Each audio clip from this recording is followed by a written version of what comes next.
Good evening, Rio Discord server, from me, from what is perhaps one of the last times.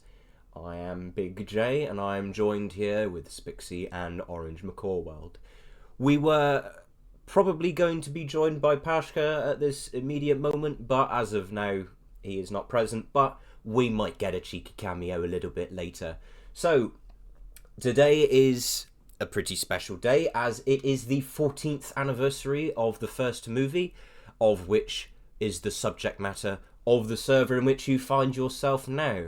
So, from me personally, thank you very much for being here and for being a fan. Even though I didn't make the movie, I would like to thank you all for being fans and being a part of our server, which I have enjoyed being a part of since 2021. And because I'm not the best at rousing speeches when it comes to the philosophical musings of this film, I'm more a case of, oh, I really like this character, I really like this story. And Spixie is much the same. I'm gonna give you to Orange, who is going to I now can, I give a can. shut up, who's going to give a No. heartfelt speech about the first film and what it means to him and whatever other gumph he wants to say. Take it away. Spixie, you go first. I just spent all Oh, that time leading up to him, and oh my god, I don't know why I bother. well, um, the first movie to me represents a great artistic vision, a very inspiring one, a very competent direction, probably some of the most competent direction I've ever seen in a film rated G. Honestly, it is beautiful art because cinema is an art of itself, as much of an art as I don't know, drawing or painting. Um, and it's a very fine art. It's very hard to get right, and a lot of times you'll see gotten wrong. But in the case of the first Rio movie, it is beautiful technical direction. It is beautiful audio direction. It is beautiful narrative direction. Beautiful in terms of dialogue. It is beautiful design. There is not very many things you can say that are bad about this movie. And when I see people criticize this movie, they usually come up with very cliche criticisms like, "Oh, it's too kiddie." That is seriously like the only the only major criticism against it. Oh, it's very kiddie, Oh, or Orange oh, thought the of many plot is more. He came up with a whole the argument with the shampoo bottles in the shower about it. yeah, I know, but like it's not about Orange. It's about like the perception of the movie in general. It's like one of the more common criticisms is like, oh, you can predict the climax. Like, shut up. It all that matters is it a good climax? It does it. The thing is, you don't always have to like throw your audience for a loop or Yeah, something. a movie can still But be back, a good movie by being a bit predictable and telling a good story. You know it's yes, going to have a precisely. happy ending, so I'd I'd say the only genres where surprise absolutely matters are comedy and horror because they are intrinsically reliant on surprising the audience, or else you get a sense of you not only know just the general essence, but the substance of what you're going to get, and there's no real reason to watch the movie.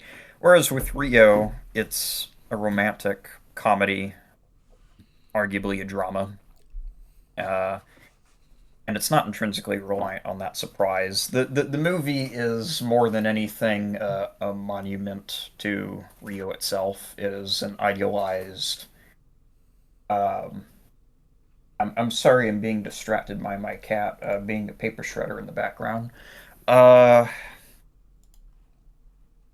anyway, that fact is made pretty clear by Saldanha's writings on the subject in the art book and his interviews and so on. That's that's one of the main reasons that I'm writing my fan fiction to contribute to his vision. Well, it's not to continue his vision necessarily. It is to dialogue with it in a sense. Uh, And that fan fiction, by the way, is one of the reasons that I'm leaving, because it requires actual effort, concentration. I'm getting my writing buddy back. Yes. Let's go. Yeah, and I'm yeah, happy Big about J that. can attest. Yes. Entire Big J- continents move slower than him when he comes to writing. So I'm really you mean happy. faster. Yeah. Oh, whatever. Big J, Who keeps track Yeah. of that? you do. When I make equivalent jokes. Anyway, Well, Big yeah, but that's J because it's you. can But whatever. attest. He can attest to the fact that, yes, I've been pretty productive lately with story development. I wrote a page and a half, well, almost 2 pages really, of notes for Don't Go. Well, it's a start, definitely, 100%. I encourage it. Yeah, and explaining the way that each macaw tribe in the Amazon is stereotyped by the Spix macaws and their general relationship with the Spix macaws, the internal politics, and some other things. I'm gonna pass the topic of this discussion to Big J, and then I guess we can move on to what the audience thinks. For anyone who's interested in coming up on stage. I didn't say you could do that, but whatever. Well, I suppose we come back to me, where I tell the same story that I tell every time when I'm asked, what does the movie mean to you? And if you dig deep enough on our channels and socials or whatever we've got, you will find that the film means a lot to me, because it's what inspired me to write. So I shall tell the story again, because I think it's a pretty decent story. It's quite important to me, and hopefully for anyone who is here who is new, or maybe has been with us for a hot minute, you'll get to know me a little bit better. Not that it'll do you much good. I'm sodding off again soon. But we'll see about that. So the year is 2016. I'm no longer in school, public school that is. I started to be home educated, and I was, because I just wasn't really fussed about school anymore. I didn't really like it. I didn't really fit in there. And I was educated at home, where I learnt various things. You know, sciences, engineering, mathematics, what have you. You know, my dad is a pretty canny teacher. He worked at sea himself, so... Well, not that I worked at sea, but, you know. He used to work at sea. He's a smart man, and I've learnt a lot from him. And I also learnt a lot from a mentor of mine, who's an old fella, and is like a 60-something year veteran engineer, which is where I got my engineering aptitude from. And we come to our time at 2018, because I wasn't really very good at writing. And I always struggled to do it, and I couldn't quite find the push to write things. I've always had a pretty good manner of speaking. I've been quite confident in what I've had to say, and confident in my language and my way of speaking, but I could never write something. Like the best I did was a fan fiction on the terrible greedy Fossifu in about 2012, and I sucked at it. So I went to see a shrink of mine, because I did have a private teacher, and she spent the best part of a few months trying to teach me to write. And she tried every metric. She said, what if I help you come up with a story? What if I help you do this? What if she tried everything under the sun to try and get me to write. Yeah, but she couldn't get me to do it, until one day she settled on a winner, and she said, well, what movies have you watched recently? And I said, well, I saw Rio lately. This was in 2018, something like that, when the film was half its current age. So I saw Rio recently, and she's like, well, why don't you write a story where the characters and such are taken, you take the characters and such for that, and you write stories about them? And I'm like, wasn't that plagiarism? No, it's a valid thing. That sort of thing. Nikita, if you don't want to be here, you can bugger off, Anyhow. So I think, well, it's like plagiarism. Why would I do that? But I humoured her, and I went home, and I had a go, and I wrote a grande in, And oh my word, I really enjoyed doing it, and it came very naturally. And I was like, I must continue doing this. And Orange Can Attest, a grand day in, if you remember that, first thing I ever wrote, wasn't great, but it wasn't crap. Yeah, the first story of yours that I actually read was Barely Human, and That wasn't what I asked. well, Did you ever read a grand day in? yes, I did. I think twice. Continue. Yeah. What did you think? Was it amicable? I think that's the best way to describe it. Was amicable. I think as far as your stories of that period are concerned, in general, first one. I think. Well, I don't remember enough about it specifically, Oh, never mind then. but So, I can apply this to your stories in general at the time. They were not great, but I could tell that you had talent, and that was one of the reasons that I warmly welcomed you onto the Rio Fanfiction Archive. Uh, and then you said, Bless. "Oh, yeah, I wasn't expecting such a warm welcome." And then we talk, and I'm Oh, you DMing remember you that. while I'm at the 4th of July parade. Yeah, I remember the exact restaurant I was in when I was DMing you about story stuff. It was, I can't remember. It was during 4th of July. It was like an Italian place called Carmine's in DC. Pretty mediocre, by the way. I don't recommend it. But anyway, I liked your stories because you demonstrated that even though you were not refined, you had potential. You were not a waste of my time to waste. Well, no, that's redundant. You, you were not a waste of my time to deal with like some other authors that I've bless. DM'd in the past. Anyway, you've had your time. So, I learnt how to write fan fiction, and he pretty much just gave up the rest of the part of the story, which was that he welcomed me into the archive, and we got to talking, which I don't know how he remembers it. I certainly flipping don't. But I came to speak to him on fanfiction.net, and then eventually I reconnected with him on Discord, and, well, we got along like a house on fire. I'm probably going to go and see him in a couple of months' time, to a few months' time, something like that. So, there you go. Isn't that lovely? Yes, power of you do realise I have that as well, and I can't remember a thing. I don't even remember who you are. I've spoken to you before, but I don't know I don't know who you are, Harony. I know we spoke, but I just don't remember.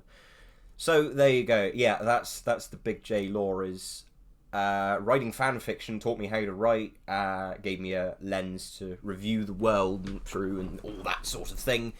And as a result, one thing led to another, and I am now here, the admin of the Rio Discord server, and, you know, all that sort of thing. So, with all that out of the way, I think I will welcome our nice leader, lord and saviour, so to speak, the Pashka. Because I think it's time for him to speak. Hello, mate, how are you doing? Hello. I've been very busy, like always. And couldn't miss the birthday of Rio. Oh, Hello. you couldn't miss that, Yay. could you? I have Google notifications and Google Calendar notifications and all over the place. So yeah. Some people might actually be confused why we're doing this on March 22nd instead of the date that Rio actually released Oh, in the the big US. story. It's because of the March 22nd was the premiere in Rio de Janeiro, where all the cast showed up and all the interviews were done, and it was like, you know, the big boy event. It was the true birth of Rio, indeed. I think precisely naught people asked that question, but you answered it anyway. I mean, just for general knowledge. There you go. Spixie. Yes, fact just for of the general day. knowledge. Did you know that we're having this on another day because the other day is the day that it actually premiered, but this is the day it actually came out. I don't Yeah. sound anything like that, Yes, bro. you do. He makes You life sound simple like- for you others. sound They don't like need to that. Google you got stuff. The adenoids when you can, you can have adenoids sometimes. You can do that sometimes, okay? Just trust me. You're blue, for goodness sakes. You have your moments. So, What? anyhow, No. That's not true. he says, literally proving my point. So we are here to read some fan fiction. Before we do that, Pashka, while you're here, I've always wanted to know. What does Rio mean to you? I loved the movie, and I can't wait for Rio 3. I Wow. still believe in it. I genuinely still believe in Rio 3. Love They the would make it. enthusiasm. Not I mean, saying hey, anything, they not saying they released anything, not saying Lilo and anything. Stitch movie. Why they can't release Rio, which is gonna Well, be I way mean, more popular? To be fair, I know Big J isn't a whole big believer in Rio 3, but there has been a lot of evidence for a Oh, no, spin-off movie coming. I believe it's going to I mean, come hey, out. I just official hope it documents. doesn't. Hmm. It's one of those things. The real I, for question one, is, hope it if it does. releases, would it be as good as Rio 1 and Rio 2? That's the real question. No. No. A spin-off? No, spin-off cannot. That doesn't mean a spin-off can't be good, though. It's the thing is, Um, if they released, and I agree, I don't disagree. I reckon they will. If they released more content for the franchise, I would watch it. But I would just sort of, I'd be there with my Jesus pendant, praying that they didn't screw it up. Please please don't keep Jewel a bitch. Please don't keep Blue an idiot because the plot says so. Please give the characters depth. The only real way not they to should screw do the up is Sonic to route. invite Carlos. They should do the Sonic route and get people who are fans of of that medium in, or I should say, of that franchise in to do the work, right? Because I love how a Sonic did flipping that. Sonic shit poster was the one who saved or was instrumental in saving, Sonic on that original design, and they had the redesign. A guy who made one of the most popular Sonic shitposts is literally the guy who ended up saving the franchise. So it's like, I'd have my fair You share of mentioned- moments when I, muck about dissing on the franchise. But genuinely, if Disney or whoever came to me and said, right, you need to do the Rio story, we're putting you in charge of it. Oh boy, it's gonna be good. I hope they go the Cars route, where the Pixar decided, okay, let's pretend Cars Yeah, let's 2 doesn't pretend exist. Cars 2 doesn't exist. I do love that. Do the same for Rio. I feel like Cars 2 is intended to be like a feature-length Mater's Tall Tale. It should have been a spin-off, dude. No, I appreciate Cars 2. I found it quite good, but I have fond memories of it, and I've even watched it recently and found it's quite good, and it doesn't really deserve the hate it gets. But I understand that there would be people in the community that wouldn't like it, and precisely why they don't like it, and precisely why it's objectively a bad film. But I watch it and I just think this is Cars movie got hate? just- What? Cars 2. Never yeah, heard got a of lot that. hate. You haven't heard of Wow, that? You live under it a was rock, bro. no, it was very popular in Russia. Like everybody loved it. It's the most hated Pixar Well, film. of course it was popular in Ever. Russia. The Holy. bad guys were bloody Russian cars. A lot of the bloody Yugos and the Trunkovs, of course they're all Russian. Of course They they're were popular in probably Russia. rooting for the bad guys. Oh, because look. obviously just like Vader. That's how Our it drove great, here. our great country is portrayed through movie, through lemon car. So, Amazing yeah, accent. naturally it was. Oh, it's not brilliant. Oh dear me. But anyway, that was my question. Is I know you like it. What does it mean to you, Pashka? What does it mean to you, Rio? Well, Rio was one of the movies that started my career at the moment. career? Since I'm in the movie industry now. Ooh. I'm working in the studio. Yeah, and Wait, what? Rio and Gravity Falls are the two like baseline movies that got me into animation and general movie industry. And yeah, it will have permanent place in my heart for rest of my life. Just for rest of my life. Same here. How long have you been in the industry? Genuinely, absolute top fellas I'm on a call with here. I met them all because of that film, So obviously I'm very grateful to all I've three met you all for of sort you just for because of being this in film, my and life, it's amazing. basically. Yeah. But that's what people need to understand here, right?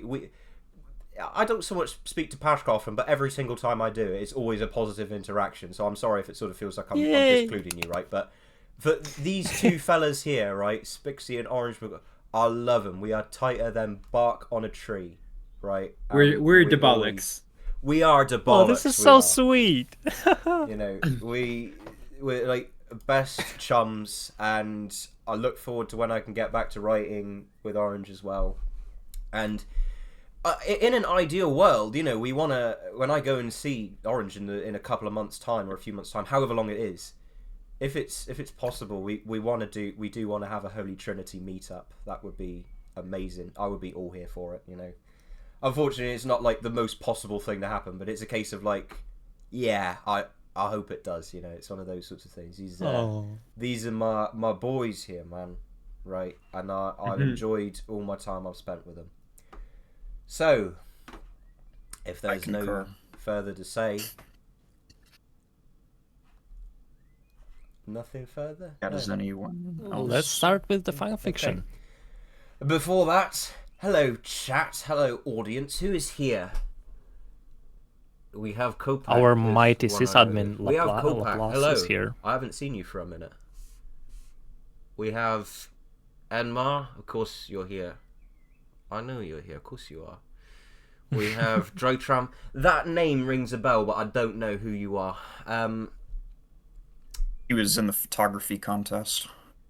Wasn't he the one that didn't understand the difference between 12 megapixel and 50 megapixel or something and took a really... I can't remember. Oh, I don't remember. I can't remember. You're supposed to be the one who remembers things. Yes, it was him.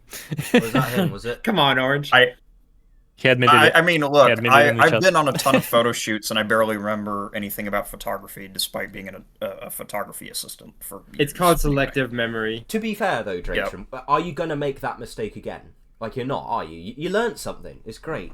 We learn things here. You know, we are teachers. He said Who's no. Who's the guy with the anime He said profile yes. picture?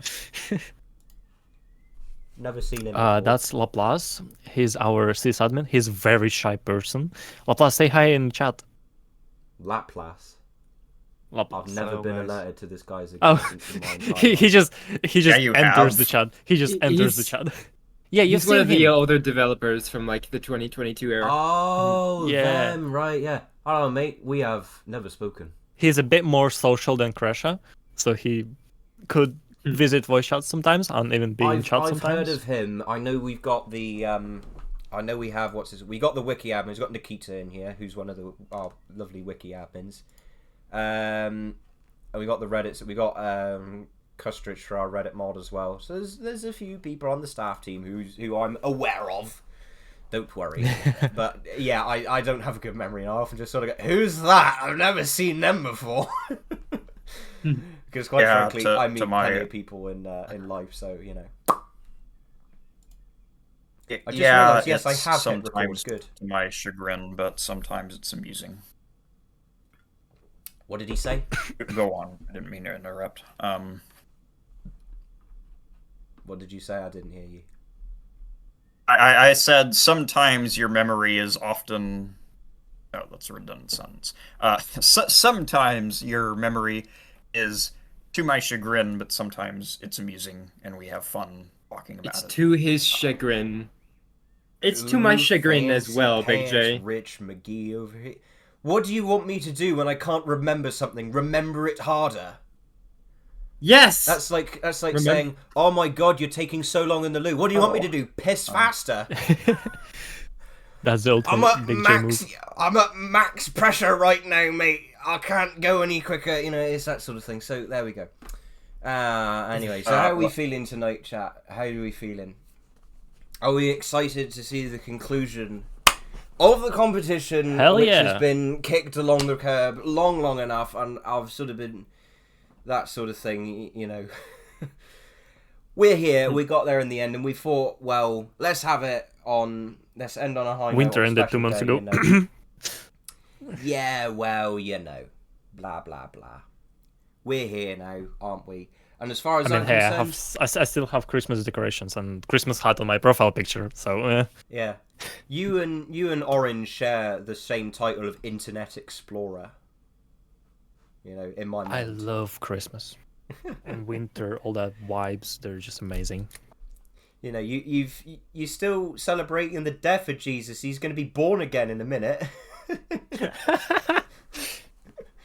Imagine that. Just flipping. Imagine going to like a christening or a flipping gender reveal ceremony. You just go there dressed in funeral clothes. That's pretty much what you're doing. Whatever. I mean, hey, funeral clothes is just black suits, so You Many would look people do quite that. smart. I've got some threads of my own. I look hot when I wear it. I can't share the photo here. I would break the rules. You look of hot when you NSFW. show up to that funeral. Yeah. I mean, I look hot all the time, but especially hot. I got molested when I wore that suit. True story. It was the first Bro time is that I getting bought that- molested on a funeral. No, I wasn't at a funeral. I was at the pub. I bought the suit, and the guy I bought it from, he said you should wear it for a bit and get it loose. Literally went to the pub, immediately got molested by a 50-year-old woman. I went to school That's with a her good catch. daughter. I went to school with their daughter. I haven't spoke to her in years, but if she ever did something to annoy me, I would literally be able to say, excellent argument. However, your mother... and not be fucking Hold up. lying. You have time to go outside. What? Yeah, mate, I live in the countryside. Holy My crap. my job literally touching grass. It's to touch and molest grass. Molest Generally, glass. That last time sounds I was painful. outside, it was back in September. Like, if we exclude visiting shops, that's just like back in September. I haven't left my house for like almost a year now. I have no free time at all. I'm gonna die. I know, it's sad. It's sad. But whatever. Well, without further ado, let's get on to a reading, shall we? Yeah. What Yes. shall we read first, then? I think you already decided. I don't know, did I? Oh, yeah, I did. Right. Before we go on with whatever crap this is by whoever the heck wrote it, we have, for the different people, I gotta remember who did them. We have Generational Decision by Augie. We have Emil by Kopek. We have Can We Do It by this guy. Nikita? Does that look like it says Nikita? And we have this I'm one, not looking right now. which I'm immediately willing to disqualify for being written in flipping Comic Sans by whatever that says. Krutfrut. Oh yeah, Nikita. Yeah, that's him. It's Nikita. Yeah. What? That does not spell Nikita, but whatever. So we're gonna do. This is Spixies. We're gonna do Spixies first, and then I will put it to a poll on which one we should do next in it. But Okay. until then, this is your story, mate. And he's just gone. Come back. Oh, I thought I wasn't allowed to commentate on my own story. You're not, but you're allowed to speak your piece first. That's how it works. So, give us some context, give us some background, and then bugger off. Okay, basically this story is when I came up with the idea for writing the story, I was kind of got a little bit inspiration from the Junior novel. I'm like, I kind of want to do what the Junior novel did and sort of like do it better. So this movie, or sorry, movie. Yeah. This story, this fan fiction is ambitious. basically have you ever seen like those videos like this music, this song, but it's continued by AI? That's basically the same sort of idea here. It's the Junior novel, but continued by Spixie. So yeah, it's the scene after Jewel tackles Blue and then starts chasing him around and furiously attacking him, intending to kill. Not really. But I thought I could do that scene. I wanted to do that scene. I thought I could do it pretty well, so I gave it a go. I had to go at it. Very good. Now, because Fikri is ass, I will express it again. We didn't have the time to cover Warden's story in the previous what was it called? But I did an audio review, and I will make that available after this is over. Okay? Because I've already made it now. I don't really want to cover it again because it's like, well, I've already read it. I've already got my thoughts out, so there's not much of a point. So I'll make that available after this event.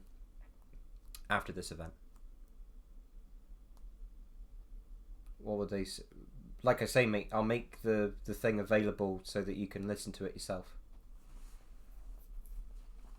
Because I have to keep bloody repeating myself about it. I've mentioned Warden's story so many times, it's starting to get exceedingly annoying. I've covered it. Stop asking me. Yeah, that'll be made available after the thing is done. So, 41 minutes into the to the panel. Let's read something, shall we? Ah, you're right, mate. Let's read something. So, this is excerpt Fat Chance by Spixie. Are we all ready to hear it? Hell yeah. Hell yeah.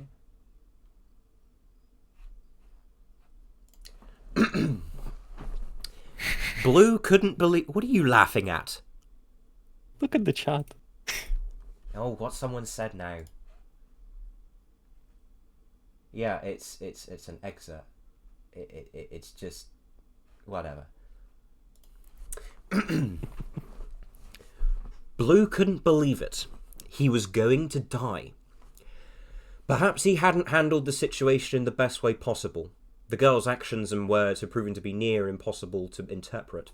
I'm not a massive fan of the repeat of possible there, but that's a nitpick.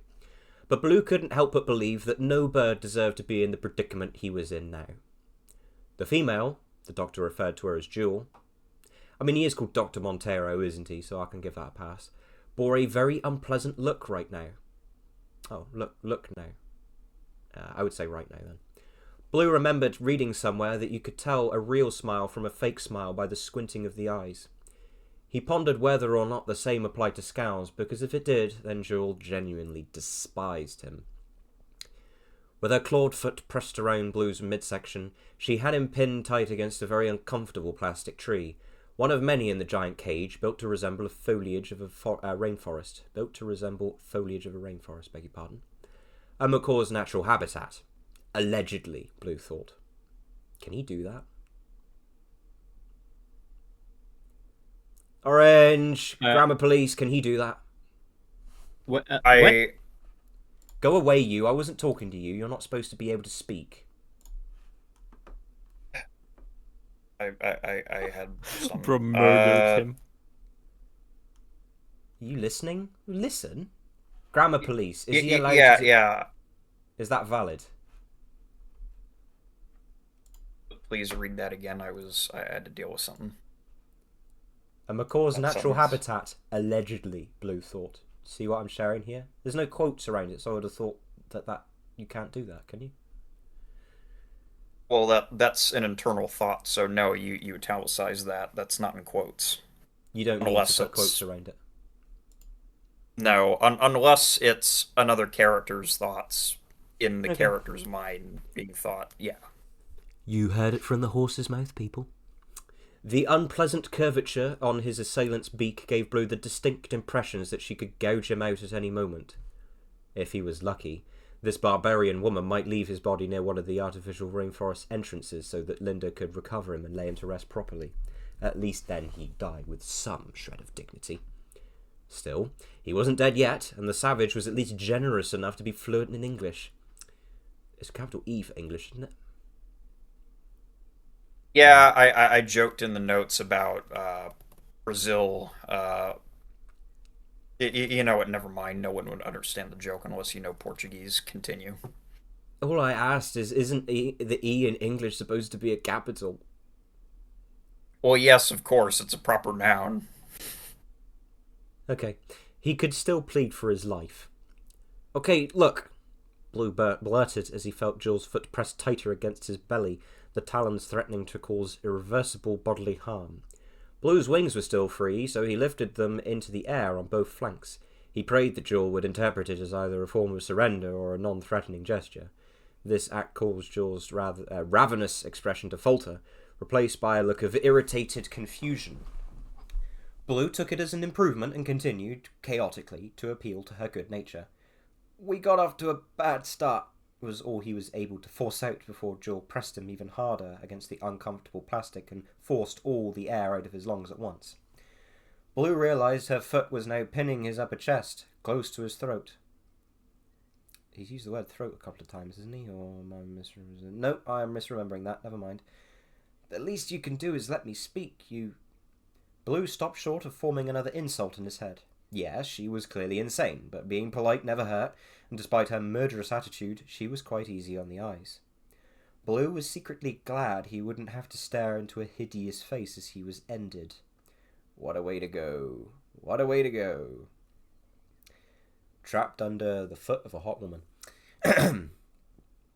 After a second's passing, you got that from Orange, the air returned to Blue's chest.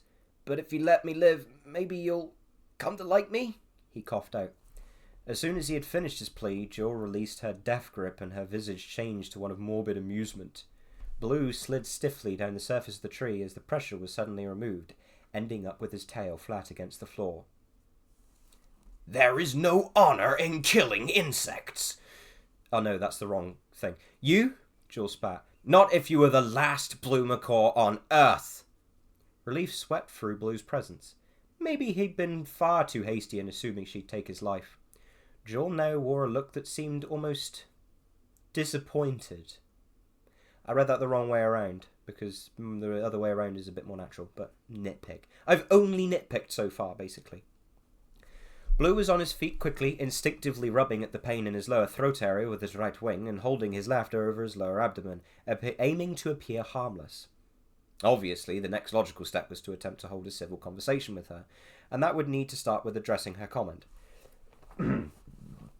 Jill clearly hadn't been briefed the way he had. Don't you know? Careful, Blue thought, not wanting to scare her with his last sentence. He tried his best to deliver his next line in a calm, rational manner. I am the last blue macaw on Earth. Jill's eyes went big, her pupils pinning slightly.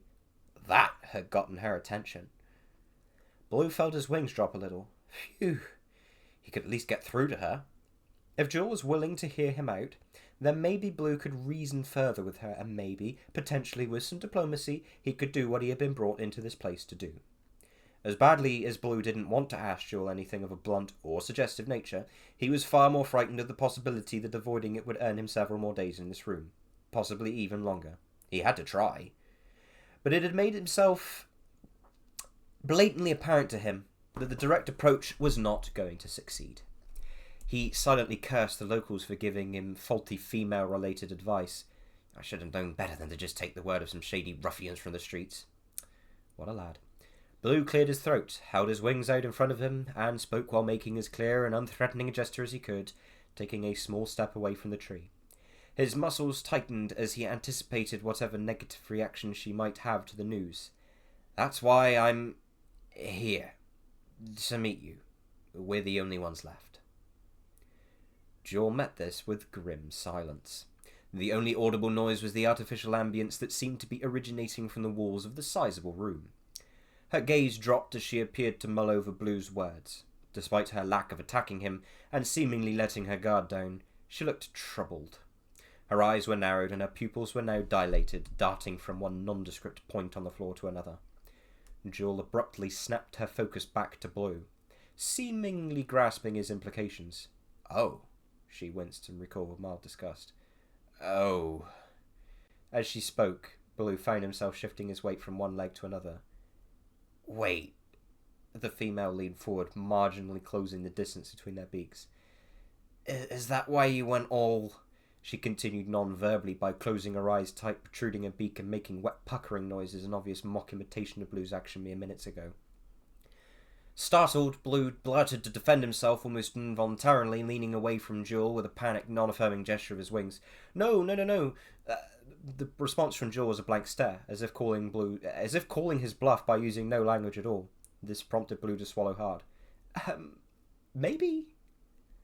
Before Jill could acknowledge that, the lights of the room shut off with a loud click and all fell into silence. Projections of stars illuminated on the ceiling, leaving the rest of the room coated in a faint blue hue, though not faint enough to mask Jill's narrowed eyelids and raised brows.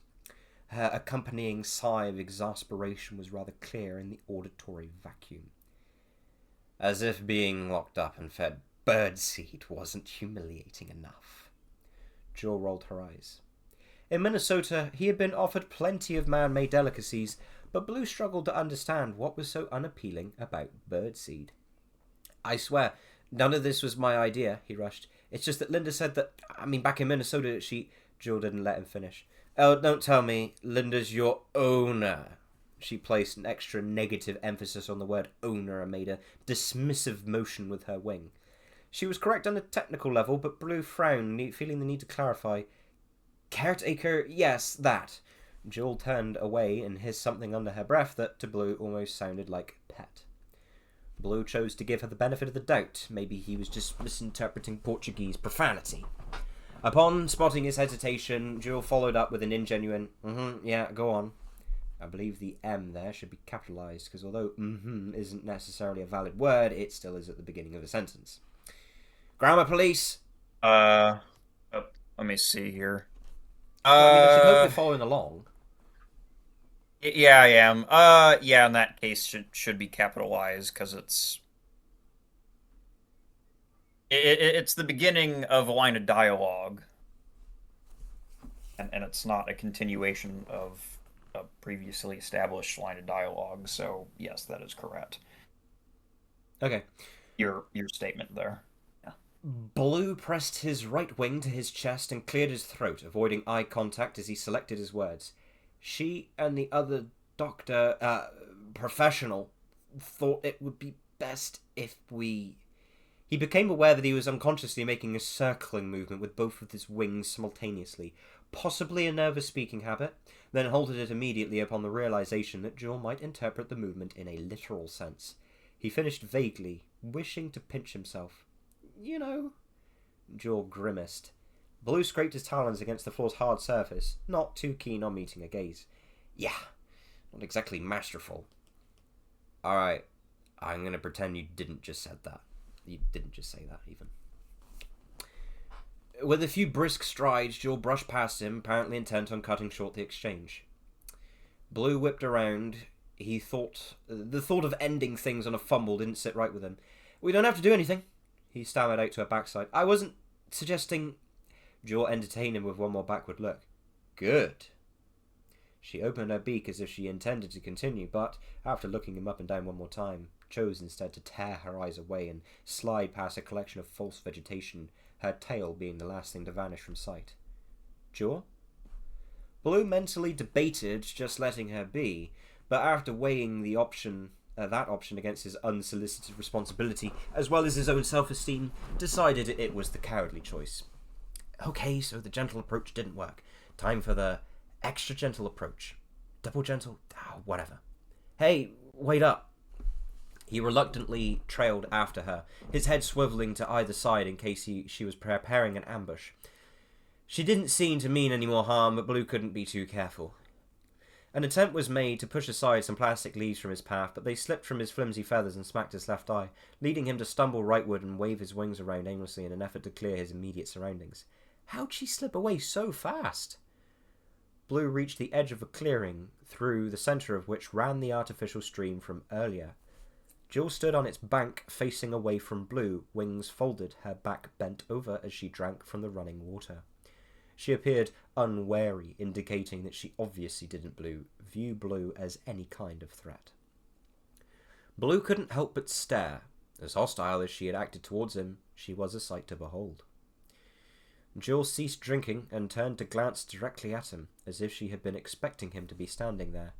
The male couldn't help but formulate the thought that Jill might as well been chiselled from stone. That was a bit gaudy to read then. His eyes shot downward to the undesirable reality that he was bent over in a very awkward, slouched position. Blue immediately corrected his posture and made his best effort to pat down the feathers on his chest that was standing on end, but found that Jewel had simply resumed drinking from the stream. She apparently wished to make it known that she had decided to simply stop caring. Blue could imagine worse situations. At least this would make an approach trivial. He hobbled over to the girl, this time much less eager to present himself with masculine appeal. Jill stopped drinking but refused to raise her head. I was speaking in English, wasn't I? Oh, no, it's not about that, Blue lied. What, then? Jill tilted her neck slightly to allow herself to peer up at him, but still made no motion to lift her neck. With a gulp, Blue opted to keep his voice soft. I was thinking we could get to know each other a bit. Like, what's your zodiac sign?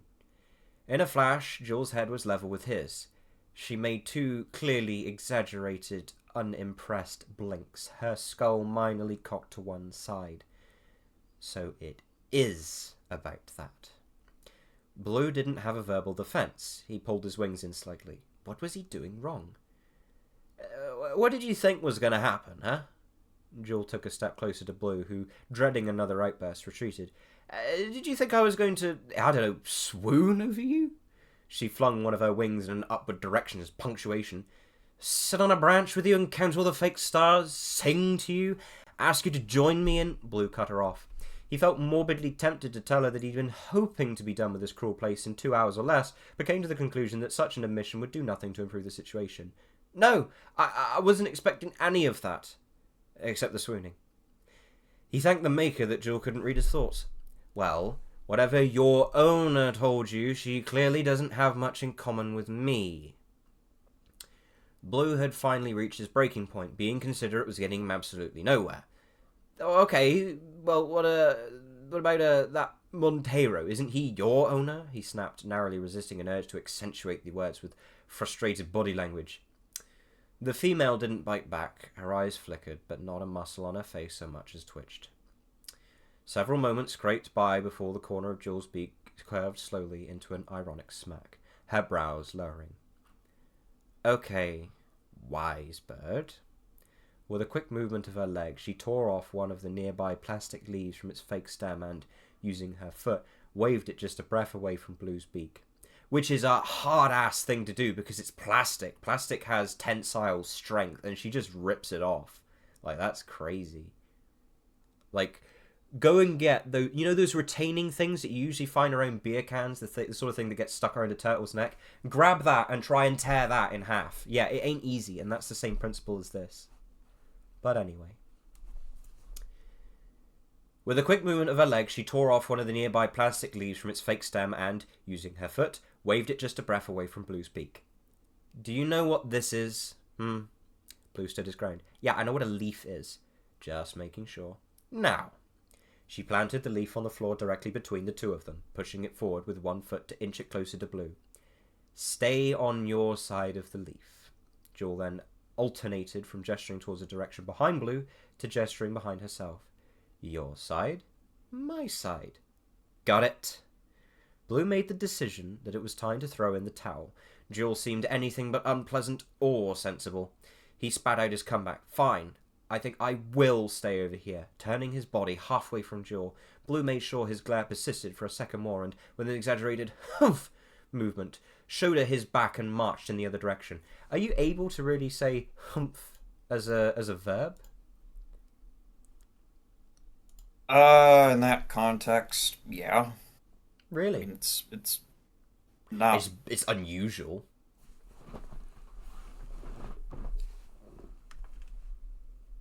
A bit avant-garde. Yeah, I would say. Given the style of this prose, yeah, it's totally fine. Whatever. Which I'll comment on in a bit. But yeah. Anyway, continue. Whatever. He'd convinced Linda to pick him up and get him back to the States in the morning, even if he had to feign illness to do it. Not fully satisfied with his facade, Blue span around one last time and shouted at Jewel, who still hadn't moved from her spot next to the stream, and not just because you told me to. Oh yeah, that's real stoic, Jewel mocked in reply. And that was Fat Chance, an excerpt by Spixie.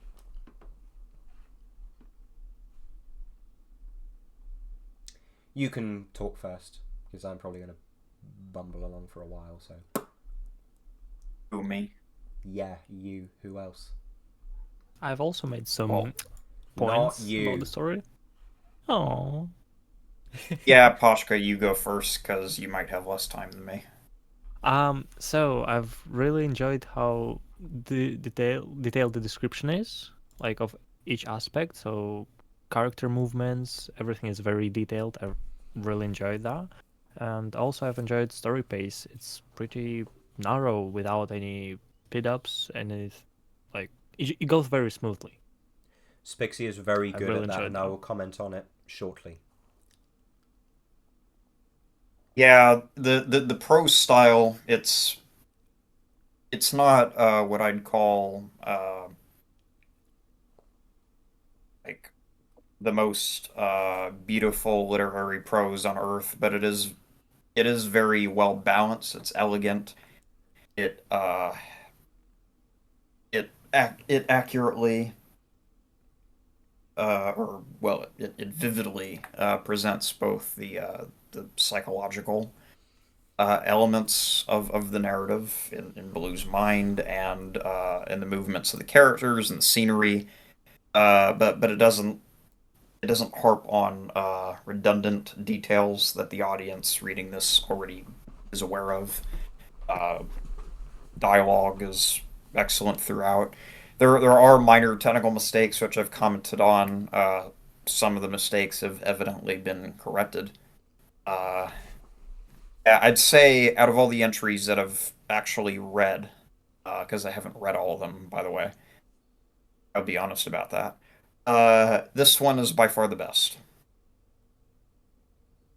I would easily give it a.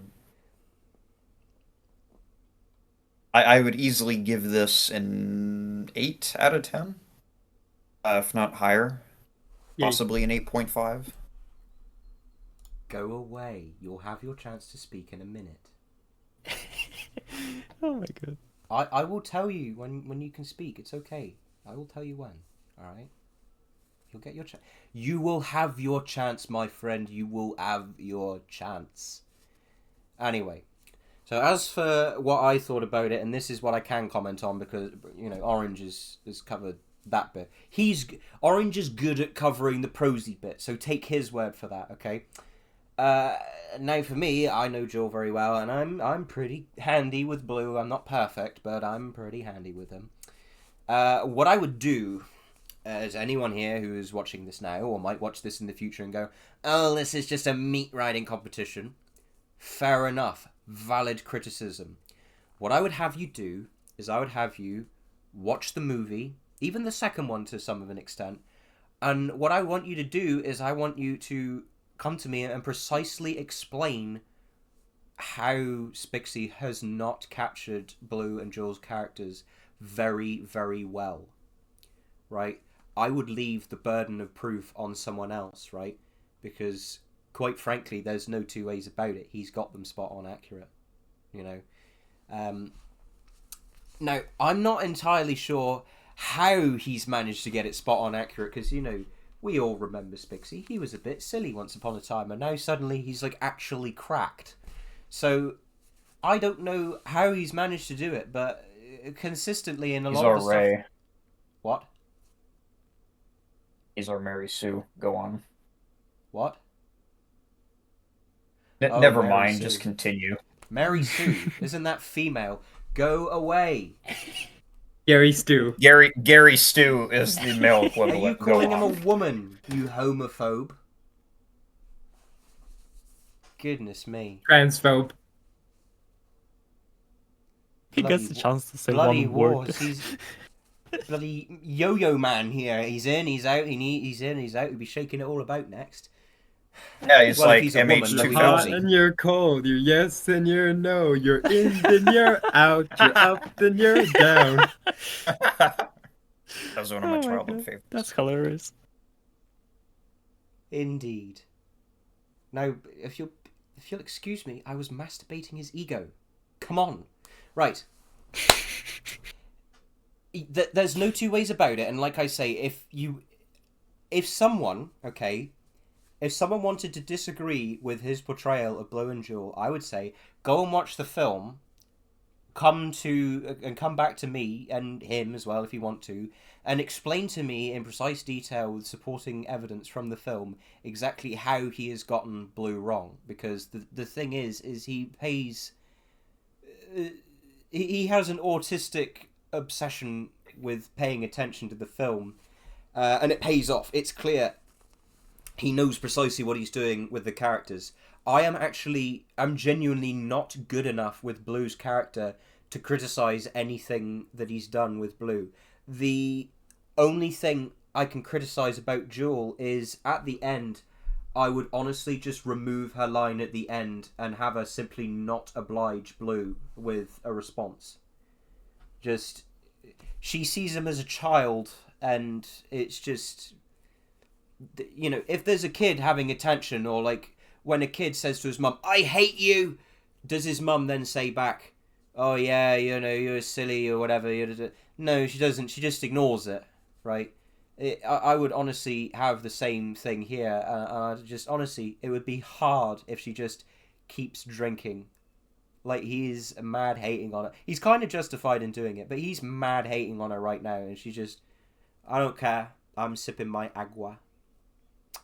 Couldn't give a toss about this little ant here who doesn't understand the concept of personal space. You know, so genuinely, from as far as I can tell, I can't really fault the characters besides that one thing with Jewel. As for, you know, the pro style, like I say, Orange knows better of that than I do. Okay, that is his area of expertise, and he's good at it. What I can say is what he's done here, Spixie, is he is a comic book writer. Okay, what he's done is he's adapted a comic into prose fiction, as we see here. So you notice when he captures a lot of Blue's mannerisms, and this is the other thing he has a very, very good understanding of. The guy's making a short film based on frame-by-frame, more or less, analysis of the film, hence why, I guess that will be why he knows the flipping characters so well, because he's likely examined the film frame-by-frame in order to recreate the poses in his short film, which is semi-public knowledge and I've not doxed. Realistically, he was very well acquainted with the mannerisms, and he's quite good at portraying them here by saying, you know, he pays a lot of attention to saying what Blue is doing with his wings and what he's doing involuntary with his wings and how he's feeling. There's a lot of inner dialogue from here, which is pretty much precisely what he is still very silly, but he's my silly person, and if anyone tries to harm him, I will bum them. He's very good at capturing the mannerisms of the characters, so much so to the point where I genuinely just... It's them. There's no two ways about it. I can't... I would like to be able to say, oh, he's done this good, but maybe I would change this. I mean, literally the only thing I would change about this story is I'd axe Jill's last line there. And I would just say, she heard what he said, but didn't even oblige him with a response. It's to the point where I can't... I am not good enough to criticise it. Therefore, I can state to the best of my abilities, because that's the best anyone can do, that there's not much wrong with it. Really. He doesn't do much, but what he does is get everything 99% right. I think that's sort of a very good way of putting it. It's a very pleasant thing to read. I tripped up in a few places. I'll hold my head up. I'll say I'm not the best person for reading on planet Earth, but I tripped up in a few places, and I don't think that was my fault. Like when I was saying, oh, that was saying a bit better if it the other way around. But really, you know, the only things that's wrong with it is just this bit could maybe be swapped around. I would maybe use this word instead. It's just little things like that, you know. So I think that's your sort of pampering session over.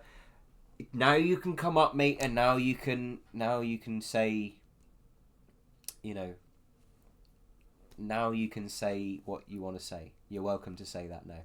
All in all, you did very well. I sort of, 7.5 to 8, something like that. Coming up then. Pixie. He's still... No, he doesn't want to. Oh, now he doesn't want Okay, to. fine. You twisted my wing. Oh. You didn't Okay, say it right. If you're going so to do a Nigel impression, you've got to put the gusto in it. He was an actor. All right, you've twisted my wing. Deal. Right, you got to put some spit in it. Nerd emoji. You have to say it right, Pixie. Well, yeah, say it right. Whatever. Okay, are you happy with that? I am indeed happy with the review. Good. I'm glad you think so. When I was writing the story, it kind of just I never like sort of come up with a outline beforehand. I kind of just write straightforward. I do what feels right in the moment, and then I go back and I revise things. And that's kind of my writing style. It's a very unprofessional writing style, but I don't know. It kind of just it streams together pretty nicely most of the time for some reason. Yeah, I mean, I think your key strengths as a writer, and I am man enough to attest this, is you don't do much, but you make the most of what you do, right? Small portions, but explosive taste. Whereas Trajan's writing is just like about a 5-litre bowl with an instant noodle soup packet poured in. I take inspiration from the style of storytelling that the movie exhibits. Yes. I put all of my focus on raw quality into very simple concepts. Very simple concepts with Sauce. a heavy amount Raw sauce. of effort put into them. Yo. Yes. Boom. Gah. That was So- unfunny. Spixie, continue. What wasn't funny? This is not true. There's nothing Big J says that is never funny. Sometimes I throw Never up. not funny. Anyway. See, Um, that was hilarious. Yeah, obviously. You do understand that I don't necessarily set out to make someone laugh, right? Whatever. Pretty much, before we draw this to a close, because we've all said our piece, we all really liked it. Yeah, I've had a glance at some of these. Thus far, it's the best, obviously. Even out of the ones that I read last There's time. some people that didn't really like it, actually. It got a few downvotes. I'm not sure I why, think there's but- some. There is no general reason for downvotes. Hang Yeah. on, let me check it in the What I information It was- again. What I would like to say before we continue is I appreciate, because I just did make a big deal about saying me, Spixie, and not we're mates. We're mates. We're boys. And I just gave a very, very good score to a story written by my mate. So hence why I'm saying if anyone wants to say, "Oh, you're just biased," okay. Big J is not biased. I No, can verify I that. invite- First of all, yeah, no, because I took a fat "Don't Go" chapter 6 on Orange's story when I read that the other day. I'm also very not biased towards Big J either. Whenever He he is wires a not. concept that shows me to it, He I is make sure not- to absolutely. I make sure to tear it apart as much as I can. Like I'm very very critical of him. Yes. Generally, If I he don't- does something bad, I will let him know. Yes, he does do that. And it isn't a rare occurrence that I get something wrong, but I do get things wrong. Nope. And he doesn't miss them, is the thing. And I couldn't ask for a better whatever, you know. Yeah, pretty much what Lyoda just said. The guy is a menace. He's just overpowered, basically. And he was such an arse. How did this happen? Where did you come from? Yeah, I spawned in. Bro He's been a spawned in sweetheart and all the immediately time. started. Okay, bro flipped the switch between being a stormtrooper and being Francis Pegamagabo. He went from missing to putting on the heat and never letting up. I just it's staggering, right? It is that sort of thing. The guy is the most talented of the three of us by. I wouldn't say it's by much, but I would say he is the most talented of the three of us. Oh, I can hold my. I can hold I'd my say own. overall, yes. Yeah. Yeah. But I think. I mean, we think also- we're all good at our own things, but I think like Spixie is like the S24 Ultra of bloody fan fiction writing. He just does everything right or whatever. Yeah, well, I mean, I don't do everything Hurley. right. Herney. Did you hear what I said earlier? I am retarded. Okay? I have the Asperger's syndrome. Goodness me, nobody Yeah. listens to me. Yeah. Autism forms the elite of this community. We are the aristocracy. Knock, knock. But Who's anyway, there? Autism. Bum, bum, bum. Bum, bum, bum. Yeah. It's my autistic power, my high functioning autistic power. I don't know. Anyways, so I think that's enough sort of saying, yeah, you're brilliant. Like, look, you're brilliant. Well done. Ooh, fancy pants, Rich McGee over here, or whatever, right there. So there we go. So I will say one last time, if anyone wants to accuse me of bias, you're an idiot. Moving on. I mean, I would be Valid interested argument. to see people's counterclaims. Like you said before, watch the movie and provide a counterclaim. I'm like, Pretty yeah, much, I actually yeah. want to see that. Watch the movie. I won't and always prove him just wrong. say I am right and you're all wrong. Yeah. I'm like, please prove me wrong. Absolutely destroy my position. Tear me apart. Make Yeah, me feel stupid. Absolutely And I'm just waiting do on for that. people to do that.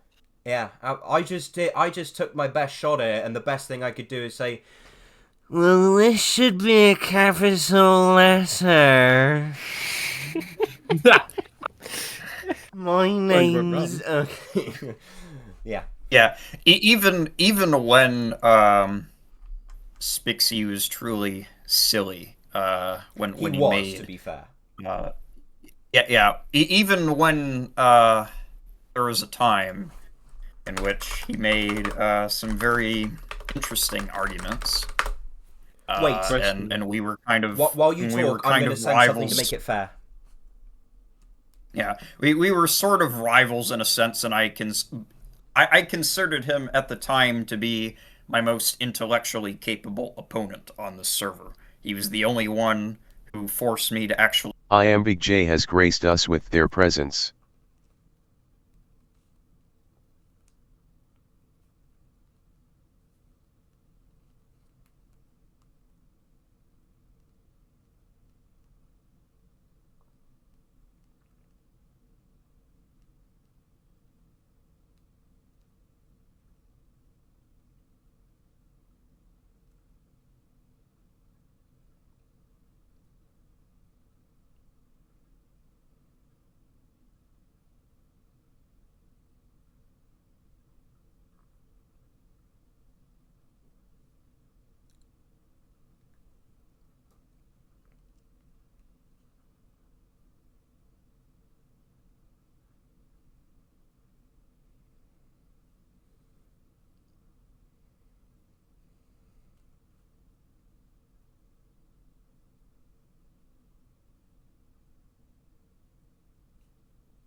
I mean, not to say that I don't argue with Respawned. him sometimes, because we do, especially when it comes to. And I like it Blue's when we do. character. To Yeah. to level the playing field Because for he having provides just valuable really... insight, and it allows me to go over my positions You and, can't and hear me, see. can you? Well, Iambic J has buggered I do off. have some really interesting thematic ideas for my story, but is it really compatible with the characters that have been established? Because Can I hit the pause yes, button for a I second? said, yeah, I 'Cause said earlier that I I'll don't. level the playing field. I've sent Aftermath in the chat. That's what he used to be like. Just Wait, carry what? on. I found a copy of, well, an existing old copy of Aftermath, and I've said that's to level the playing field, because we've just been really, really nice to you. So let's make it fair, and let's share something a little bit embarrassing. I found an old screenshot of Aftermath. Aftermath, I should say. Yeah. Yes, this is how bad I Right, used to carry be. on, Orange. Carry on. I just wanted to hit the pause button. Hang on just a moment. No, you can keep talking. Yeah, so Spixie now has been promoted to a head administrator. He is now Congrats. officially the chief of staff of the Rio Discord server. Wait, what? Um, No, I'm not. I'm gonna send something. For Oh, I anyone am. wondering Cool. how to get promoted, write a good story. It was just so awesome that he did it on the spot. We recruit based on meritocracy. We haven't planned it. If you are capable, basically you will be promoted. Yeah. We will come up to you and ask you. I mean, We will also make you our friend, so that's why people might think we only That's recruit mandatory. our friends. No. When we see someone who is capable of being a moderator, we befriend them. Hence, when we mod them, they are our friend. So I will say it's one. not- I will it's say not one that thing we now only until recruit our the friends. thing ends. Please don't fart around with any more rolls, if you wouldn't mind.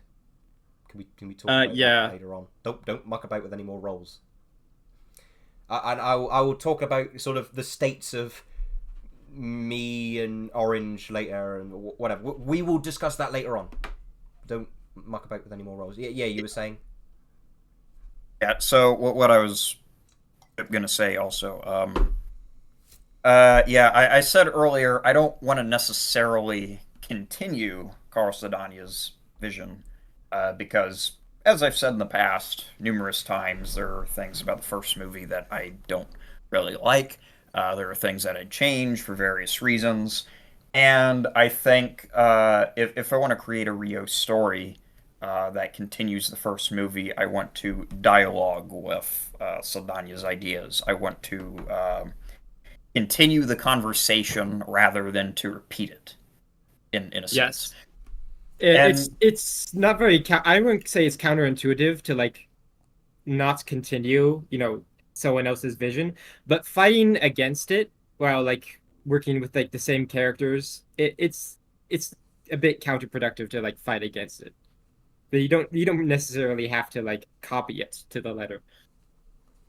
Yeah, I'd say it's fine to critique it where it's necessary, but I'd say if you're not gonna follow the story in any meaningful way, then there's no point in really doing fan fiction. And that's one of the reasons why I consult Spixie for advice on Blue's character. And I say that, by the way, I say this as a person who wrote an essay on Blue's character in high school, and I submitted it as a film studies project. Oh dear. Okay. I studied Blue's character extensively for years, and I have my own interpretations of him and my own kind of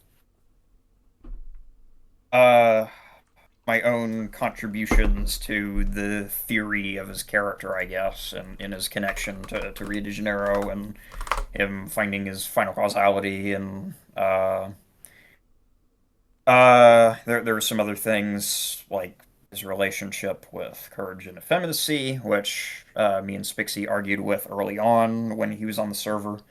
Yeah, and this was also at the time when he said Blue is a static character that doesn't change. Uh-huh.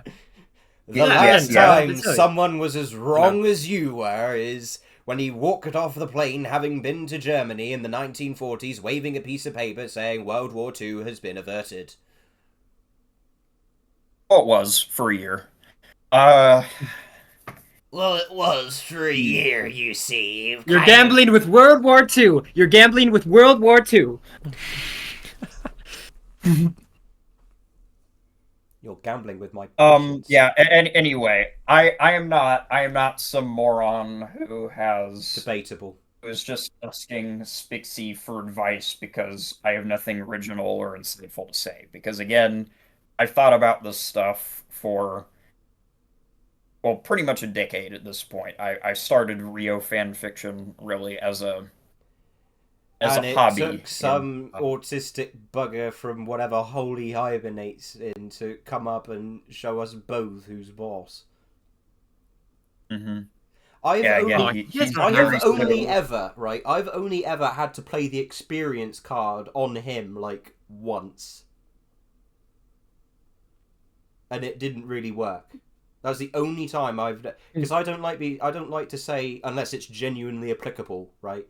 Oh, I've been doing this for longer than you, so I know what experience does not equal knowledge, and us two are kind of prime examples of that, where I was not alerted. The guy there with the silly pencil drawn profile picture, I was not alerted to his existence before like 2023. So in that time, he managed to come here and he basically bent both of us over both of his knees and went to town spanking us raw. Generously. Generously. I don't like to think of it like that. I came in and I made my best to benevolently contribute to the community. That sounded worse. Yeah, what he said. So anyway, do we want to get back to a reading because I'm done masturbating his ego now? What are you laughing at? You're English. So amazing. You would laugh to see a pudding crawl, you would. I know, I'm a happy person. He's just a chill guy, Big J. He's just a chill guy. Yeah, I'm a chill guy. I'm a chill guy. I want to pet If I you. had at least 5 hours of sleep. Let's do "Be Happy" by Nikita. Well, why do you get to decide that? Because it's the chronological order. I was going to ask the people in a rare moment of democracy what one they wanted to read. I'm the head What sounds administrator. of I it? say listen to Orange. What? What did he say? I say listen to Orange. I'm in charge. What? Pashka's Bro is the owner. already using his powers. Pashka's the owner. What do you say? Should we ask the people or should we just do what they want to do? Well, personally, I love chronological order, but in this case, we could ask the people. That's a great idea. Let's do I that. have just punched above your weight and done something I'm very good at doing. Moving Okay, around we manipulating. will the allow opposition. this one crumb of democracy. Democracy. Let's go. This is basically what happens to me in real life when I don't get what I want. I outsource it to someone else. All right. Time It's to do a called poll. delegating. Oh yeah. Creating a poll. Wait. I didn't get what I wanted, so I asked Pashka, who is Next. your boss. Okay, Because apparently so- that matters to you. Not that it Hang on. should, What, but what if are it what are does. the options? I'm making a poll right now. So we can have... Alright, we've got Generational Decision by Augie, Emil by Kopek. Can we do it by some bugger whose name eludes me currently? And Salomon Be Happy... Ryatinka. Whatever his name... Chicken Caesar Salad. And Be Happy by Nikita. Okay, so Be Happy, Emil, Generational Decision, and was that all? Just those three? Or Can we do it? can we do it? No, the title of the story Okay. is Can We Do It? Right, put it up. Uh-huh. Vote now on your phones. I've figured out how to Or do computers. polls now. I'm so happy. I kind of wanted to read Be Happy, but I just wanted to do, like, you know... I wanted there to be What? democracy. Honestly, I would do Generational Decision because it's from an author who's actually talented. Nope, people are saying this. Do Be Happy. You have been... No. It's what the people want. Deal with it. You don't always get your way. I mean, we gotta do it eventually anyway. do. So Yeah, I mean, we'll get Yeah, around to but it you don't. eventually. So but just you have to. stop crying. Stop crying. I'm Okay? not crying. Yes, I'm you just are. merely. Weird emoji. I wanted to read this one. Whatever. no, I don't. Emma says I have an OC. No, I don't. Doesn't exist anymore. Who has an OC? You. Me, You I did? used to have an OC of a purple bird. Not Is that anymore. the I'm like, one- okay. Is that the one that was really, really ugly and had the asexual pride flag colours on it that I painted for you? Shut up. Aaron, yes, he it is- literally sounds like it Actually, is- like his design. He literally sounds like this. I'm the one I put on a voice. He just sounds like this naturally. People No. accuse me of the same thing. No. People accuse you of the same. Yeah. So long story short, basically, I had a purple bird OC I because think I I'm, like, like, you know, faking I the was edgy and wanted to have my own C, and then I was like, nah. What's the point of this? You know what? Never mind. I'll just put my PFP beam blue. That works well enough. And Yeah. that's what I did from then on. You're so basic. And no one ever complained or brought up my OC ever again.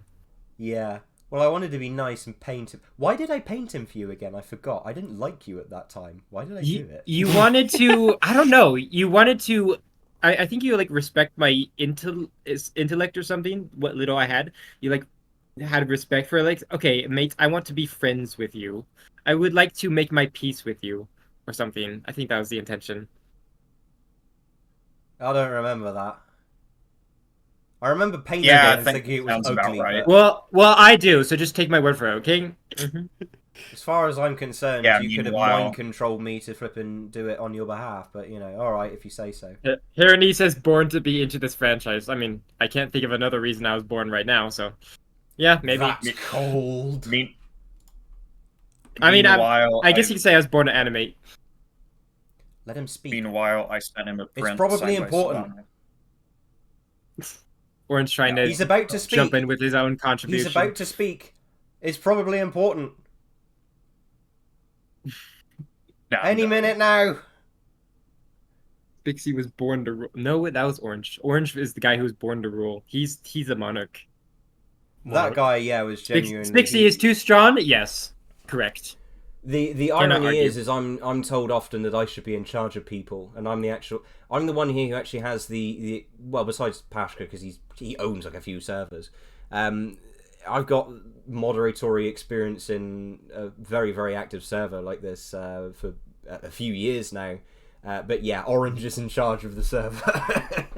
I actually Besides- really like this. It's like I'm reading a Twitch chat. I feel like a Twitch streamer. Okay, so Harony says, You're Spixie, famous. are you putting on a voice, or is this just how you sound? Because the mic quality coming through sounds like a slightly off Eisenberg half the time. Yes. This is my voice. This is my regular voice. I'm not putting on any voice. This is how I sound. That's just me. I've always sounded like this. I see Big J as a secret service because if there's something that needs to be done, which I don't have got to do it, He is the He would do it. CPP. Or He would- CCP. he would be the person. who I'm would do it. basically the person that they call when they're too afraid to. So like when we had this one guy, I won't say his name because it doesn't need to be mentioned. When we had this one guy and he was like pretty well into the community and they wanted to get rid of them, but everyone was pussyfooting around saying, "Excuse me, we don't want you to be on the staff team." I literally said, "All right, mate, you're fired." And then he deleted his he gets account. it done. And then he deleted this Bro account. I literally am a heavyweight removed his solution Discord to. account. I am a heavyweight solution to a heavyweight problem. I'm surprised. He- that him he's calling my Never them- seen a to- person to quit Discord like that. A Quite person just literally, quit. he deleted his Discord account. I'm just that frightening, apparently. Maybe this is why people Yeah. don't like me. Nah, you must be you something are different. very useful as my equivalent of the Grossdeutschlands division. You're my fire brigade. Aye, aye, aye. I like the image that that like how- Yoda edited together. By the way, it's just my old profile picture, and he edited in the text. Yeah, so Blue is a static character. I'm so silly. That's a perfect impression of me. You are just absolutely realized living that it I up compared at your myself. fantasy. Indirectly. What did he say? I just realize indirectly I compare This is the image he sent. I can't hear what he's saying.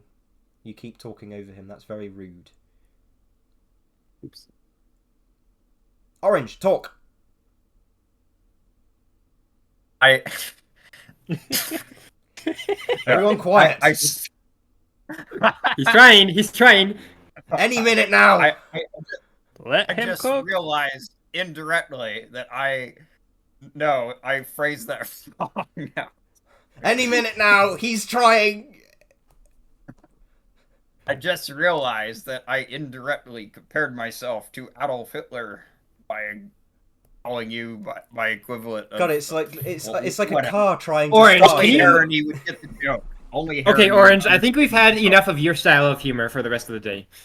Yes, I agree. Listen to him try and speak is like it's like listening to a car try and start in minus 30-degree temperature. A diesel engine Diesel in below engine freezing starts. temperatures. Okay, There's just so like some mumbling and burbling sounds in the background as this great So- cataclysmically sized beast attempts to come to life. So A- Fikri anyways. says, Fikri says He's living Pixie would up make a his- great voice actor for his animation. How do I tell? Oh boy, have I got news for you! I've got news for you, bro. I got news for you. How do we sell him? Oh dear me. Oh, I wanna do It's this. a This surprise. is fun. This is fun. We have our own chat that we can read. Oh no, I got rid Yeah. of it. Right, it's my turn. I think he would be a good replacement for the Darius- Jesse Eisenberg as Royal Blue. Okay, that's going a bit too far Darius now. says, I think I am just too lazy to create an OC. Just use blue as an profile picture is the best option anyway. Well, yeah, if you're really basic. I am very basic. The real people who are actually like original will have a dual profile picture. No. That's No, called the real original the people sussy are blue. people. Blue is for real people. I Jewel is for retract my sussy. I retract my previous statement. Mhm. There you go. I mean, I'm sure you are allowed to have a Jewel profile picture because you've established that you are not in the sussy camp.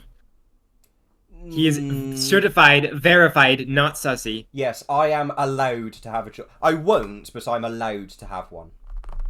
No one else is. Yeah, only I am allowed to have the jewel thing. Whatever. I like showing off other people's art with my PFP because I mean like it's cool. Other people's art is good. The one in my PFP is actually Lil Yoda's art. Everyone give a round of applause to Lil Yoda for drawing this because he did very well. No. Mm-hmm.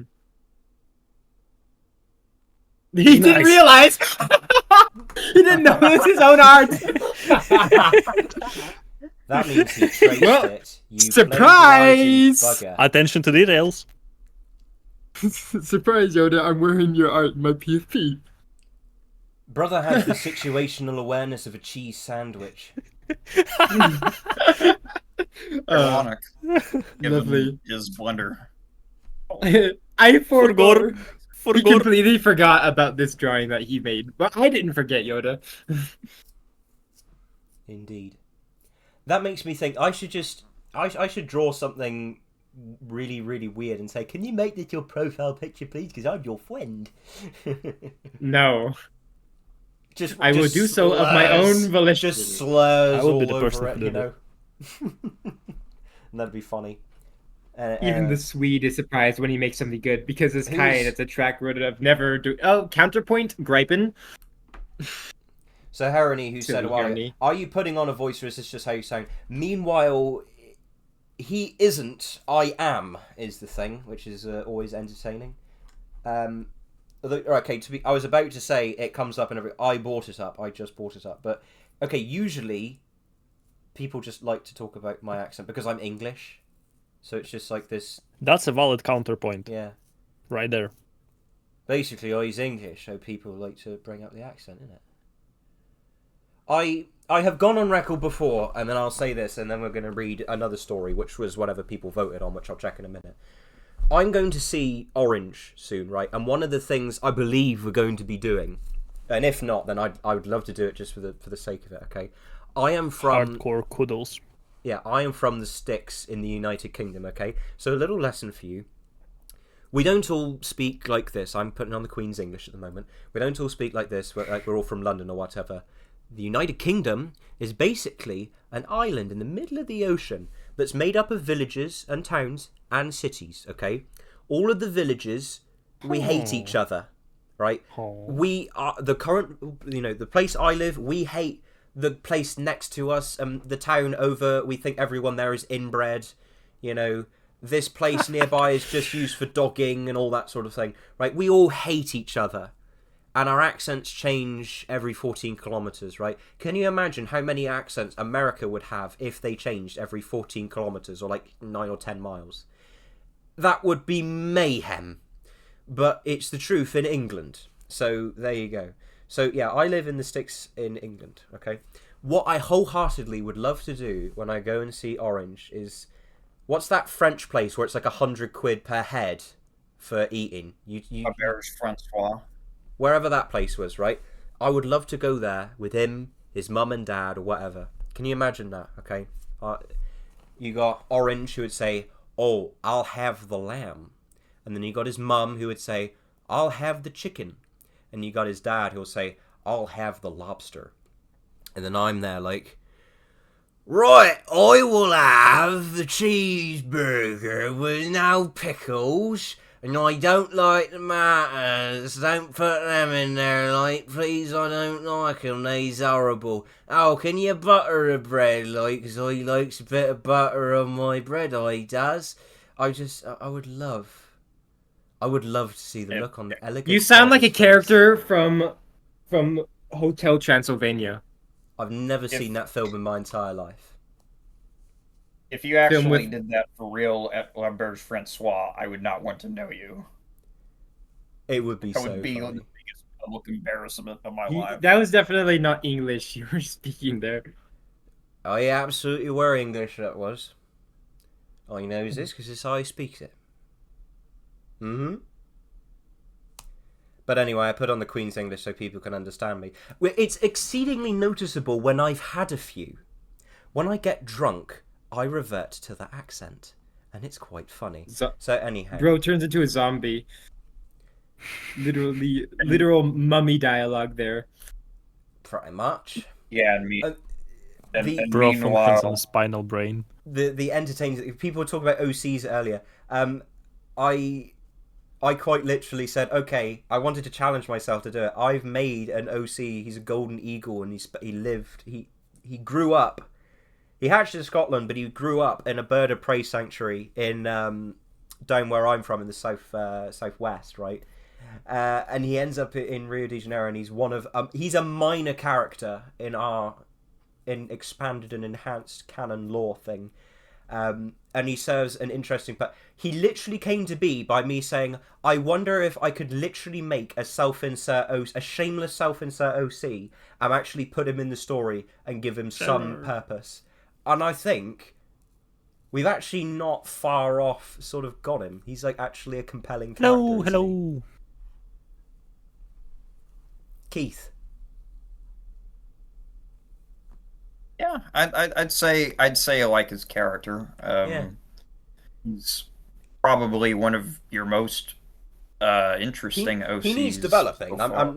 I'm not going to say he's fully fleshed out just yet, but he's going to act as Sama Club security, and he's a supporting character in some of the stories. He's kind of like Luis. He's quite forgettable, and he's not incredibly important beyond being like a bit of a plot tool. He's going to help Blue in some level with understanding.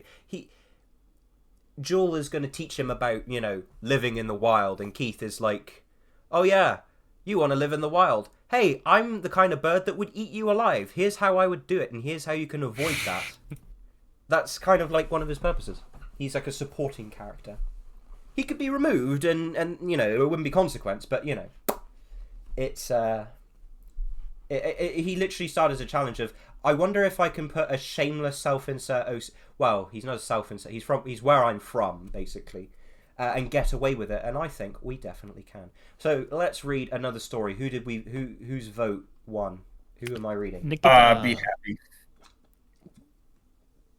Be happy. I have to scroll way up to see the poll. Yeah, it's Be Happy won with overwhelming votes. Really? Okay. This is another argument Chronological against order wins. Haha. Epic orange voice crack. Nikita, are you here? I heard it. You can't What did he you say? can't hide it from us. my voice. This is one of the other reasons why I speak in a transatlantic accent in formal situations, because my voice then does not crack. Yeah. Nikita is typing. Nikita, can you do me a big favour, if you wouldn't mind awfully? You have this document, I presume. I mean, obviously you do. Can you open the document, and can you do me a big favour? Because it's actually, it's a bit of a pressing issue, if you wouldn't mind doing it.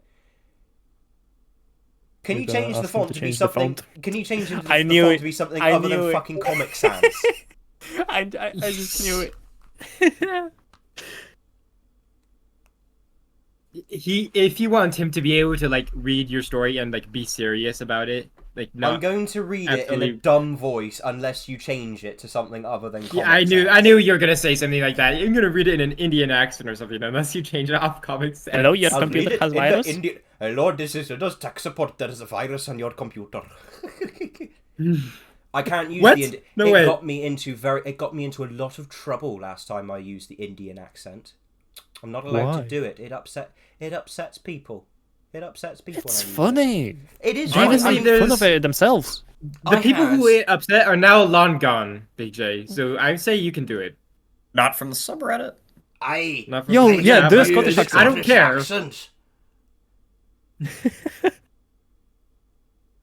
Spudden I- brains.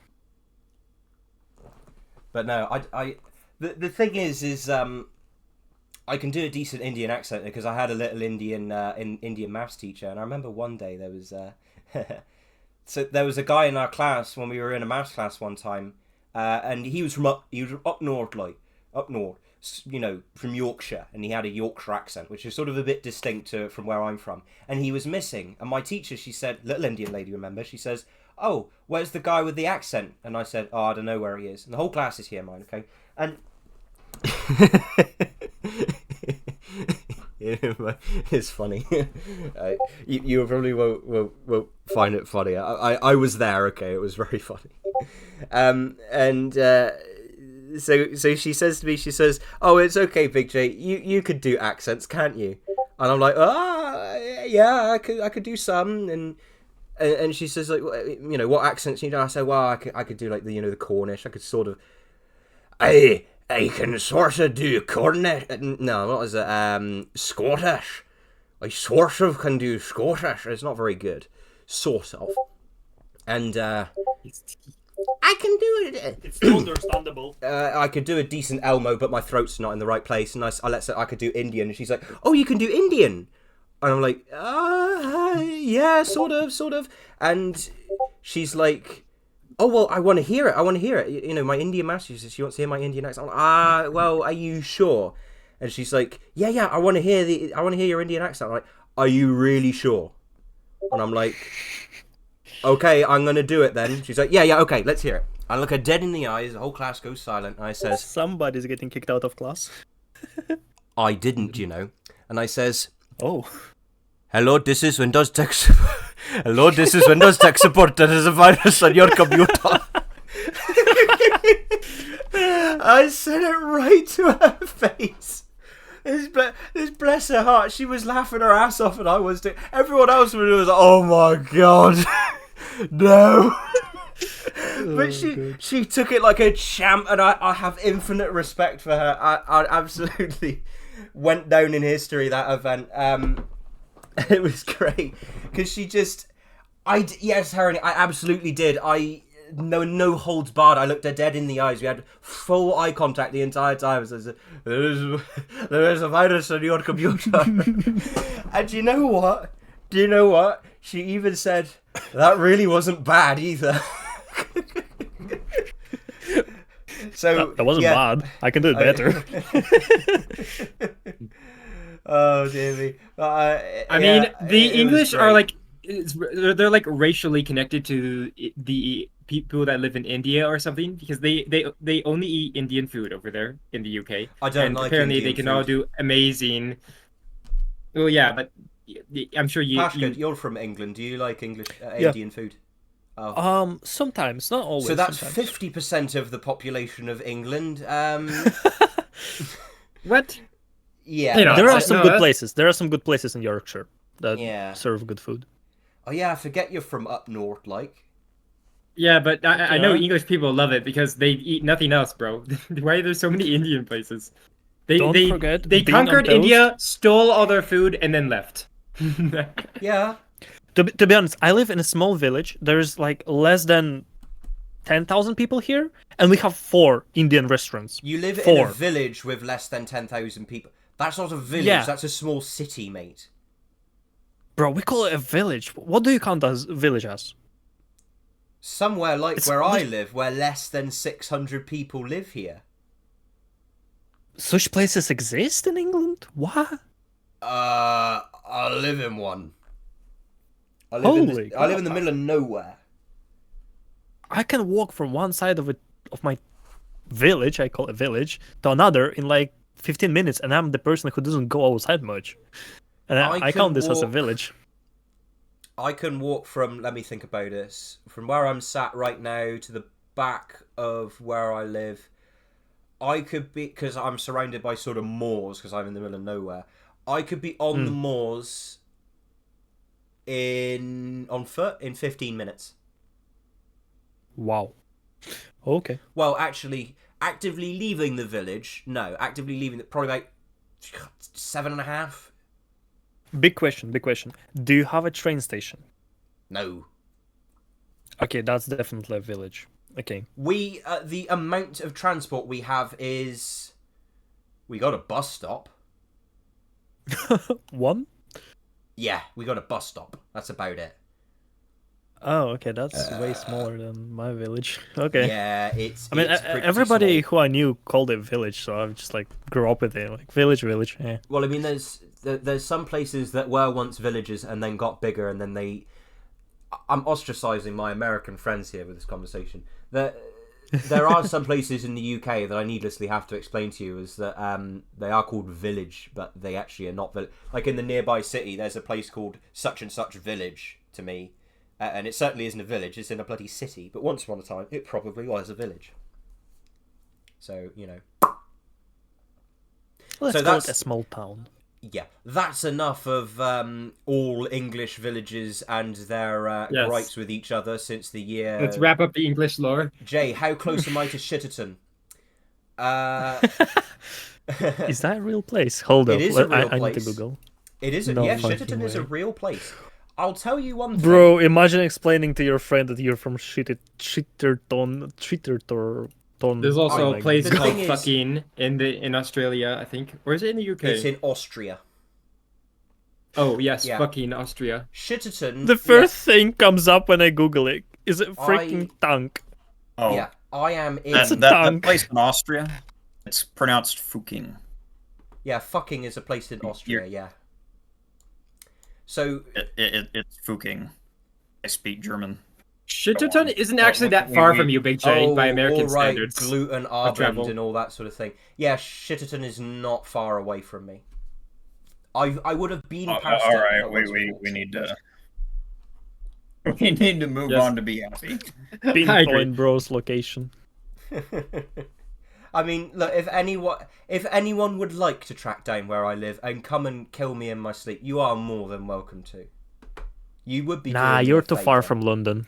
You're not gonna be killed.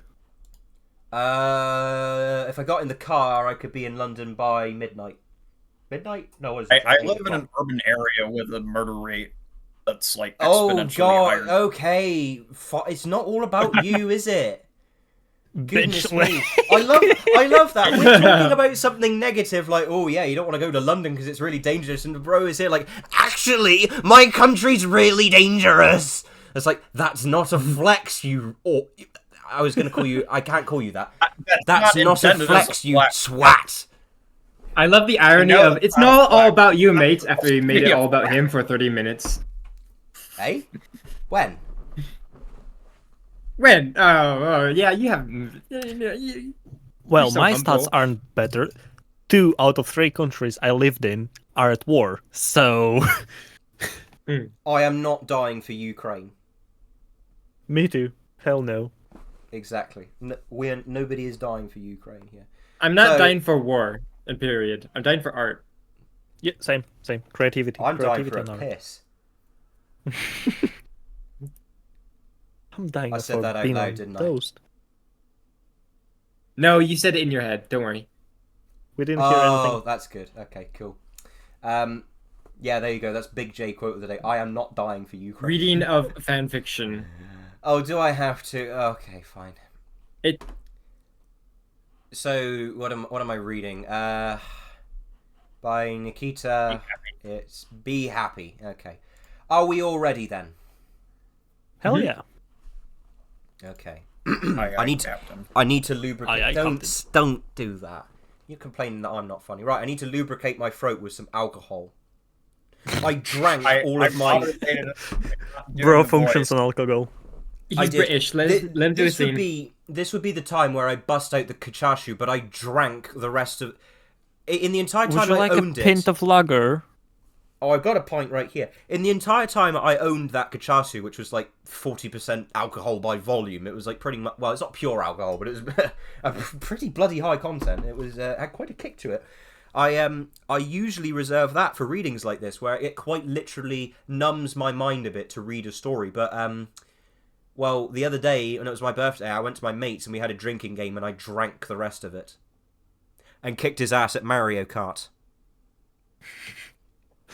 Literally three Are you quarters sure of a you bottle wasn't of born hard in spirit. Russia? 3/4 of a bottle of hard spirit, and I still kicked his ass at Mario Kart. So, you know. I'm not sure I wasn't born in Russia. Well, my birth certificate is coming soon, so I can get my passport to go and see Orange. So, when that arrives, I will be sure to notify you. Wait, hold up. You need a visa for No, I need US? I need a passport. You don't have a passport? Well, I'm trying to get one. Aren't you supposed to get one when you're like 14? No, Oh, that's you don't have to. interesting. You can get one, but it's right. I've never needed a passport in my life because I've literally never left the United Kingdom. Right? Was the That furthest explains a lot. the furthest I've ever been We because need I'm to trying move to on. avoid. Shut up. The furthest I've ever been off of England was when I went to Yorkshire. Actually, when I went to Yorkshire, my aunt lives up there, and I went on the beach, and I walked out to sea. You've been in Scarborough. Where's that? That's like right side of Yorkshire.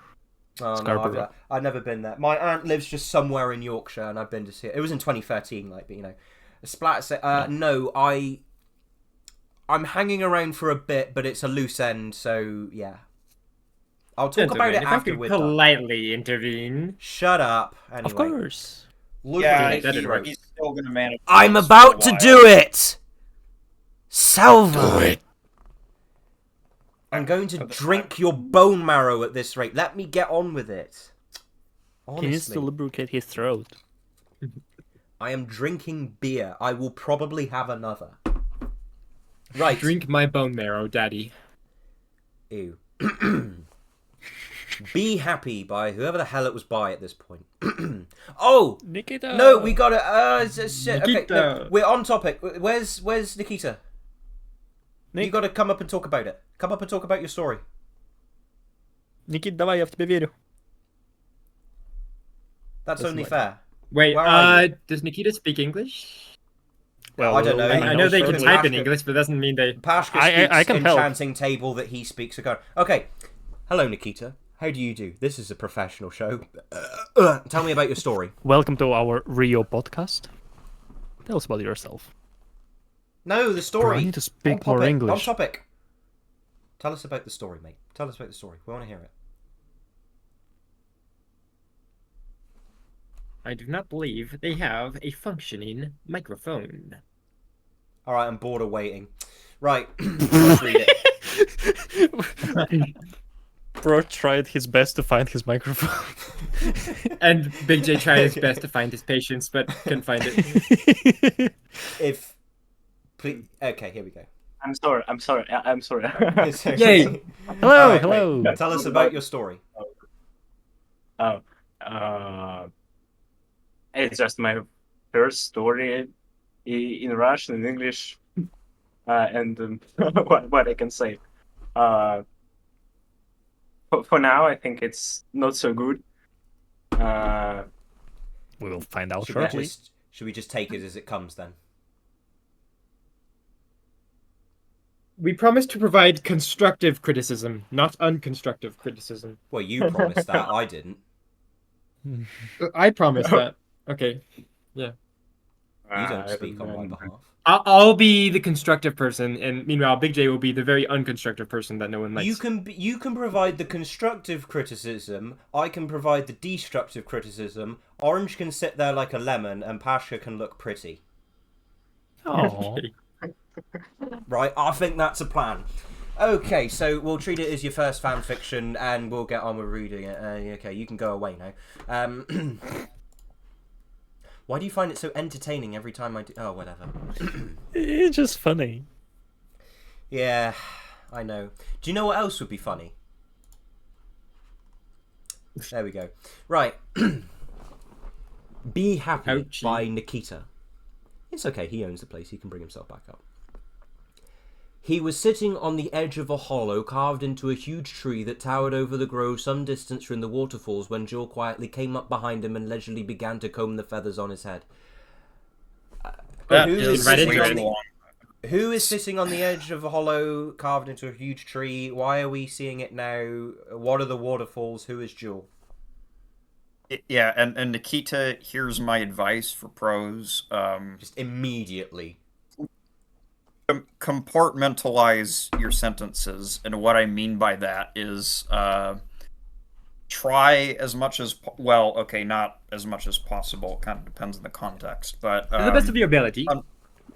unless there's multiple subjects that are intimately I really need a connected poo. in such a way where it's expedient to cover them in a single sentence.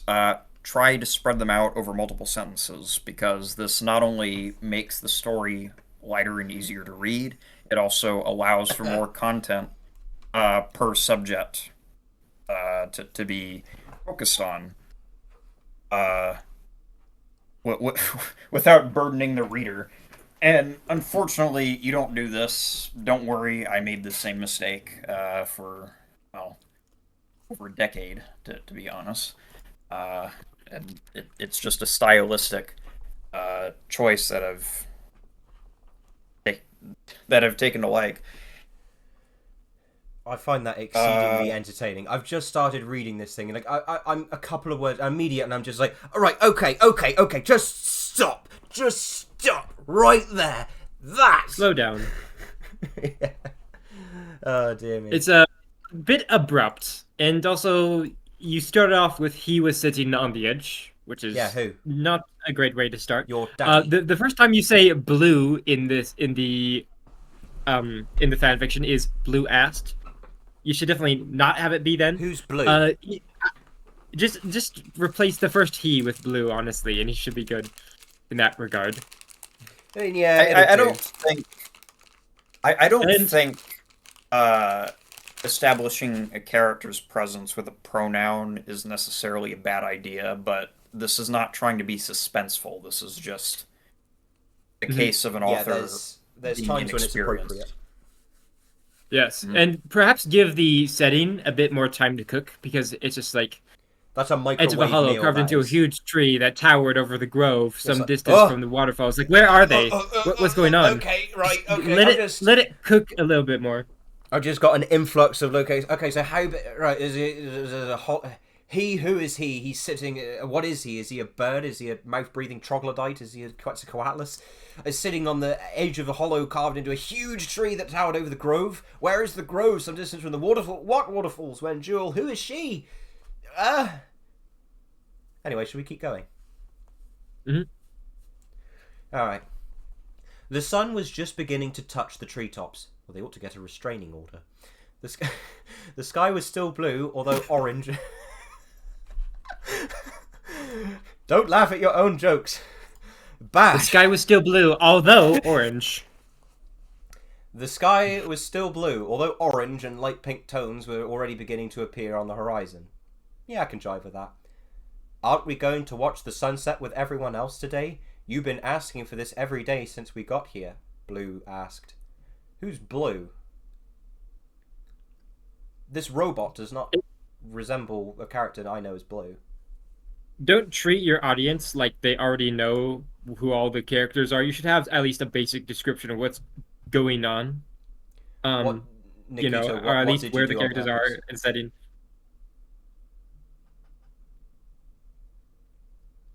What did you do on purpose, mate?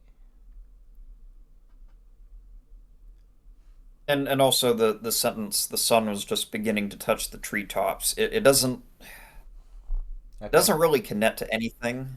And as a result, you have these descriptions of the scenery that feel They're phoned not in. necessarily disjointed, but they aren't rhythmic in any kind in any way. Phoned in. They just feel like a stream of consciousness, That's and the not way a I very would good put it. one.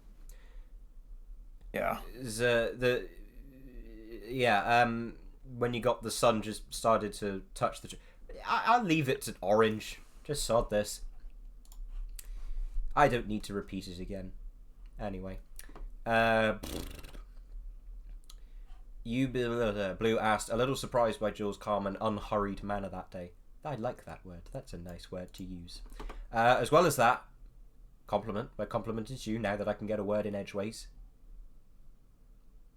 My golden rule of fanfiction. Blue and Jewel are two characters who are very much in love. Adhered to. Points from me. I like that. I'm happy. You could tell a bad story, like an objectively bad story, but if you show Blue and Jewel in it being very much in love, not overbearingly so, but not, like they tolerate each other and not a lemon and that sort of thing, just If they just love each other, immediately that would save it for me. Right, that sort of thing. Anyway. Right. We should get like a stream music playlist going in this as well. Maybe when I make the video, now that I have a better editing software, I'll put like some like ambient music in it. Wouldn't that be good? Anyway. I want to spend this evening with you alone, in silence. I mean, they're not going to breathe. That seems impossible. All this time, Blue was repositioning his head so that it would be easier for Jewel to go through each of his feathers one by one, while watching the flock gather at the waterfalls far ahead of him to admire the sunset. He raised his... What is this waterfall, by the way? Can you answer that? I'm assuming it's just the one shown in Rio 2 in the Spix-Macaw tribe. What waterfall? A nondescript waterfall in the Amazon. That's all you need to know. Okay. It's the one that Blue and Jewel and company are taken by Eduardo into the into the Spix-Macaw tribe's territory, and he's explaining how the tribe was displaced by the humans, and they've settled deeper into the jungle. It appears during that scene. That is what I'm assuming this waterfall is supposed to be, but you wouldn't know that unless There's you two. have a thorough There's multiple understanding of waterfalls in that movie, so this is just a nondescript waterfall. Could be any. It's a nondescript waterfall. I'll settle at that. Okay. I suppose that's one of the things that I would advise when I'm writing is understand what your environment is and then describe it, right? It's a good idea. Now, some people do this differently. Some people can make it up on the fly, but I would heavily suggest that you sort of go, okay, I am writing a story. Where does it take place? The Amazon is not a valid enough, That's a start. Okay, yeah. Where in the Amazon? Okay, where specifically at that point in the Amazon? What is around? What are the features of the landscape? I need to know. So, I will also say, again, you need to compartmentalize your sentences. Blue is repositioning his head so that it would be easier for him combing his feathers. This should be an insight into his body language and his character, and him watching the flock at the waterfalls. This should be a transition to the tribe and his perception of it. You kind of waste an opportunity to really explore the characters in any kind of depth in their everyday interactions, I'd say.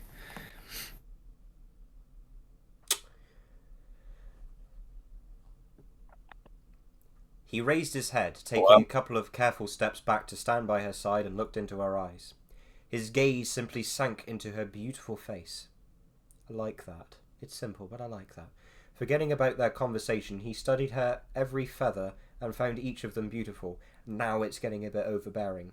A true jewel, he thought to himself. Now it is getting a bit overbearing. His endless love for her brought a soothing warmth to his soul. I get it! From the moment he met her, he thought only about her. Well, I hope not. Yeah, that's. I'm not quite sure Imagine sat on the shitter like, oh, I love my wife. Oh, that was a big one. So I should have thought that. I get what you mean when you're saying the thought of her never left. Like, I get that, but You can keep it. It goes on for way too long, essentially, to the point where it gets a bit eye rolling. And the jewel metaphor. You know how he is like, oh hey, I like this, and then he's like started to say, oh now it's getting a bit overbearing. You should have just ended it right about there. That's literally why I said it. I've skimmed this story before. No, we read it in fall. Did we? Yeah. I don't remember that. And when did we do that? You don't remember anything, Lemmy. Who are you? I really don't remember us reading this. When did we read this? I know I skimmed it. When was it submitted? Yeah. It's maybe a while ago. Oh Uh, well, I don't care. Put it this: if I have read it, I don't remember, but I know I've skimmed it. So there we go. Right. And the jewel metaphor, I will also comment. I use this in Faces of Joy, my entry, but the difference is that in the context of that story, Difference is that you're just Blue better. No, it's well. First of all, Blue has just met Jewel essentially when the metaphor is being used, and it's also in the context of Jewel's character being broken down, but Blue still realizing that she's this great person not to be abandoned, that she's the true Jewel of Rio de Janeiro, that kind of thing. This is just him I wasn't thinking, 100% of the oh, a fan, but when you true did Jewel. It's melodrama for the sake of melodrama, in a context where there's nothing that prompts him to think this. It's sappy romance, and it takes place. Well, okay. I often say 4 years after the first movie, but Not technically everyone's it's not a human, to be canon. fair. Technically, it's not a canon date. I only say that because that's most likely the intended length of time intended by the filmmakers. But still, this takes place a substantial length of time after the first Rio. And again, he's not prompted in any way to think this, which is why I'm criticizing it. Yeah, Big J, continue. I will I- intervene for a bit. Guys, I must go now. I would love to read the rest of this, so On your bike, please then. send it to me.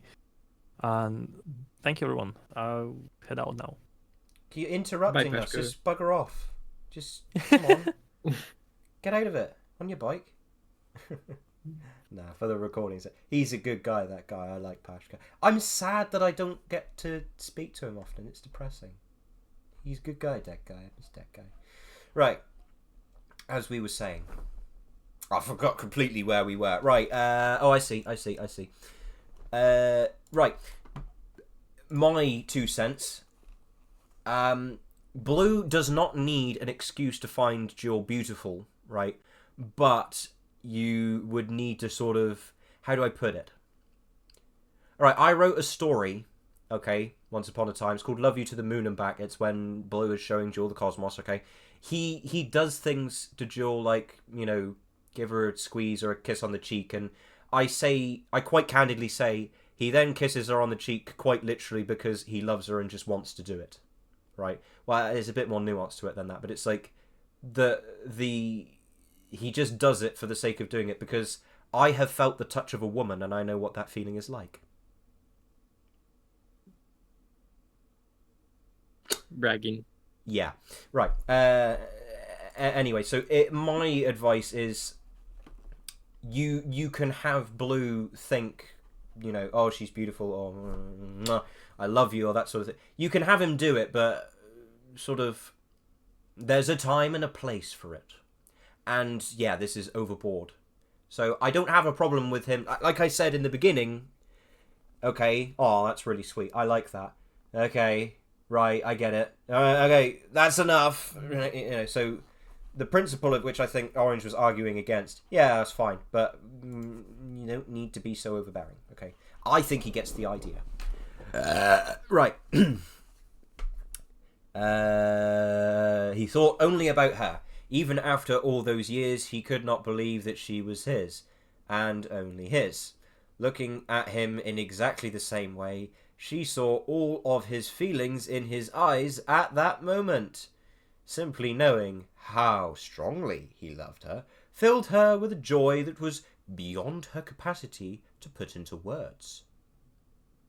As the sun slowly sank, that's the power of 3, I like that, below the horizon, well, that's GCSE English. Orange will probably say, "Don't do that. It's horrible." But I've always been a little bit fond of the power.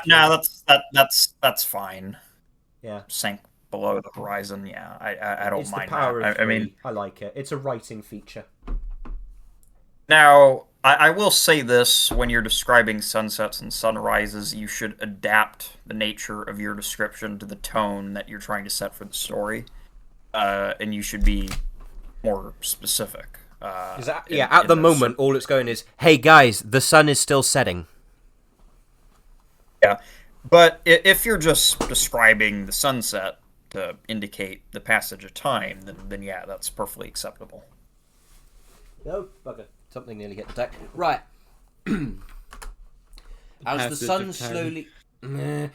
sun slowly sank below the horizon, the colours of the sky shifted from the cheerful blue to deep purple, pink, and crimson. Oxford, comma. Didn't you already say that they already had orange and light pink tones? So why are the orange and light pink tones redundant. not being? Sorry. It's redundant. Yeah, you already said that. Their mingling created unique shades that reflected on the surfaces of the clouds and the water. Well, clouds can't really. We're trying to reach reflect the things. essay word count. This should have been He's done trying, in man. the opening. He's trying. I get what Nikita's doing. Okay, I get what you're going for. But if you're trying to build tone with these descriptions of the sunset, you should do this in the opening paragraphs so that your descriptions are not disjointed. Because so far nothing significant is changing that would necessitate these being in separate paragraphs. And these aren't being done to indicate shifts in the tone either. They just exist to, again, indicate the setting and the passage of time when this is not necessary, and it just makes you look unprofessional, and it cuts off potential bridges that can be used in the narrative focus on Blue and Jewel into other literary devices. Did you get all that? Good. The environment acquired a new depth and romantic charm. That's just telling, not showing. I had to digest that for sorry. a second. Why are you sorry? The reflections of the sun's rays on the trees. Yeah, trees don't reflect. And grass also doesn't reflect. Maybe dew on grass reflects, but, seemed almost magical, emphasizing their shape and texture. How? The leaves of the trees and grass shimmered in the... You already said that. As if they were covered by a delicate blanket. Of what? So, that tries, but it doesn't really do much, does it? Anyway... Blue quietly opened his wing and, turning his head back to the setting sun, carefully embraced Jewel, gently pressing her to himself. Aww. See, if it were just that before, and just this now, I would be really happy, and I'd be saying, "Oh, that's really nice." But anyway. What about the children? He finally spoke. Oh yeah, that was what the story was about. I forgot. Remembering their conversation. They wanted to stay with Raphael tonight. Oh, Raphael. Yeah, you spelled his name wrong, but whatever. Translation issue, probably. They were having a great time with his kids. I also told Dad we weren't coming. I don't like Rio 2, but it firmly establishes that Jewel pretty much, I'm pretty sure, exclusively calls Eduardo Daddy. So, she'd be saying, I also told Daddy we weren't coming.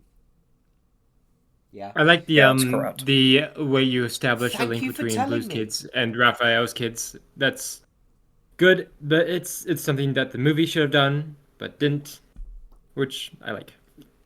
Yeah, thank you for taking the words out of my mouth. I was going to say, yeah.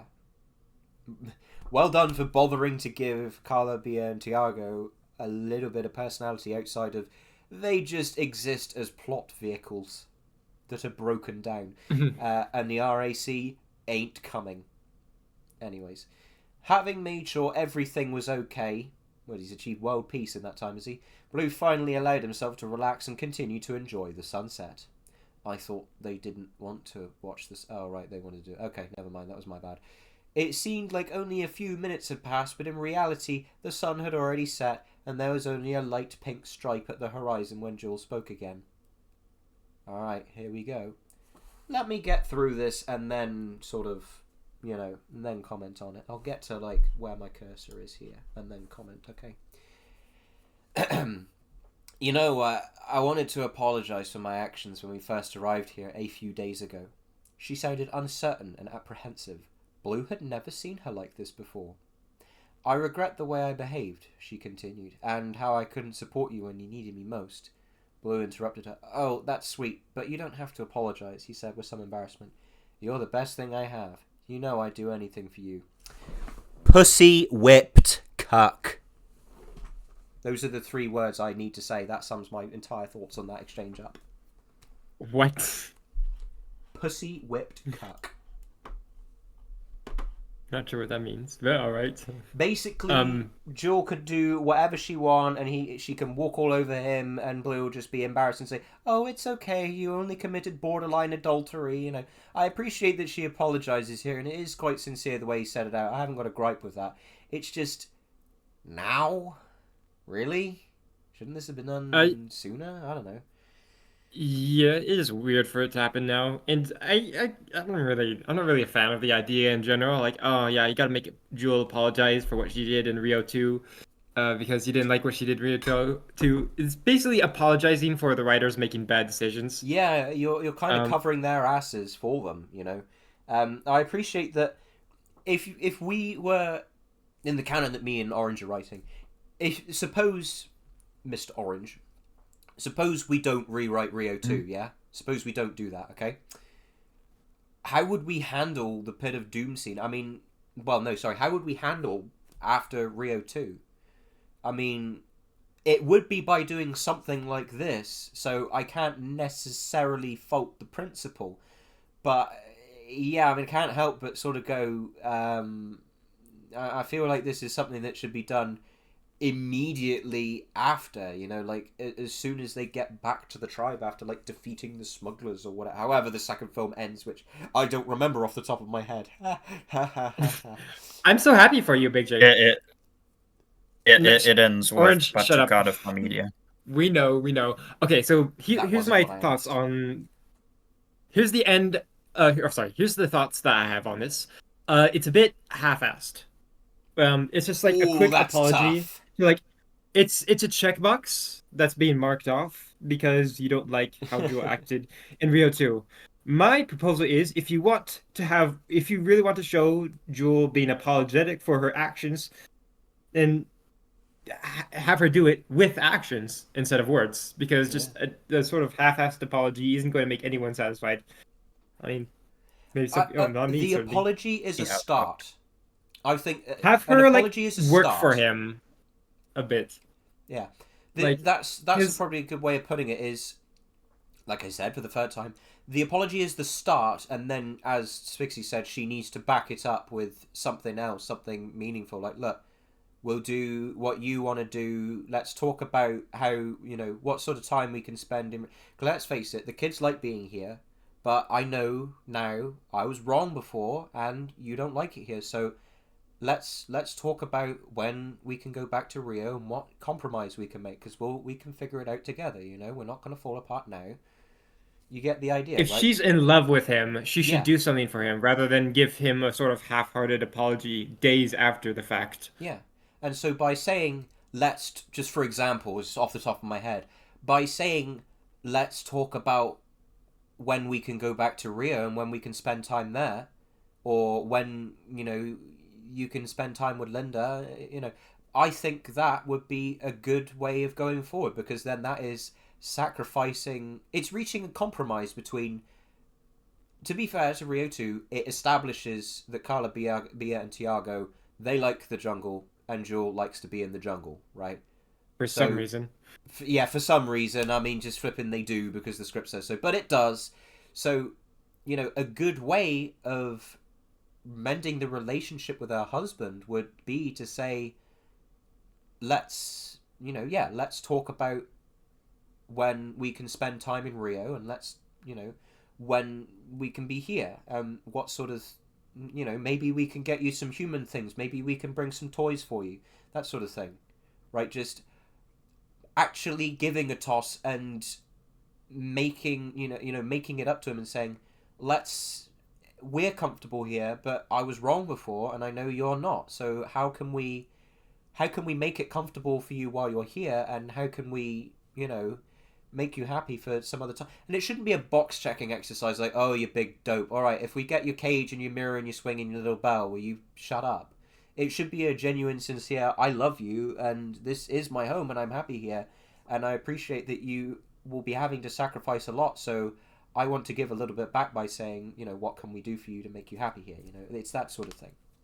That's how I would be wary of making that idea boring, because like if she's just like, hey, let's accommodate your needs and stuff, Blue, because you're in the jungle now, I feel like it wouldn't be super easy to make that idea interesting to read, because again, this is a narrative, this is a story that you're telling. Yes. You have to make it interesting. You can't That's just you can't off the top of my treat it head. like actual, like you're giving actual relationship advice to people like through a narrative. No. You have to have an interesting construct here. Yeah, that's just off the top of my head. Come on now. Yeah.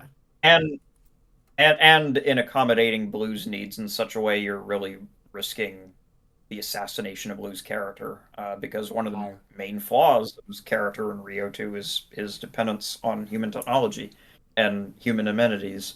Some other things that It's his I'll toys. mention He here. doesn't have to give up his toys. Well, they could make some. Yeah, but, well, okay, macaw toys in real life, they are very commonly made out of wood, and those could easily be crafted See a Copo. by the macaws. Yeah, so make some. Yeah, that's what he said. yeah, but anyway, what else I was going to mention? So the dialogue here does not sound like Jewel. No, that was the next thing, but just no. Yeah, it doesn't. Yeah, It's and very- then she's very the other formal. thing is, It's what you want her to say, I can tell. Yeah, And yeah, now, also very formal. One of the things I have very painstakingly learned, right? I've always known Jewel quite well, but one of the things I've not been amazing at is doing a dialogue. I've generally been all right. She's but- American. Yeah. What do you notice about Orange? What do you notice about Spixie? And what do you notice about me? Yank, Brit. Yeah. Yep. I kind of have to write an American character, so I've had to learn how to write an American character. I'm the other one who actually speaks like a Yank, though. True.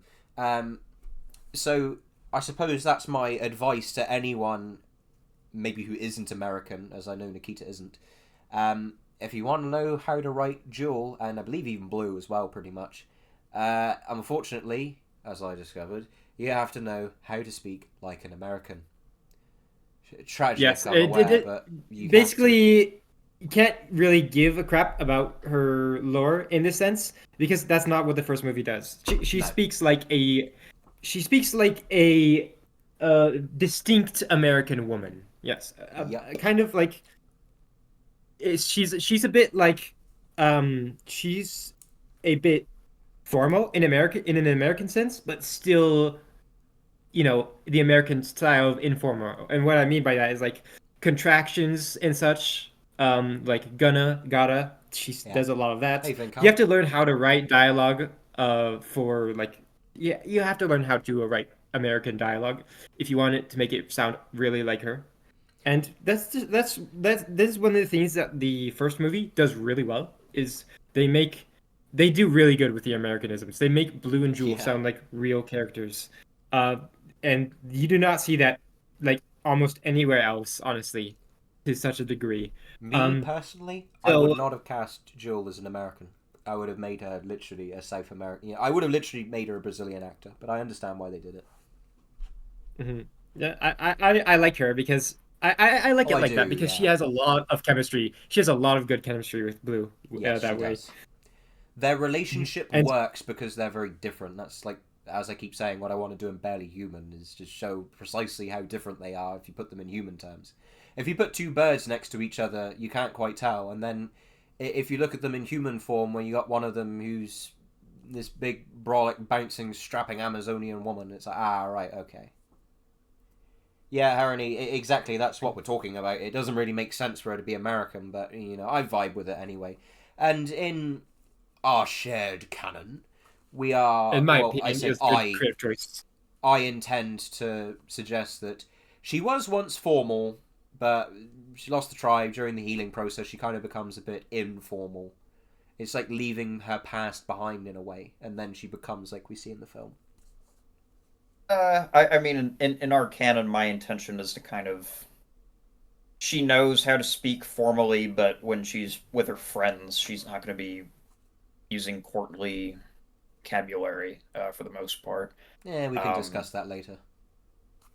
Yeah, I actually have like a cheat sheet for Americanisms that actually will help you write her dialogue. Limey can attest to this. He uses power! They can be shared, dude. We can have other people. Of power! Oh! It doesn't disappear if I share it with someone else. Come on. What was that? Are you role playing as a diesel engine again? Yeah. The other thing I was going to say about this scene that I really don't like is that it doesn't acknowledge it whatsoever. Hating on this poor guy. Blue's fault in the discussion at the Pit of Doom. Both Blue and Joel, I'd say, are at fault. I'm sorry?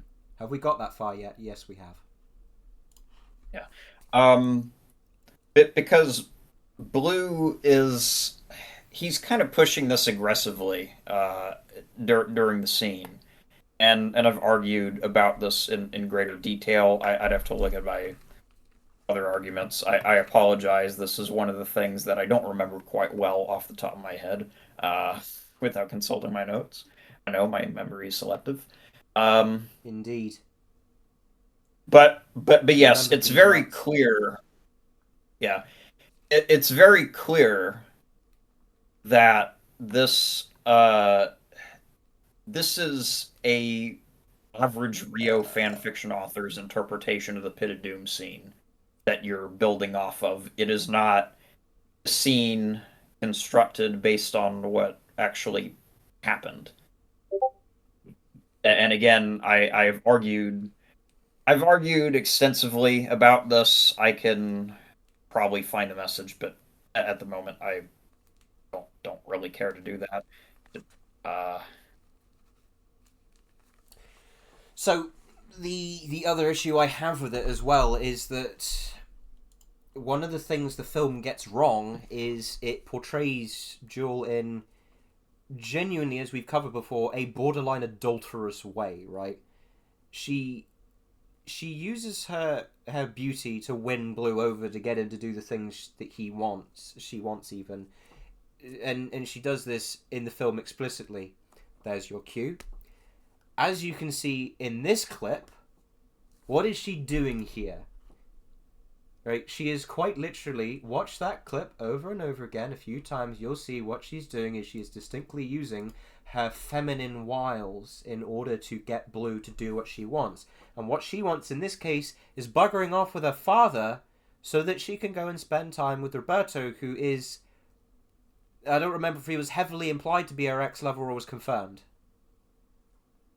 That is confirmed, but the problem with this argument is that it's not actually known that this was her intention, because Roberto just appears in the next scene that we see her, but it's again not revealed that she intended to do this. But he appears. He could have just shown up. Yeah, she goes away, and the next time we see her, she's spending time with Roberto. Yeah, but what I'm saying is that there is no proof that she intended this, that this was premeditated in any way. This is just Roberto appears, so you can't. There's not enough. Why is she so keen to get rid of Blue, and then why is she? Or she kisses her own father, but not her husband. Like very deliberately, it looks like she's going to kiss him, but then she doesn't. She pulls a leaf out of his head, right? So.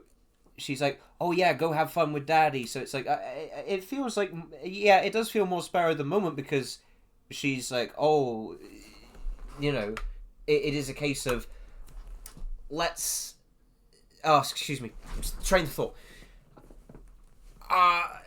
It's more spur of the moment because she's like, oh yeah, that's a good idea. You go and have fun with daddy. And then, you know, but she clearly wanted to go away and do something else, right? You know, she doesn't really. Oh, Guild. That's a. I French also man. sure I don't like her line either. Morning, sweetie. Takes the leaf out of his head. Yeah, It's why like, not is she kiss him? role playing as a 1950s stay-at-home mom? What the I hell? don't mind her calling him sweetie because that's American, but she Yeah, could but like kiss the him. way she says it is, it's just devoid of emotion. I'm like, Yeah, bro, I mean, like, this look, this is not you. however It's not you your character want at to all. take it, okay, however you want to take it, this is the point I'm making. Regardless of how you take that scene, the fact of the matter is that she uses her feminine wiles to get Blue to go and be with Eduardo, so she can go off and spend time with the kids. She doesn't want him to be present, right? So that's her using her beauty and her attraction to get him to do what she wants, right? And what happens here? Jewel meant to respond, but as luck would have it, nothing came to her mind. Instead, she pressed herself even closer to him and buried her beak deep in his deep, thick feathers. Tears flowed from her eyes. The multitude of feelings overwhelmed her: remorse, sincerity, the warmth of the sunset, love, and many others. First of all, this is reducing her to a wet blanket, but let's be honest here, all she's doing is what she does in the film. She's using her beauty, her attraction, to kind of get Blue to come around to her point of view. So, if anything, this isn't... She's apologized and that's the start, but she's apologized and in this context she's immediately just sort of not really changed at all. She's still sort of, you know, this is how it comes across, alright? I doubt you intended this. Highly, highly doubt it. And if you did, please say no. And I'd be shocked if you said yes. But this is kind of coming across to me like pretty much what I just mentioned before, that Jewel uses her feminine wiles to get Blue to do what she wants, and now she's only really doing the same. Is she's coming up to him, she's touching him, she's, you know, grooming his feathers, and, you know, he is then getting lost in her eyes, and now she's pressing herself up against it. It's like, for her to, if she's going to apologize, then they should stand away from each other, because it's formal and it's sincere. This doesn't come across as sincere, right? If they hadn't touched each other all night and then she just suddenly started crying and then Blue went to hold her or whatever, great. That's fine. That's him comforting his wife. No problem whatsoever. But it comes across to me as predatory, the way she's doing it. Distinctly reminds me of the second film. So you're trying to fix the second film here, I can tell, but how it's coming across is you're just doing more of what the second film did. Which is one of the reasons I'm really not a fan, so, you know. Was that all for now, or should I keep going? Keep going. With the story, yes. Am I wrong, by the way? No. That's one of two. It's a bit like yeah, It's she is kind of, she is softening him up. She's sweetening him up. Yes. You know, when I've fucked up and I've apologized to people before, I don't sort of, oh, it's all right, it'll be fine, innit? We'll just get you, you know, we'll get you sorted. I'll buy you this or whatever. And, you know, I once deleted my mate's schoolwork for all intents and purposes.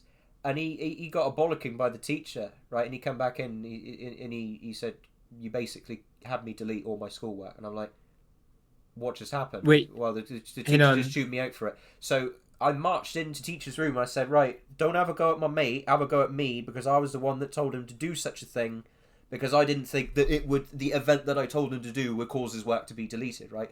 So when I wanted to apologise to someone for doing something pretty messed up, I sorted it out immediately, right? And I made a gesture of goodwill. I said, you know, I went in there, I acted, I said, look, blame me, it was my fault. And then I went in there and I said, right, I'm really sorry about that, mate. I didn't think that would happen. That was all my fault. I'm going to help you get your work back. Teacher's going to help you get your work back. She reckons she's got backups that she can, bring back up to speed or whatever. And I will stay in and I will get it done. And honestly, within 2 days, we did. We got him back to where he was. And we learnt a good lesson. He later on told me when we was at McDonald's, he was like, mate, I had I lost a lot of respect for you, and then I gained a lot of respect for you. He says, I'll always remember this. He says, when I come back in and sat down, if you'd have said the wrong thing, like, it'll be fine, just get it back or whatever, I would have punched you. I would have decked you. I would have put you in the ground. I would have gone to prison, right? Because my mate at that point, he was homeless and he had like nothing to lose. Like college was the only decent thing he was doing, and I deleted all of his work. Like he was ready to put me in the ground, and he said I would have done it. See you later, Sabo. So yeah, that is how an apology should be, where you act, and then you I don't so much care which way around it goes, right? But you act, you make good on what you're saying, what you're trying to stick up for, and in that case it was me mucking up my mate's work, and we indeed did. We got him back to where he was in 2 days, right? So this apology, yeah, this has all of the sincerity and effect of a wet tea bag, on a cup of boiling water. It's weak, right? But that's all right. This can be approved. What I will say now, okay, and the other two might disagree with me, because I've sort of looked at a few stories now from people who sort of, who are new to writing, as you were at the time when you done this, and I know you've got other stuff in the works that you've worked on. It's like, remember not to be disheartened, because when I'm looking at this, I'm like, okay, this can be salvaged, as I spoke about earlier, right? There are things I reckon can be done here to fix it, right? And that's the way I like to look at these things. I don't like to... I used to just sort of not be bothered and be like, oh yeah, it's funny, this... But nowadays, I prefer to sort of look at things, all right, how can we fix it, right? And I think there are ways of doing it. If you're interested in talking about fixing this, you can give me a message. I don't care if that's right now or later on, when you remember. But if you're interested in fixing this, you can let me know. I'll be happy to sort of sit down and see what we can do about it, right? But until then, I'm going to keep going if nobody has anything to say. Because in all fairness, we do need to get a move on. Mm-hmm. Nobody else? I'm gonna have to dip in precisely 1 hour from now, by the way. All right, let's go. Not let's go as in, let's go, you're giving. I mean, let's go as in, let's get on with it. Right. But also, let's go because you're leaving. It is in such moments when the soul is, excuse me, overcome with the most diverse but exclusively positive feelings that double space real happiness manifests. I mean, thank you for telling me that. Telling. You're not really Thanks for telling me that. You're not really saying anything of substance there that really informs the human condition. No. It's just... Yeah, I appreciate that they're birds, but you know what I mean. Yeah. They are anthropomorphized. They have a human spirit, right? And they are an allegory for it as a result. So, Blue couldn't see her face, but he could feel her heartbeat, her quickening breath, and his chest feathers getting a little damp. At face value, I like that detail. I pay attention to... Yeah, I pay attention to the internal workings of characters because it grounds me with them. I like to say you could hear her breathing like a finely tuned instrument. You could hear the sounds of Borborygmi, the heartbeats and that sort of thing, right? I think they are a tool to be used for grounding your character. Like, yeah, this is an animal. This is a living, breathing animal. A fictional living, breathing animal, but a living, breathing animal. So I like it when people pay attention to anatomy like that. Now, the opposite end of the spectrum is tummy rumbles. Oh, I'm so hungry. Yeah, and that just doesn't happen in real life, really, does it? And if it does, it's embarrassing. Like, be more creative than that. But I don't mind if... It does happen to me, to be fair, so... Alright, Drake. Trajan, the kind of guy to have his stomach growl and say, oh boy, I'm hungry. Orange, the kind of guy Actually, no. to levitate No, in the no, air I- following the wafting steam of a pie in the window. Oh, gee willikers. No. Okay, I don't say it out loud. That is not what I meant, but continue. Yeah, I know. Well, that's the whole point that I'm getting at, is that stomach growls. Oh yeah, I'm hungry. That just doesn't really happen. Yeah, If it yeah, does, okay. it's kind of like I was not understanding your point. That's an L on my part. Indeed. That key on your keyboard I'm going to find is just missing when I get there. Right. He took a deep breath from the fresh, humid air, then exhaled with great relief. Why is he relieved? It seemed impossible to him. A bird that had lived in a small house... Oh, God, we're going to get the sob story of his... Yeah, we know his backstory. He lived in a small house in Minnesota just a few years ago. But it was real. Real in the Amazon. No one has cared for me like this since my mother passed away. You would have thought that they would say this before they got married. Yeah. I married, would also you know. comment. I don't mind dwelling on his backstory, Minnesota, but again, you're not saying anything new or original here. It's just It's stuff people Hey already guys, know. do you remember that this bird? Do you remember that he came from Minnesota? Yeah, we know. That's why we like the film. That is the key point why we like the film. We remember. You know? Anyway. As for the line itself, no one has cared for me like this since my mother. I don't mind it, but I mind it being here. Like, this is something that should be said, but said a long time ago.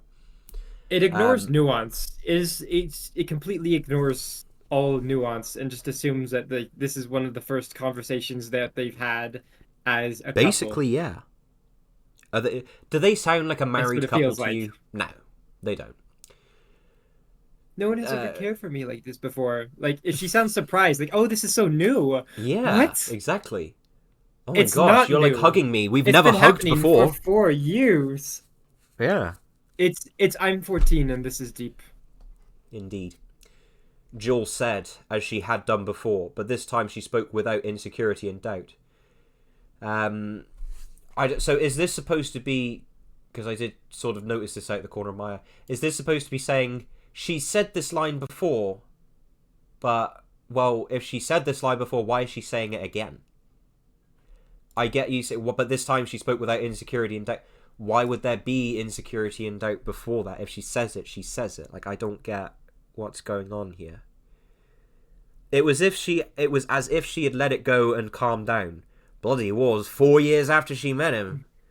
How long It was did it as take? if- Wow. And why is it this event is not nearly profound enough to say, oh, so you know my apprehensions about my mum being the only one. Yeah, that's just gone now because you were a submissive little cuck and said, no, you don't need to apologize for me being you don't need to apologize for being a bitch. What a pushover, you know. So it's like, this is not a profound scene, but whatever. Usually Blue all would this emotion is not at all warranted. Yeah, it's basically happening because the story says so. Usually Blue would console her, but there was no need for that now. He arched it. Well, apparently there is. But whatever. He arched his neck in a semicircle above her, burying the rounded part of his beak in the feathers on her head. Nice. I love you, he whispered almost inaudibly.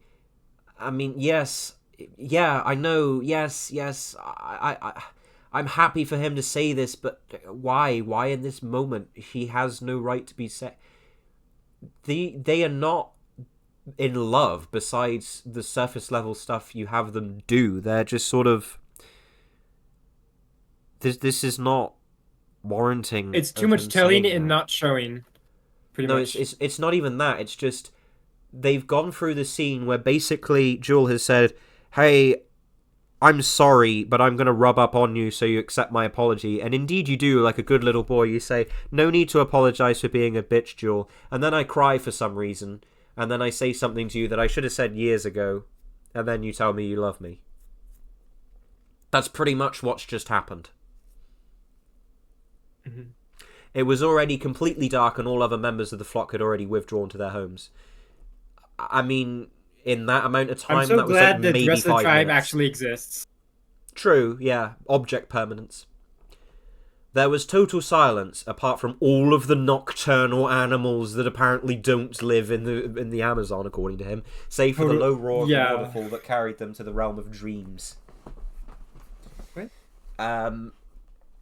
This is... What would that waterfall be doing? I don't know. Nikita, would you like me to read the next bit, or... Because I noted you were sort of apprehensive about me. Would you like me to bother with the next bit, or... Just seeing if he's here. I will read it if he doesn't say anything, but if I can move on, then I can move on. Hello? Let me bring him. Yeah, go for it. Well, I mean, if he's in the audience, I don't see what good pinging him will do, because... No, whatever. Well, he might be. If he'd hear the ping, then he'd... Oh, whatever, just... Basically that, yeah. Should I bother with the last paragraph?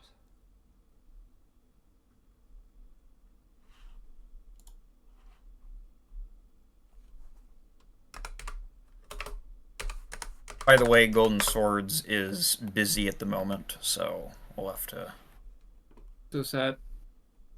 Yep. Nikita, Yeah, would you like me to read the... Because I noted you were a bit sort of not so much fussed about us reading it, and you were sort of rather we read something else. I will do it if you want me to, no problem. Would you like me to bother with the last bit of the story here from A Few Rays of Sunlight, blah, blah, blah, blah, blah? Would you like me to bother with that or move on to something else? It's up to you. I'm happy to do either.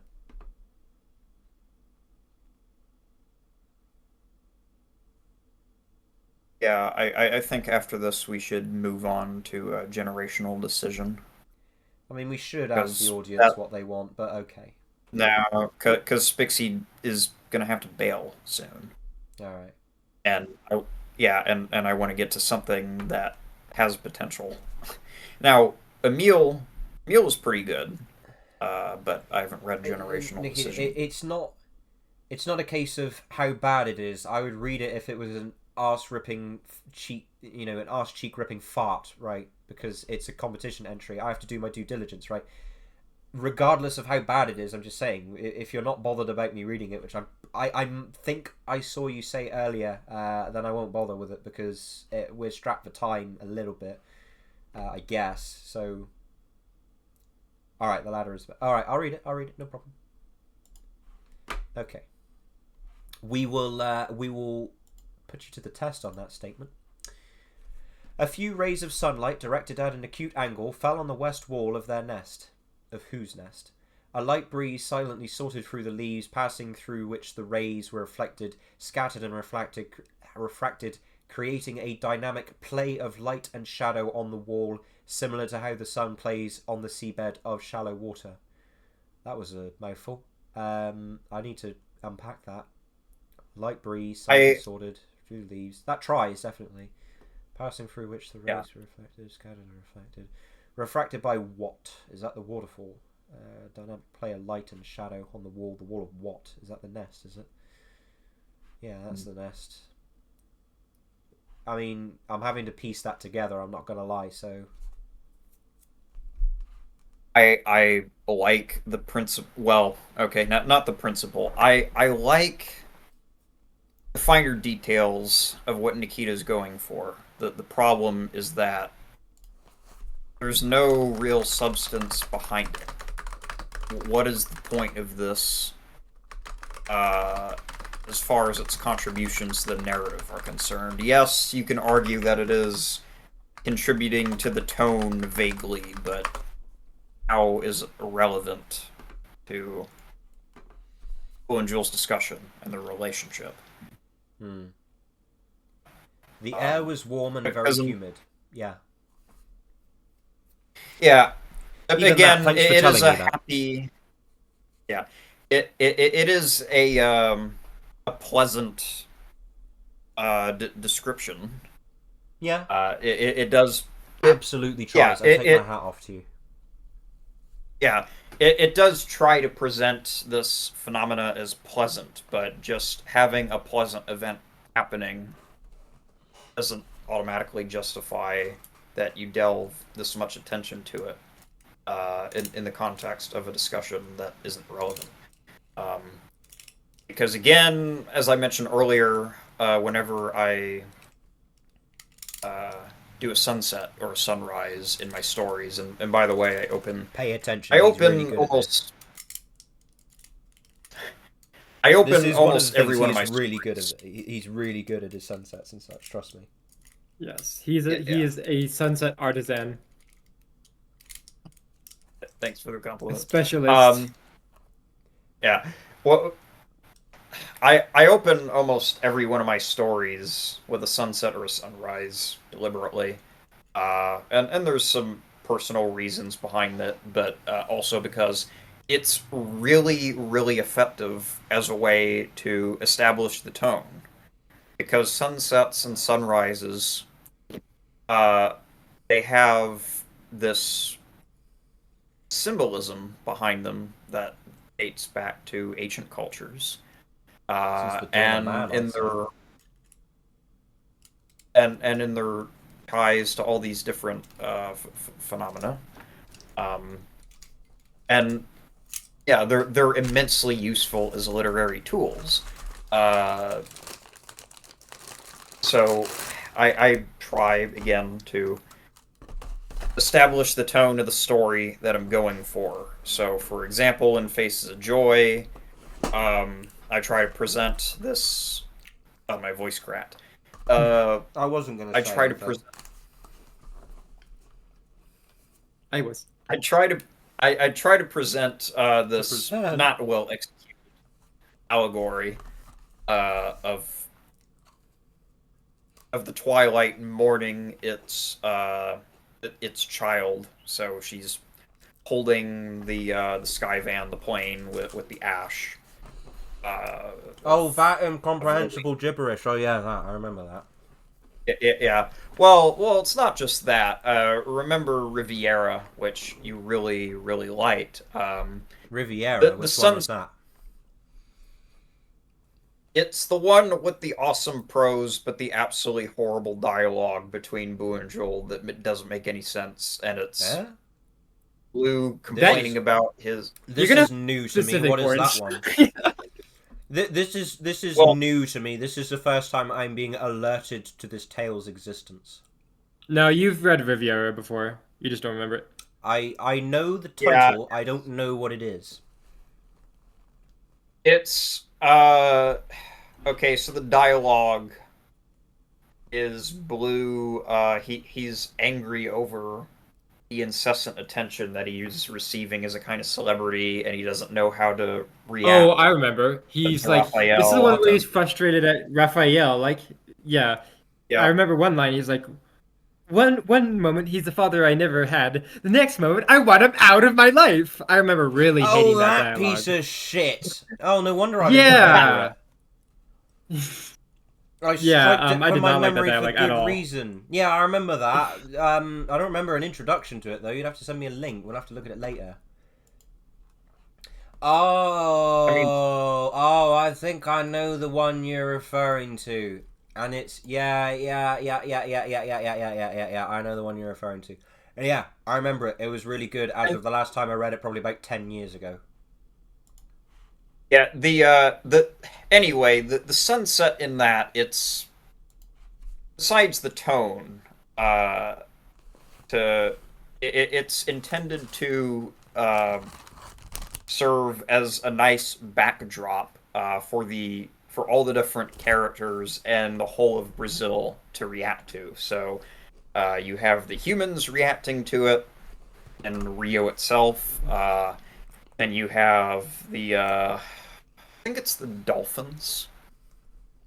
I can't remember exactly. I think it's the dolphins that react to it. So it kind of moves in this. He does this fascinating thing with words where you can candidly imagine you're watching through a screen or through the lens of a camera that goes on this journey through the setting. And I remember it being so beautiful. And I really wish he would write like that, just continuously. But I don't know.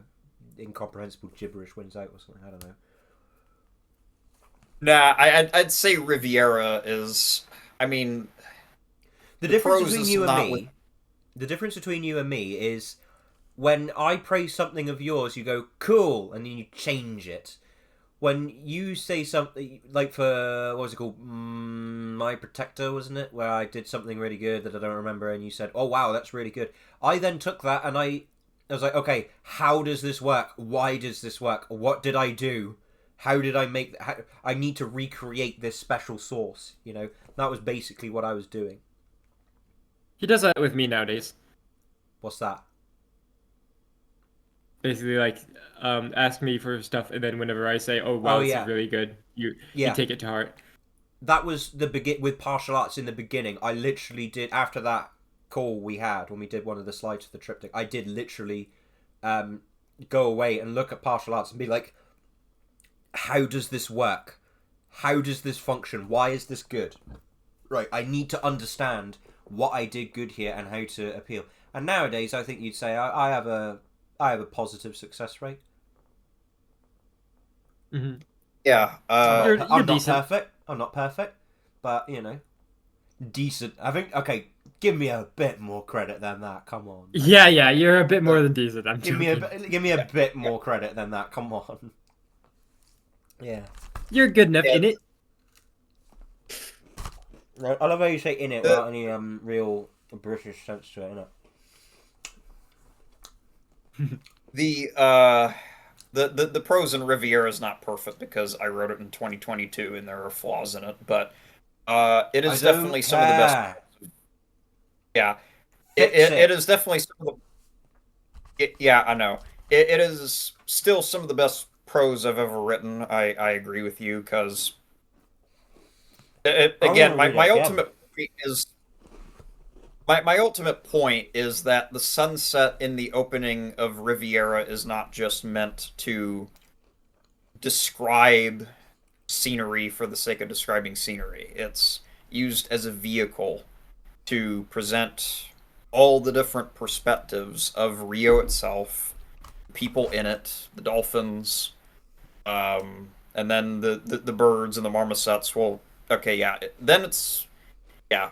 So from the dolphins, you then get the marmosets, and then you get the birds, and then you finally end with Buenjul after you have a reprise of Real and Rio. That's done in a way that is not meant as an obvious callback to the movie. It is done.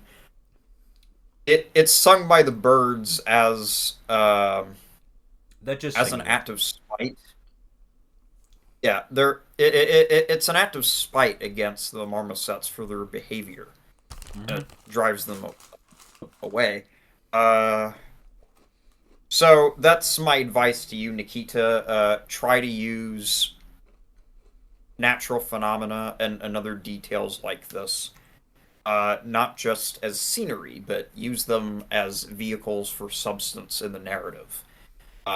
Now, that's not to say that you shouldn't describe things unless they're super plot relevant, because description does add a lot in and of itself to a story. Like, if it wasn't for this sorry, if it wasn't for these descriptions of the sunset and the other weather phenomena, I'd rate the story a lot lower because these demonstrate that you have Basically, it's at broken. least yeah these demonstrate that you have some You amount haven't of finished talent it yet. and that you're and that you're trying. Uh, but again, that's my advice. Yeah, we need to finish this up. Continue. I'm gonna power through it then. Okay. I think we said about all we can say about it. Joel carefully crawled out from under his embrace. She found the sleeping Blue very cute, a smile on his face. Wow, a poet and you didn't know it. Slowly and gently, she poked him in the neck with the rounded part of her beak, smoothing out the feathers on his chest that she had ruffled. Good morning, dear, she quietly said. Blue reluctantly Aw. opened his eyes, and her smile appeared before him, again. The drowsiness instantly dissipated. Joyfully rising to his feet, he kissed her on the cheek. Good. He pronounced this word for a long time. All right. Good. As if enjoying its sound. He then went into the dark part of the hollow, looking for his fanny pack. What? So he just says Good. I mean, that's a weird way to, okay. What is he doing? Wait. I don't know what he's doing. Spixie, say good morning to me. Good morning. Good. Morning. I think he's just saying good in a bit of a tentative way. I don't think it's supposed to be drawn out just because there's ellipses. He pronounced this word for a long time. Okay, never mind. I didn't see that. Blind! Or maybe he's doing it joyfully. Maybe he's going like good. Yeah, but what is he replying to? She says, good morning, dear, and he says, good. He sounds like he's a smart stick or something. I think that's a bit of a hiccup. Maybe it was lost in translation. Maybe. I like to give the benefit of the doubt that things were lost in translation. I'm not asking you how you're doing, dear. I'm saying good morning. Don't tell me how you're doing. Oh, no. Good morning, dear. I'm doing great. That's not how you're supposed to respond. Anyway. After rummaging in it for a few seconds for some mints, he finally turned towards the exit. Jules stood on the edge, spreading her wings and lifting them up a little towards the sky, while the sun shone directly on her. Blue's eyes could not instantly adjust to the light, and he only saw her dark silhouette. This made her appear even more divine. Okay, she's like an angel. He liked to repeat in his thoughts at a moment like this. I can get behind that. Okay. I can get behind that. You've explained why he's thinking that. That I can jive with it. I don't know about Spixie. I prefer something a little bit more creative. Granted, but it's just in his head. If it's just in his head, I can believe that. Jill descended from the edge that functioned like okay. Trust me. I think something similar about a girl I know in real life. So that's probably why I relate to it. The function like a threshold. See, that's probably something that got lost in translation. Back into the penumbra. Again, lost in translation. And Blue could see her smile again. You asked me to wake you up early today, she said, with a slight chuckling mixed with a kind, gentle tone. Yes, thank you, he added quietly and dreamily. Oh, if only every morning started like this. What do you mean if only every morning started like this? You literally wake up with your wife every single morning, I hope. How can how does it normally start up? Yeah, how does it normally start? I want to know. Wake the fuck up, you lazy bastard. Yeah. Day of the life of a true Aussie cunt. Wake up, punch that wife. That's how I imagined it. Freddie! Hello, Freddie. Right. Let's, I said hello, Freddie. Anyway. Ooh, nice. 2 hours and 57 minutes of recording time. Cool. We're making decent time. Come on. Anyway. So, yeah, what did we think of that then? I think the pros tries, I respect it, definitely. It was a humble attempt. I don't think... So the reason this fails, I don't think it was written to, intentionally. I think it was just an accident. So it's one of those things where it's like, I forgive you for doing this, but you've accidentally sort of, followed the... Rather than just being ignorant or whatever. Like, you've tried to do something, and I take my hat off to you. As a first attempt, it is a valid first attempt. You really tried, and I take my hat off to you for doing it. But, yeah, if it weren't for the descriptions of the sunrise, I couldn't give it any more than a couple out of 10. Because it's just basically, the premise is that Jill is just... She's predatory. She's come to apologise for what she did in the film, and then behaves like she does in the film, and then it's like you haven't thought about their relationship in between, right? So that on its own, it is very bad. I'm not a fan at all. I liked that you picked on that they love each other. That's good. I liked that, they... At face value, I appreciate that they, nuzzle one another and you think physically in that sort of way. But it's not appropriate for what she's doing. She shouldn't touch him at all to sway his, his influence. And so I would say what I've been presented with, I didn't hate reading this, not in any way, shape or form, but it did remind me of the second film, which is not a good thing. I think it's unfair to rate it out of 10 because it was your first fan fiction. I don't like rating people's first works out of 10 personally. So I would rather say, is this a good first attempt at a fan fiction or a bad first attempt at a fan fiction? I would say, all things considered, I would say this was a amicable first attempt at a fan fiction. You did try, but you didn't really succeed. But I can see, based on what you've done since and what you've asked me to review, I suppose you moved on from it and you have improved in some capacity. We'll have to see. So I would say, yeah, as a first attempt, it's a pretty valid first attempt, but it's not brilliant, again, even as your first knocking. So, for instance, if we compared it to mine, which was a Grande Inn, mine was a lot more conservative, took less risks, did some creative things, and paid off with them, Your first stories are a lot better than this. There you go. You heard from the horse's mouth right there, but then he is biased.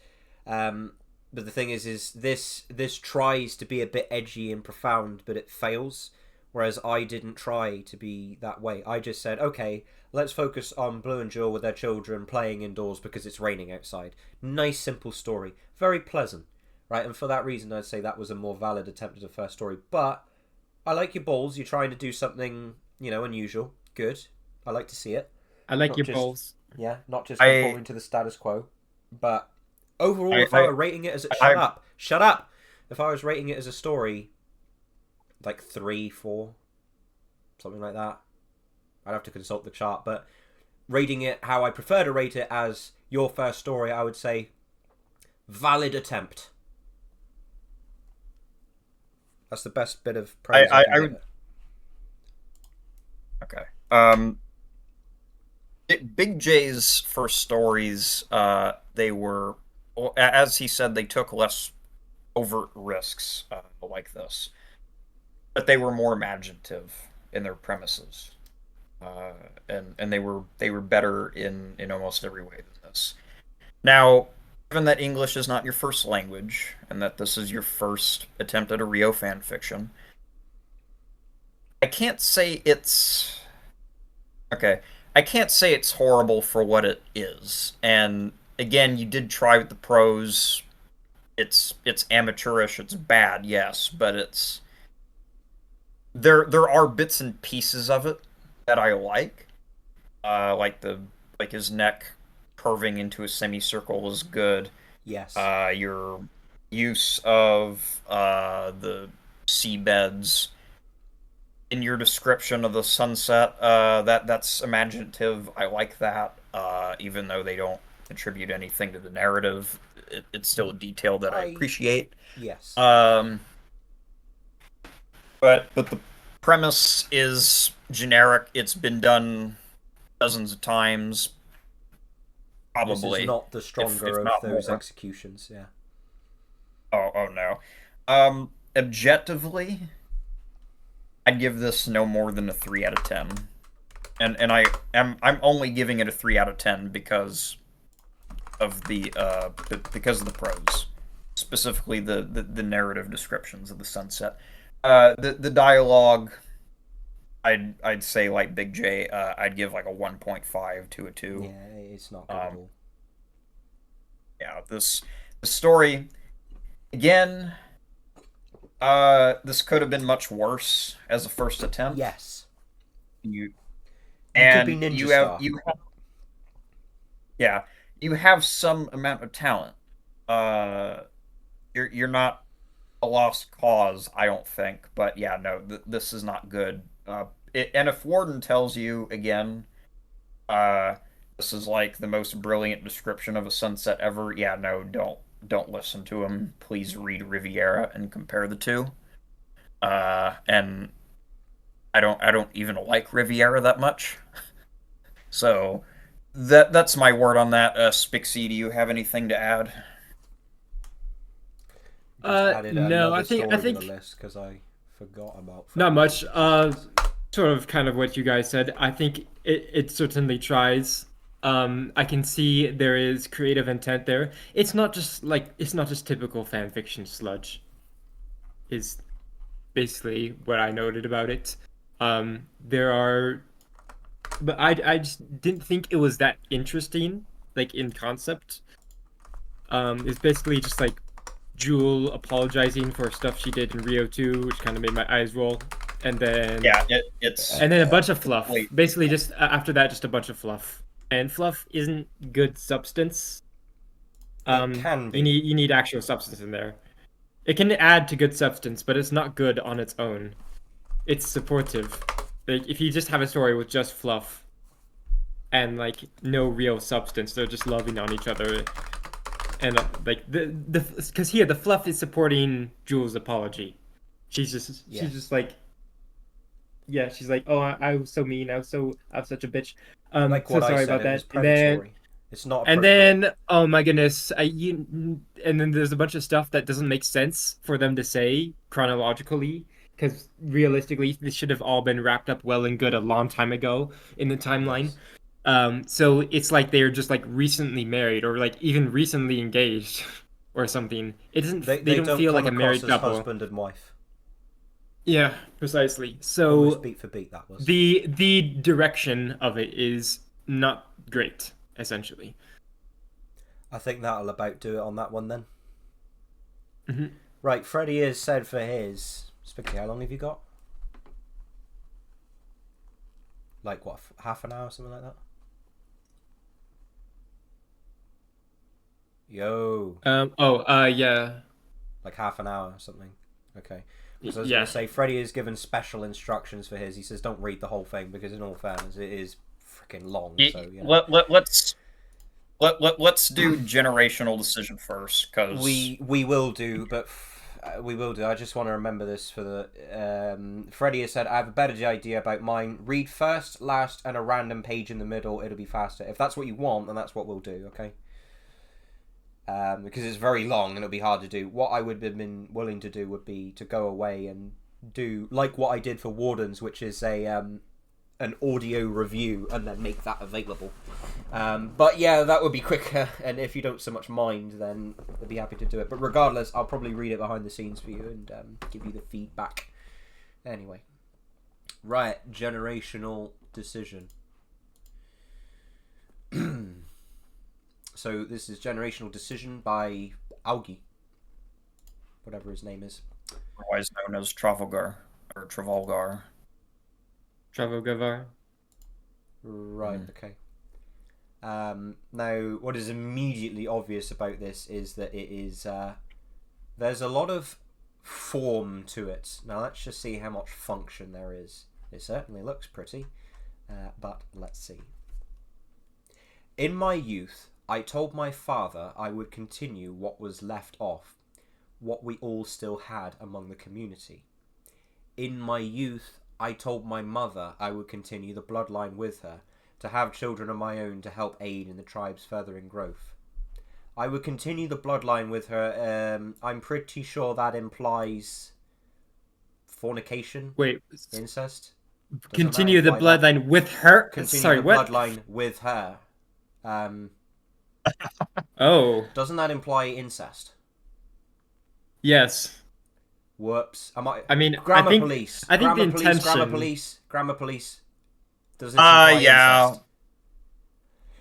Ooh, The that's way not it's off phrased, to a good. yeah. That's not off to a good start. Oh boy, we're 2 pages in and incest is being discussed. But that is got I to be think an it's meant accident. to say I will know precisely assist what you it's in trying- continuing the Yeah, bloodline. I know, but he's accidentally implied. I'm going to. Yeah. Oh dear. I'm going to mate with you. I'm going to mate with you, mother dearest. Don't quote that. Anyway. Clipped. In my youth, I told my youngest brother he would become a strong, capable macaw, able to care for himself and family as our father learned to do for himself. In my youth, I told my youngest sister she'd become the brains and brawn of the tribe under her potential leadership, figuring things out faster than the members who lived out their entire lives there. Yeah, even. So I suppose that this is focusing on Carla? Carla. Yeah.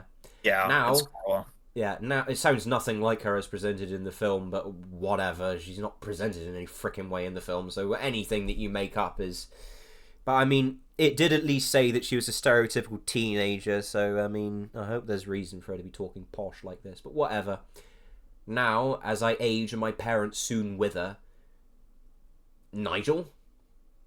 Various things changed before my eyes. I once stood among the trees and waterfalls. Oh god, bloody frickin' waterfalls again. What is it with you people and waterfalls? Connected with the lost need of nature, for nature that we McCaws decide. Yet, like a remedy gone awry, what felt like an undisclosed dream that welcomed its civilians to an outrageous scenery of repetitive loops and contriving standards. What is he talking about? Youth affects us a lot. Looking back at the things I've explored and said, I do not regret. It fascinated younger me, seeing what nature offered us that previously had been so limited in our view. That I understand.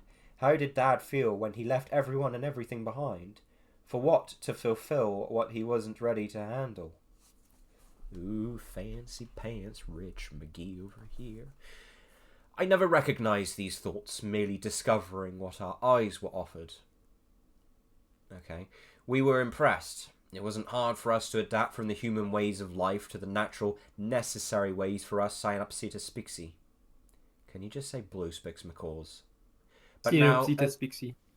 But now, as I grow older, questions lurk my brain. You mean lurk in my brain? I get a slight feeling that he's trying to sound cooler and more profound and Carla is supposed to be philosophical saying Synopsitas Pixie. Yeah, That's like a human calling themselves me and my other fellow Homo sapiens. Yeah. He's trying. Yeah, this grandiose first-person prose style, it works for Nigel's character. It doesn't work does for not Carla. work for Carla's. Yeah, I can No. tell that Augie is like not switching out of Nigel mode here when writing Carla. I just, as soon as I saw withered, that Shakespearean, I know that's Shakespearean, right? Why is Carla being Shakespearean? Yeah. Anyway. But again, it's like... for the limited character that the film establishes, I don't like this, but... You know, it's one of those things where the film doesn't establish much of a character for Carla besides she's a teenager and she's fat. To do So- Carla well, essentially you just have to know how to write a child well. To do Carla well, you basically... The second have movie to is be going to help you. KDG would be I mean- amazing at writing Carla. I mean, KDG there's is more Carla. to her character. There's more to Carla than just that. She is an artist, or at least that's what the filmmakers intended. That's really only communicated one scene. This is the first I'm learning of this. Yeah. There's only Me too. one scene in the entire. That's so depressing.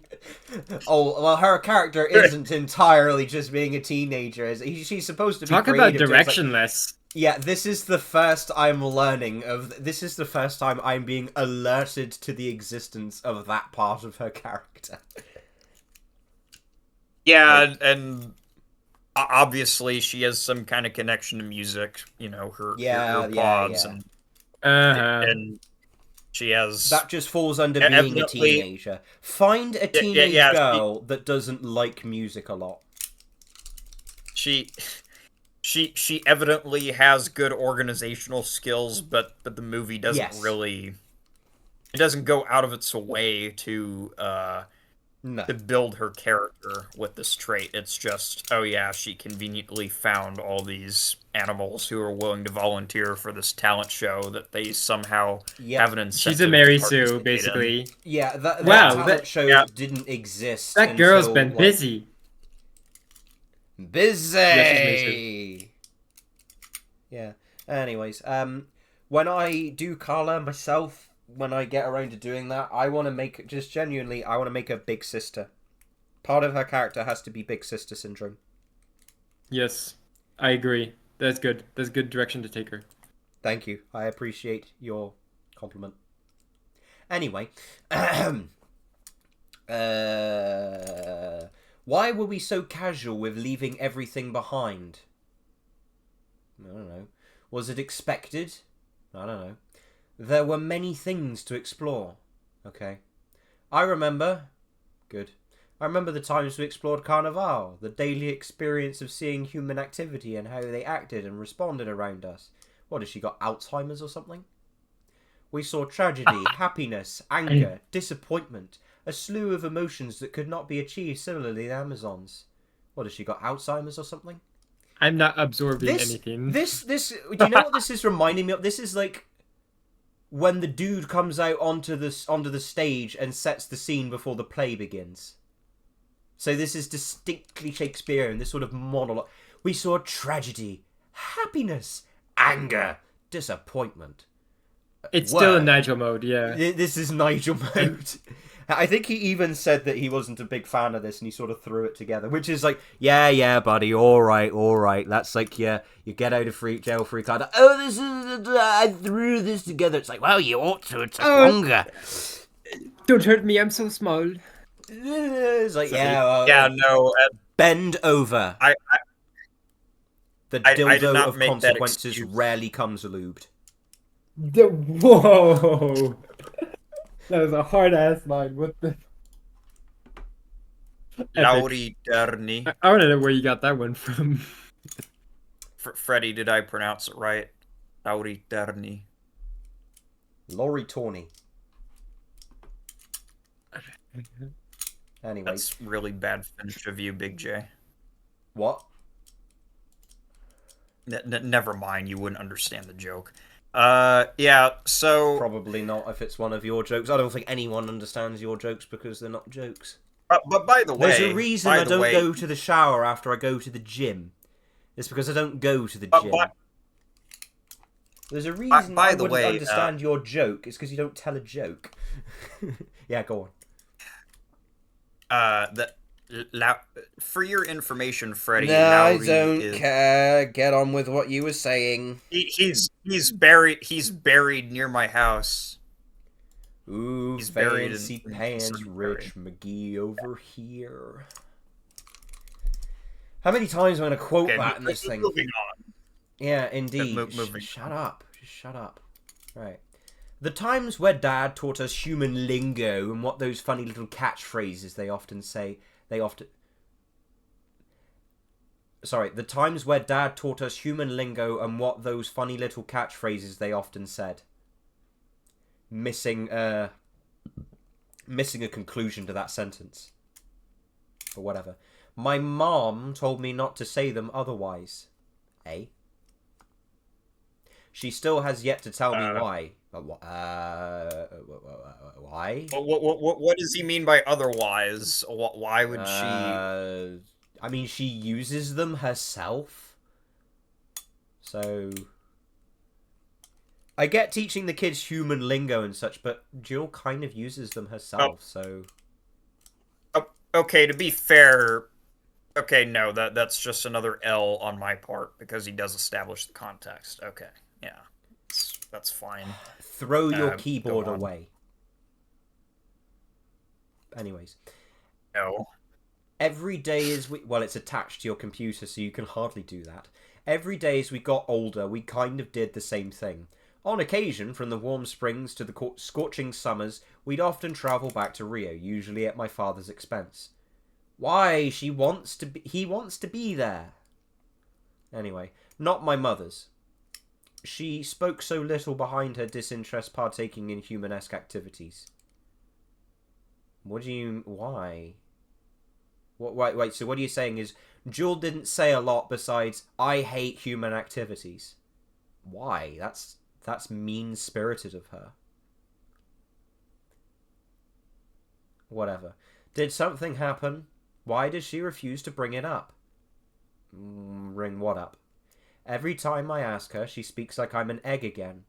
Well, I mean... How do you know how she spoke to you if you were in an egg? Whatever. Over and over, left with breadcrumbs. I hate it, but getting mad about it only wastes my time. Alright.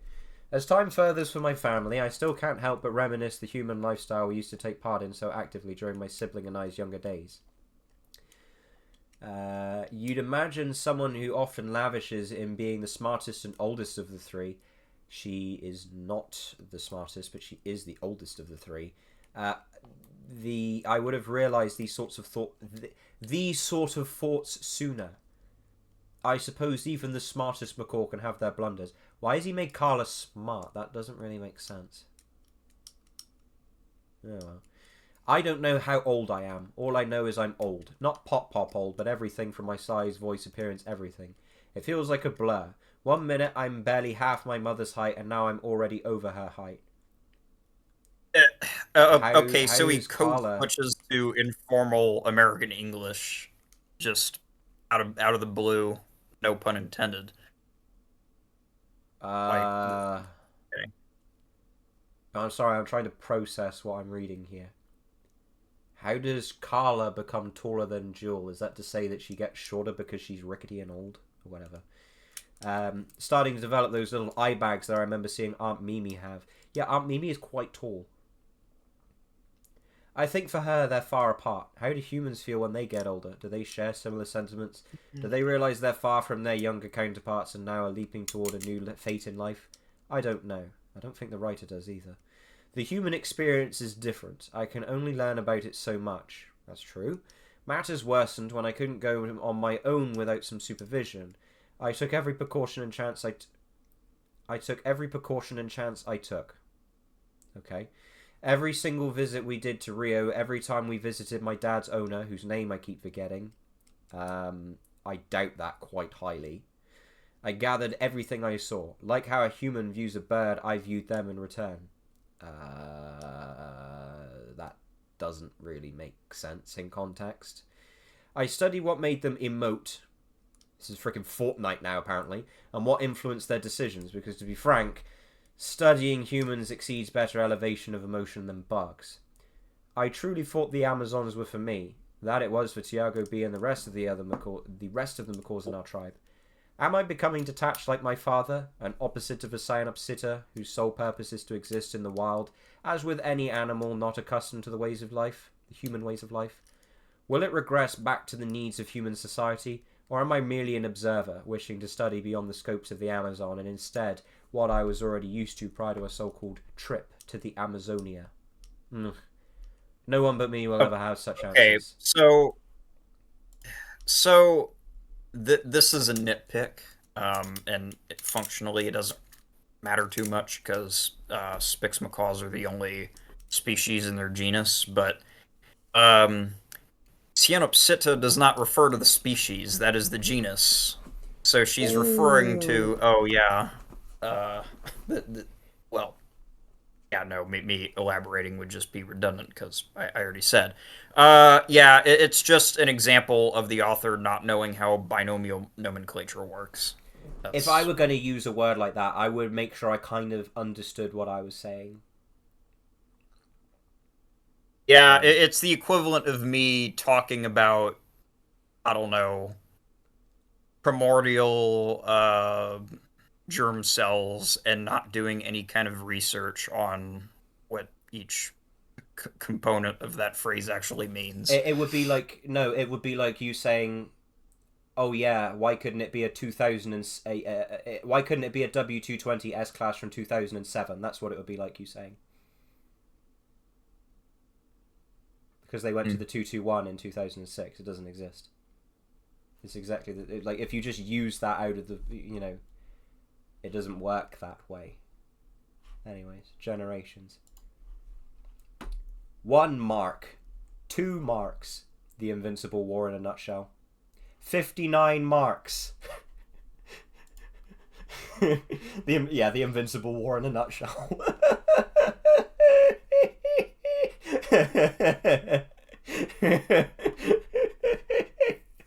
Okay.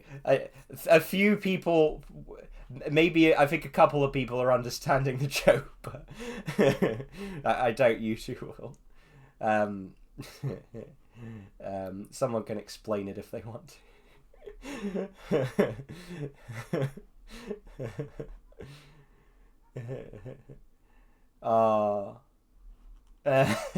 Vinkal gets it, that's for sure. Whatever. It's been 59 months since our last trip to Rio.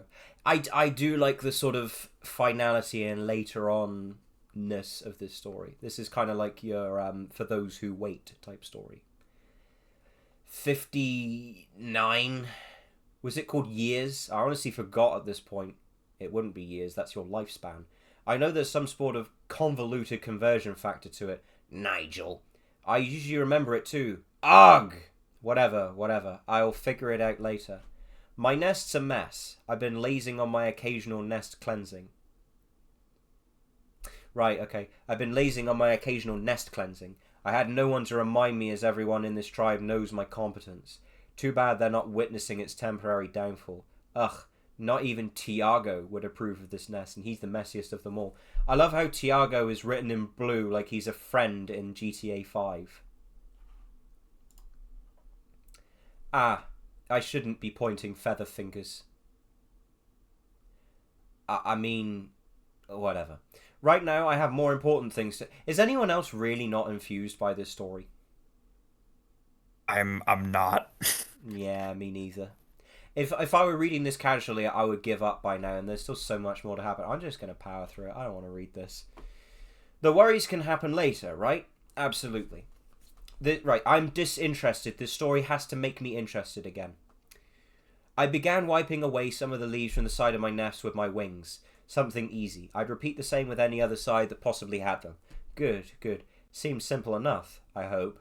Can't think of anyone to talk to. Tiago's out with Dad, Bia's out with her friends, Mom's out with her friends, Pop is wherever, and Aunt Mimi's, well, she's existing, that's for sure. Ugh, I can't with this. What would Mum even think about my decision? I am a grown woman. I could leave to Rio if I could. She's existing, that's for sure. I love the lamp shading. Yeah. I could leave to Rio if I could. What do you mean, if you could? If you wanted to, I think is a better way of putting it. But what should be my reason? Because you frickin' want to go there? Should it be something justifiable enough? She trusts me. I'm her smartest daughter. No, you're not. I'm capable. She doesn't mind her smartest daughter. You're not. Casually travelling upwards of an estimated number of 2,700 kilometres back to Rio, like... It's not 2,700 kilometres, it's much further than that, I'm quite sure. Isn't it like 3,000 miles? Yeah. It's 2,500 miles roughly. Ouch. So yeah, translate that's 3,000 that clicks. So yeah, I wonder what the I guess that's just a misinterpretation of the estimated location. I mean, look, I can forgive this, okay, because this is where he is suggesting that the Amazon is in this case. If he said 2,000 kilometers, then I say no, that's just simply not enough distance. But if he said something like 2,700, I don't know, I could probably say that he's suggesting that the Spix-McCaw tribe is like in some other part of the Amazon. It's like, okay. There's like a tolerance, but whatever. How has the grammar been so far, by the way? I've seen issues, I just haven't been bothered to point them out. Yeah, he doesn't even care to reply, I don't blame him. Oh, hi, Mom and Dad. It's your wonderful grown-up daughter, Carla. Is it okay if I separate myself nearly 2,000 miles away from... Yeah, no, he doesn't know where it is. You're about 1,000 miles out. So there you go.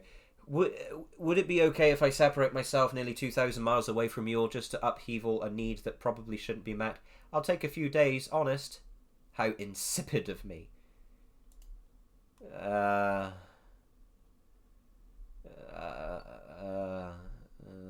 don't know. Brazil is huge, yeah. This dialogue, it doesn't... Okay, this line in particular... Is it okay if I separate myself nearly 2,000 miles away from you all just to upheaval a need? It doesn't come across at... Yeah, no, it doesn't work. But... I'm kind of in a flow state because I want to just read it, and I'm hoping that you will point out something that's wrong. Yeah, but it doesn't even come across as Nigel dialogue. It comes across as... I don't even know anymore. Something one of my... This is kind of dialogue you would write. No, because well, actually, no, even you would do better. Even you would do better than this. I know. Anyway. This sounds like autistic dialogue, and not in a good way. Ouch. Yeah, That's anyway, tough. continue. Ugh. I don't know if I want to, but I'll have to. Huh. How did I remember the distance between Rio? You didn't, because that's not the distance. Carla! Oh, that was Tiago. Self-murmuring over for now, I guess. Carla! He yells once again, haphazardly flying near the entrance to my nest. He barely clenches his talons onto it, visibly saying before he turns to me, his wings already grabbing my shoulders.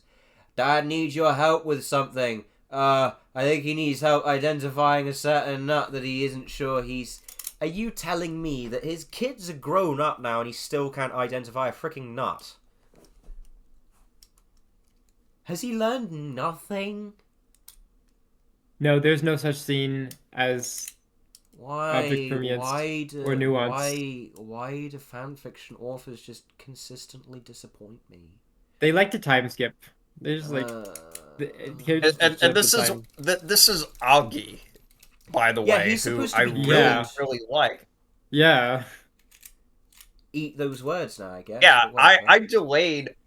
I delayed the contest in order to make room for this guy to submit an entry because I like his work. I don't like you anymore. You literally delayed the competition so I could be here now instead of reading Emil, which I actually would like to read because Emil is literally my character. I'll get onto that later. Anyway, so if I do it quickly, it won't be long, hopefully.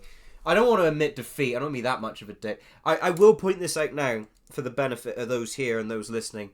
Augie has since discussed it with me because I addressed it briefly in the discussion channel, and he has said, yeah, I'm really not proud of it, so, you know, just bear that in mind. He himself says he's really not proud of it, so whatever. Anyway, I would gently grab his beak with my left wing, his muffles imminent. What do you mean you would? Do you mean you do that, or you would do that, but you don't? Trajan, can he say that? I don't Hang think on he just does. a moment. Yeah, I don't blame you. You're not listening to this. I don't blame you. Wait. What was the sentence? What was it? What do you mean, what was the Muffled? sentence? Why were you not here? No, I'm asking, I would gently grab his beak with my left wing, his muffle's imminent. Does that mean she does it, or she's going to do it? Because the next line implies she's done it, and then the line after that says she's done it. So, what do you mean, I would gently grab his beak? Would inclines intention rather than... Nah, that's fine. Really? Yeah, that's fine. It's weird, though. But anyway. Stop yelling like a poacher's shotgun shell. That's a weird metaphor. And tell me without screaming. I exclaimed before removing my wing from his beak. The full stop. He did the thing. The full stop. And then I exclaimed. Bad. You waited for this guy to submit his work. I don't like you. He looked at me as if I swore every word out of the dictionary. Every word in the dictionary is not a swear word, but whatever. And I don't think swear words are swear words in the dictionary? I don't think they would be. That'd be a rating issue. Sometimes they are. Sometimes they're not. Well, crap probably is, because that used to mean something else. Like craps is a game, so whatever. He abruptly wipes his feather hairs, stammering momentarily before speaking moderately clearly. Okay, so Dad and I found this funny little plant thing while we were helping Pop Pop with patrols, right? Tiago began, his eyes already darting from focus. Uh-huh, I tilted my head. But they got separated over time, and Pop Pop told Dad and I to band together, and I was like, okay. And I was alongside Dad, so he wasn't alone or anything. Like, he trailed on, motioning his wings and randomly looking up in the air as if he were disillusioned. I stopped him. Get to the point, I warned, a stern look stamped onto my face. Tiago looked at me with that specific unclear face again, that indecisive dad-esque face that often screams befuddled. He utters a minimal before continuing. Okay, Dad found this cool-looking thing we haven't seen before. It was, like, red and spiky, and I love how Tiago hasn't changed a bit, and yet Carla is just a Timu Nigel. Whatever. That's a really accurate description. Okay. That was the most defeated way that you could. That was a really accurate description. Like, you're not even, you didn't even find that funny, you're just like, that's accurate. Because this is not even entertainingly bad, it's just, I don't want to read this, I want to be done with it. So to answer that question of the day from the other day, this story, has Spixie just dipped? Mm-hmm. I'd have thought he said goodbye. Oh well. You wanted Spixie to stay to read this. You mean bastard. Oh well, whatever. Right.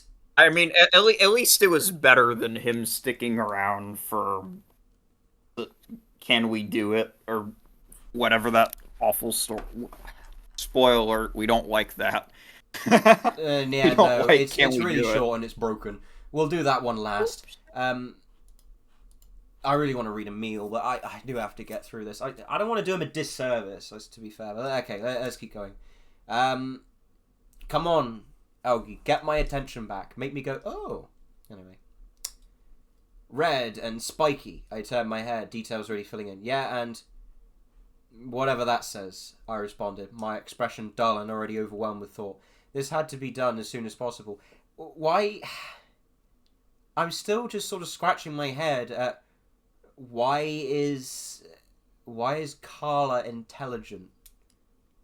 This should be Bia, not Carla. Why is it Carla? I mean, okay, in all fairness, they're grown adults at this point. They're no longer kids. And Carla is presented as the most... Well, she is presented as the most mature, I guess, of the three kids. She's the most well-rounded character, certainly. Because Bia, yes, she is the token smart girl, but she's not really intelligent. Yeah, she's only token smart girl.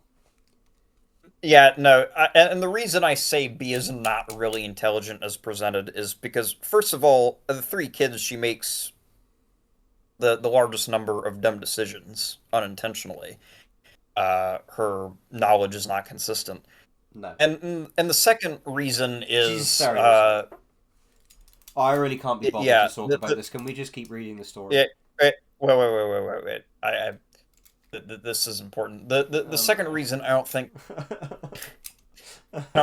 Bia's intelligent character. Spouting facts off of Google or Amazon Echo essentially is not intelligence. That is just having a decent memory. And Echo is a dead Amazon product. It's Alexa. Whatever. Yeah, my point is being able to cite factoids is not the same thing as being able to logically process information. And Carla...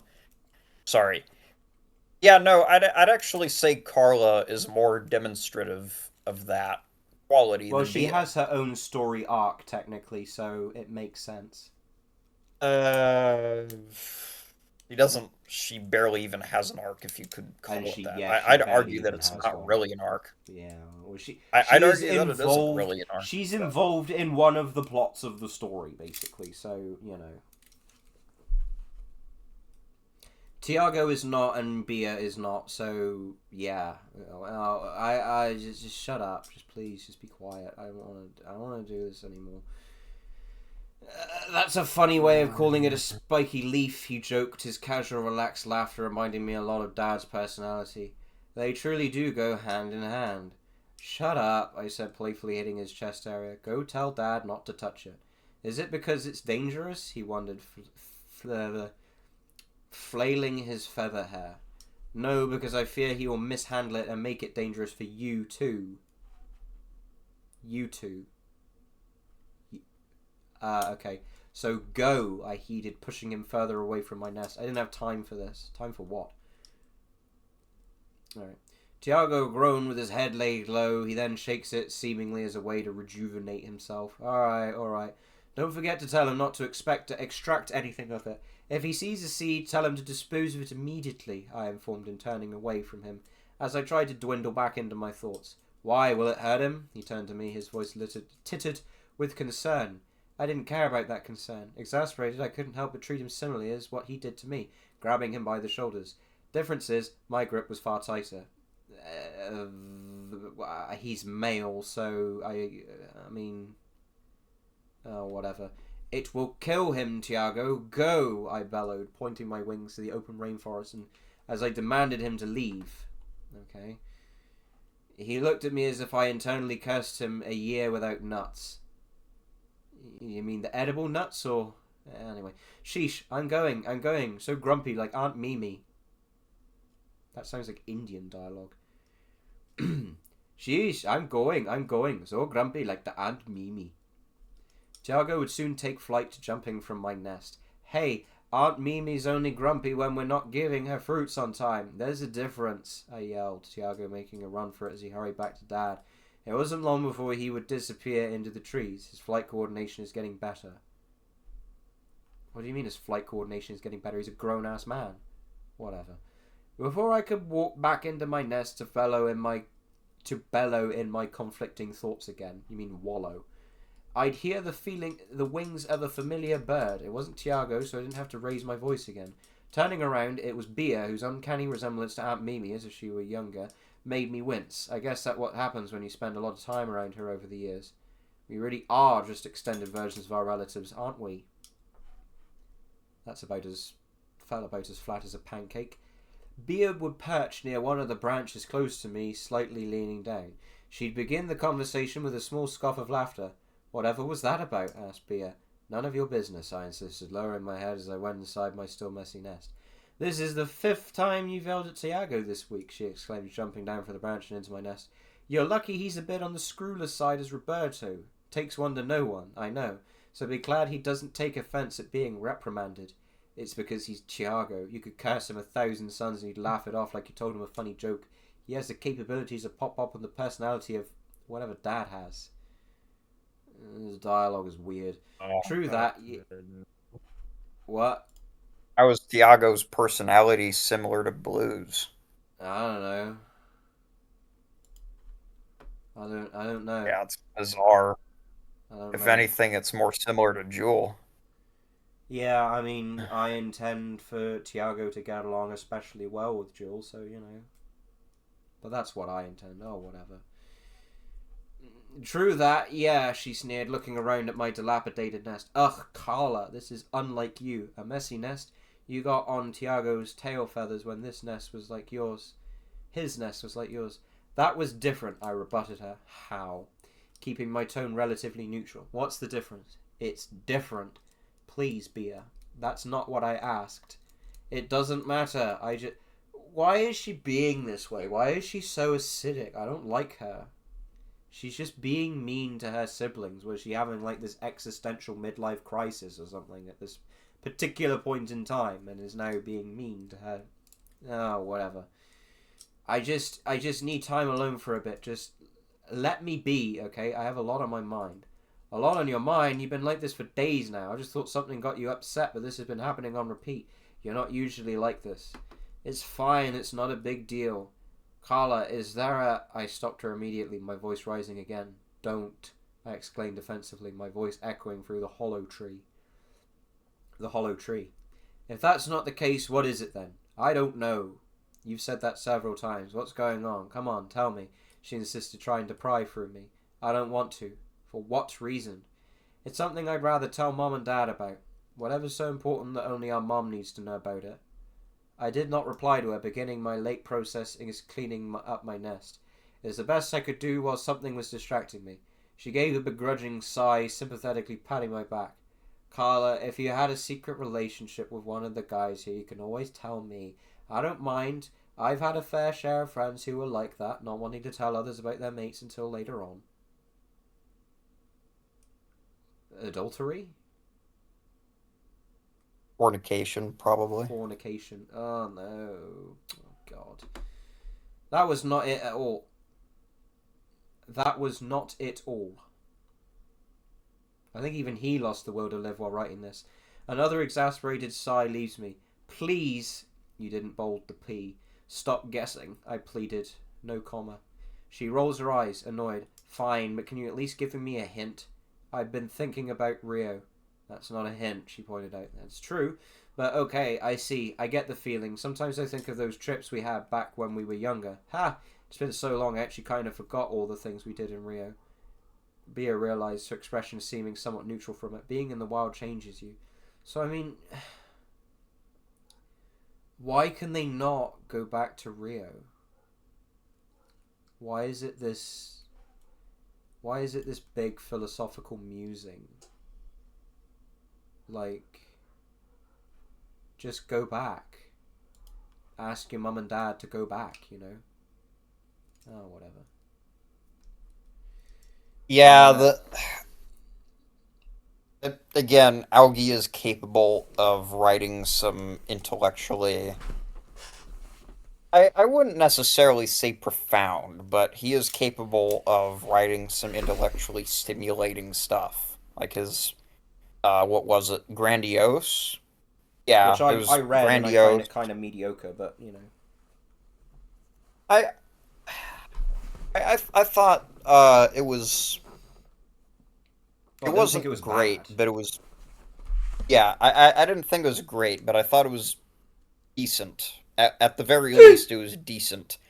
And at the time when he was new to the archive, I thought, oh, well, this guy actually has an imagination and is trying to do something new with Nigel. But this is... I mean, okay. This is nowhere close to the worst, like, stories in this category.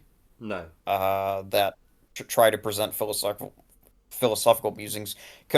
Compared to a story by Dovahkiin, this is a masterpiece, but this is still not good.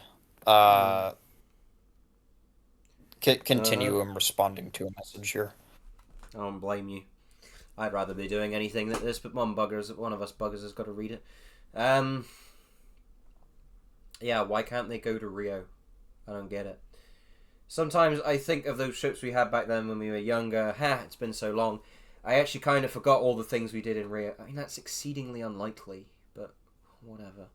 Bia realized her expression seeming somewhat neutral from it. Being in the wild changes you. I mean, the difference is in... For those who wait, I haven't really thought of what will happen in that story because I don't need to. For those who wait, it's basically...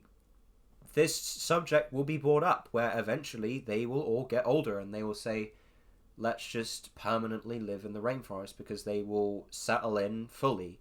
And I imagine it would be years before, between visits and such. But I think Linda and Tulio, there's some people who go and write these stories and say, oh, Blue hasn't seen Linda in like 10 years or something. No, I don't want to do that, but it would probably be months and months and months, maybe years. But it'd likely be a long time in between visits. But I wouldn't ever say anything like 10 years, anything like that. Put it this way, if any of them were to die, I suspect, they'd make special arrangements to go and see them again. But, it's that sort of thing. If I did... I would rather make a mark in the sand than have something like this. I'd rather make a mark in the sand and have Linda and Tulio sort of release Blue and Jewel for one final time and then not really see them in any capacity again. And then that would be in the scenario where it's like a year between sightings of them or whatever. But if they live in a now protected part of the rainforest, then, they're gonna be seen. There's gonna be humans around, so, it's like bizarre that he's saying things like, oh, Bia doesn't remember Linda's name, and it's like, well, that would be like forgetting your grandma's name.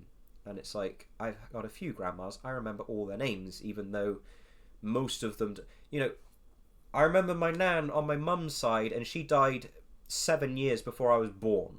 Alright, and then you've got Bia here saying, oh yeah, that lady, I don't remember her name, she was like, I view her as she would view a bird. It's like, that's really weird. Whatever. But yeah, pretty much the trips back to Rio, as I would write them, would be mostly a case of there's no need to stop doing it. It'd basically be once she is ruler of the tribe or whatever, then I don't see it. Then it would get difficult. But I don't think she would begrudge her children going back to visit, and I suspect, where possible, in times of peace, I'm sure she'd be able to negotiate ruling of the tribe, so she could go to Rio, where she met Blue on a honeymoon or whatever. But yeah, I imagine it would be a bit fewer and a bit further between, you know, that sort of thing. But whatever. Well, so is that it? You just missed the family trip, she guesses, patting a wing on my shoulder. Well, you know we can't do any of that now. Why? Especially with how occupied everyone else is. Irrelevant. I mean, Tiago's next to be deputy, Roberto's kind of aging, and I think it has messed with his overall confidence. Yeah, Mom told me how much of a star he was around the other tribe members. Now he's starting to look no different from Eduardo, I said, not really knowing much about Roberto other than that he was a huge deal back. What do you mean, not knowing much about Roberto? What?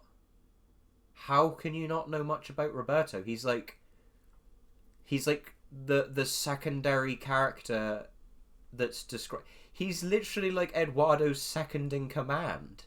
How can you not know who he is? That's literally like me saying I don't have a clue who Keir Starmer is.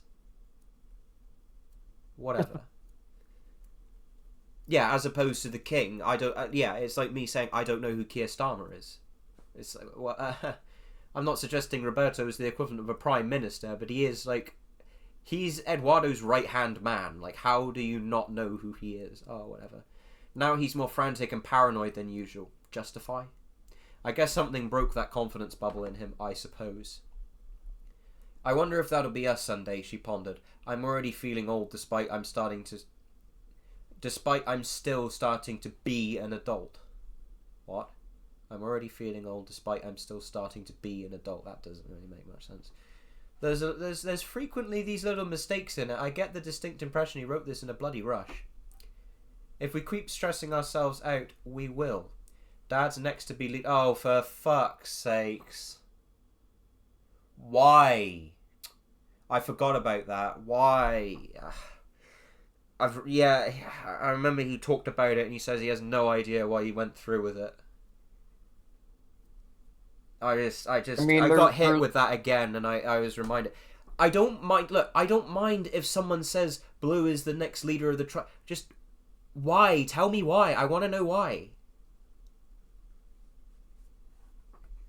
Why would you? He's nothing to do with the tribe. I know he saved them, but you know, why is he being made the next leader of the tribe over his daughter? Like, I don't get it. If the tribe has some kind of Salic law, it would make sense, but that's not established anywhere. Yeah. I mean, again, I don't mind if someone makes him the tribe leader. Can you give me a good reason why? You know? Anyway. I find petting my cat more interesting than this story.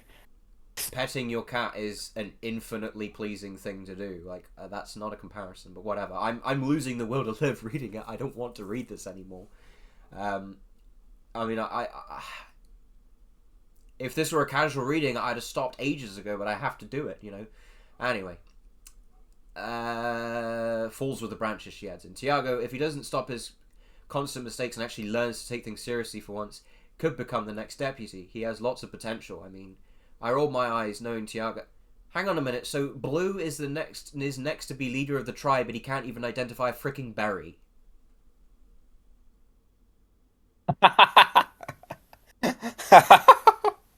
I've just been flashbanged with that realization.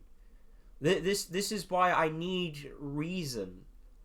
Why would Eduardo pick what has been now described as this bumbling idiot rather than his daughter, who Augie even makes a point of saying that Jewel is still, like, she hasn't aged a day, I believe, later on, if memory serves me correctly. Anyway. Yeah, I'm looking. I can see it. he has lots of potential. I mean, I rolled my eyes knowing Tiago has a lot to go before I could realise that potential. We'll see the day. Pfft. She sneered before continuing. And Mom, she's aging, but she's more optimistic than anyone else. She moves and flies like she hasn't aged a day. Maybe I'm exaggerating, but man, for soon-to-be old lady, she's as persistent as ever. Right on the branches, Mom looks no different now from how she was during our youth. The only difference is her noticeable but minor eye bags developing. With how active she is, I won't be surprised if she won't get those Aunt Mimi eye bags until far later in life. She has that sort of energy that I wanted, as my energy already excels in problem solving but not in preserved youth. So Blue, the bumbling idiot, is next to be the leader of the tribe, and then he's dedicated a paragraph to saying Jewel is basically actually cracked. She hasn't aged a day. She's fit and strong. And she is a blood relative to Eduardo, and Blue, the bumbling idiot, is going to be... That's just crazy to me. It's like, if there's a pact that prevents her from being the tribe leader, fine, but show me. Anyway. I nodded to her conservation, knowing I was listening despite lacking responses. Yeah. It's strange, though. It feels like no one but us really worries about age. Is worrying about age a human concept or something? I remember your little banter about humans. What was it that you talked about? Something age differs widely from an animal and a human?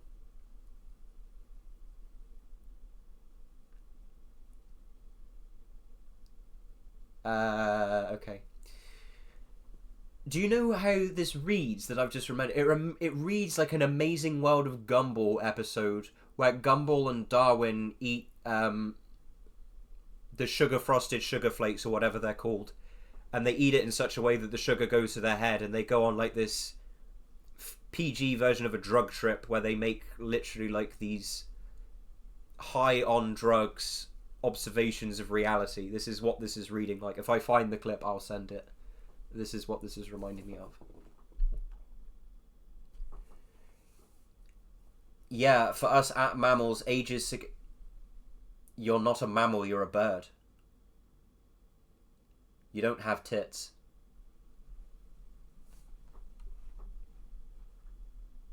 This is Did he seriously...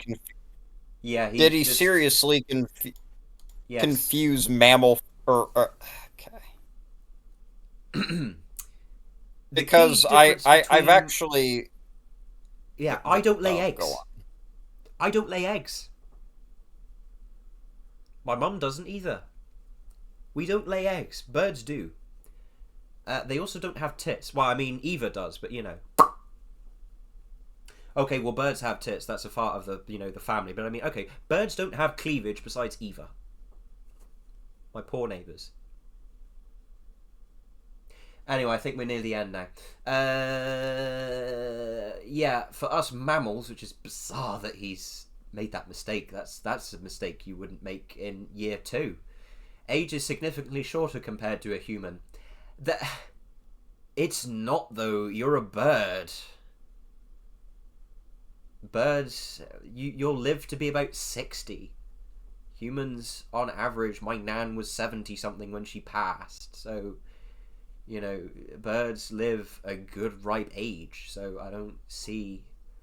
I began motioning my wings. What's a year for a human's lifespan is already 5, 10, whatever for us. It ain't 5, it ain't 10, and it ain't whatever. Birds don't live to be hundreds of years old or whatever. It depends on what Algi's references for their lifespans in this universe. Because Spix Macaws in real life, they would only live to be like at the maximum like in their 30s. But if you take a hyacinth or a scarlet, they could theoretically make it to their 80s. Or I've heard reports of a green-winged macaw living into its 100s, right? I'm pretty sure that macaws and parrots and such, like large parrots, they're one of those sorts of creatures where they don't necessarily die of old age, they die because something else kills them. Right? Whereas I don't know about humans, that. But... I might have seen it somewhere. I could be corrected. I'm not saying this is a statement of fact. I know it's the case with crocodiles, right? Crocodiles just, alligators or whatever. Those sorts of animals, they don't up and die of old age. They will die of a disease or something.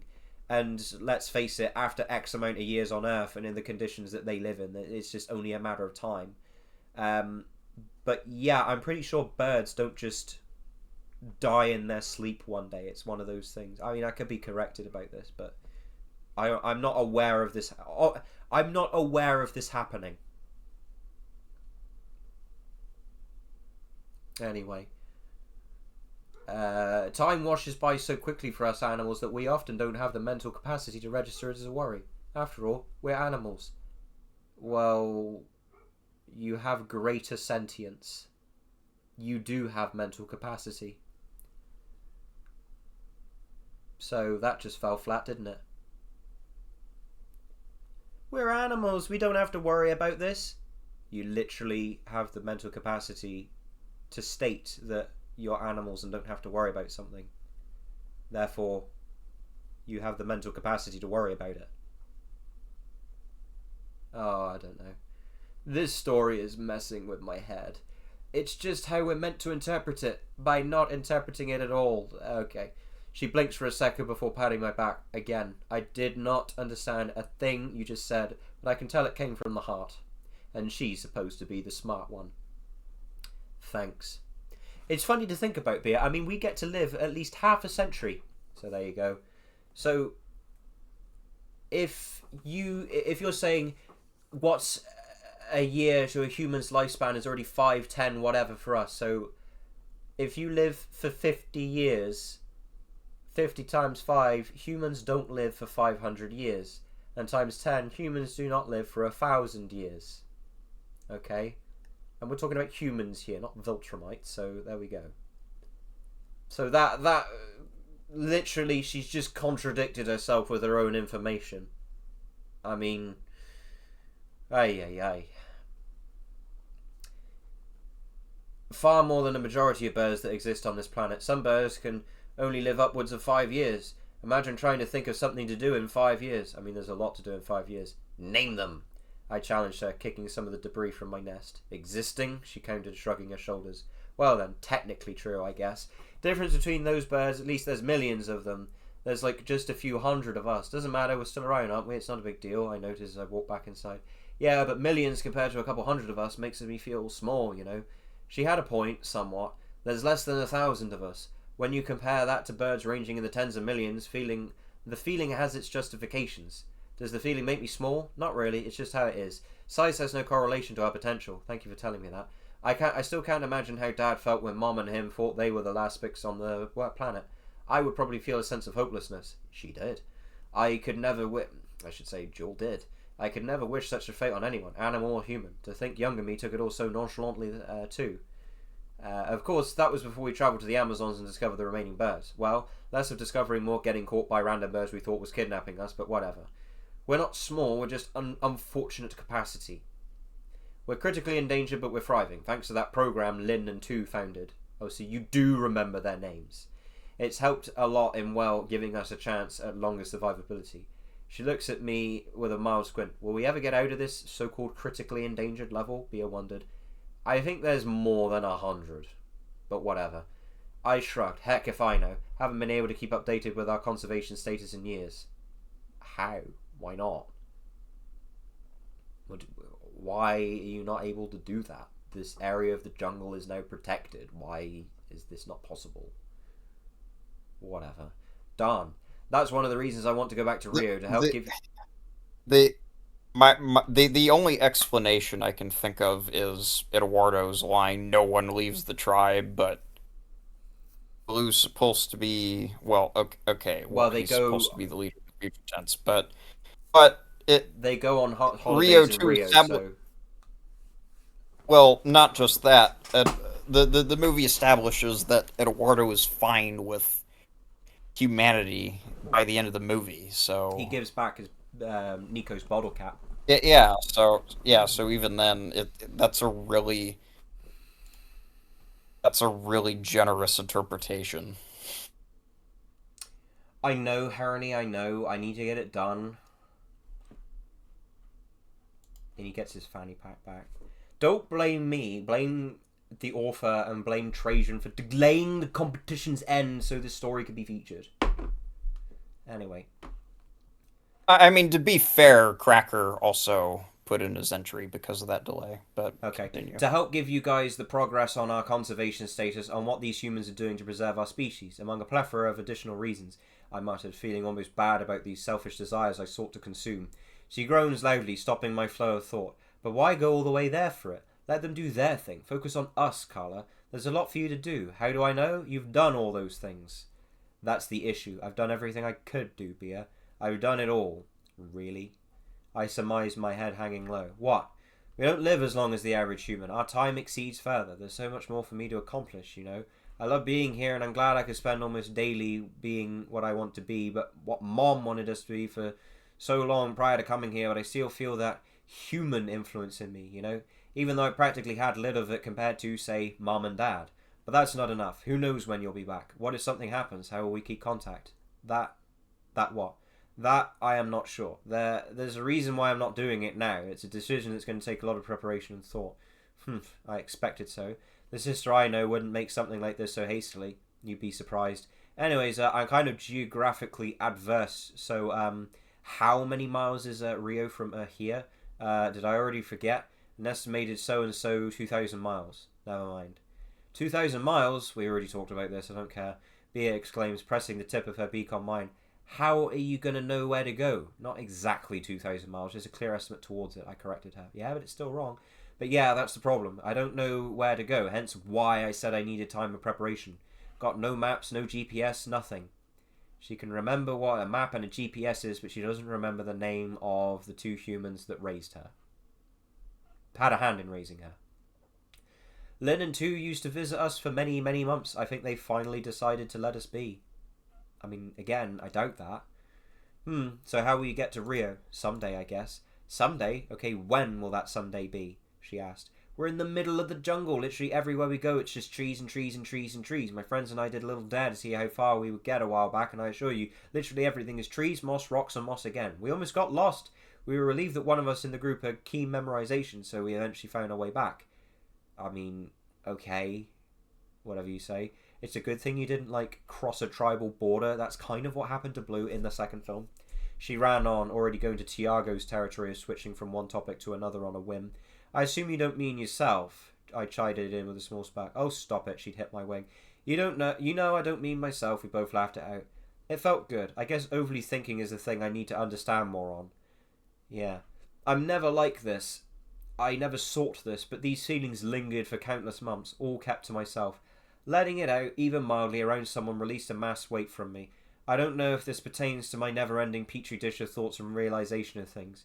Youth zipped past me hard. Adulthood welcomed me and put me under restraints. Bah, I'm over-traumatizing myself. Yeah, you got that right.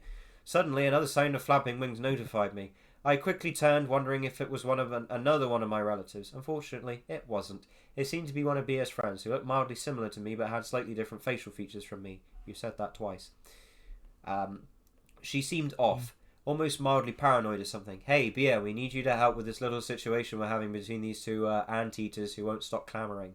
Again, there's a million ant piles. It's not like that this time. Something much, stupider. Yeah. Please hurry, Bia. Darn, guess I'm leaving early. Hey, if you ever want to talk more about possibly moving to Rio, just know your sister's always here to hear you. Don't stress yourself telling it to Mum and Dad. I doubt they'll care as you're grown up and are free to do as you please. They're your mum and dad. Don't just abandon your mum and dad. Tell them. You know, my sister abandoned us. She kind of up and frickin' left. So, I doubt they'll care as you're grown and are free to do as you please. Well, there's a lot more to it than that, but let's not get into that now. Considering I'm kind of already short on our species, I won't blame them if they express worry. I got it. Thank you, Bia. I appreciate it. Hey, that's what siblings are for. She'd give me a quick hug. I immediately give her one back, holding onto her tightly. I'm sorry for my behaviour. It was not like me. It's fine, Carla. I understand how you feel. Kind of. But I'm trying. I'll see you later on today, she exclaimed as she distanced herself away from me and toward whatever situation she had to try and stop between some random Amazonian animals. See ya. It's over.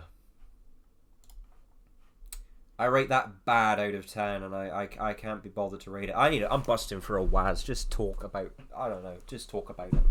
Yeah, I would give that a 3.5. Yeah, something like that for me. Nothing over that. Yeah, and the reason I give it that rating is because it tries to do some interesting things, and I have to give it credit for that. It does take place well after Rio 2. It tries to look at it from the angle of a character that isn't really given much attention.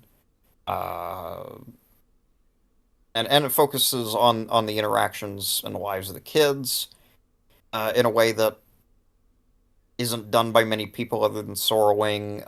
It also tries to explore the nature of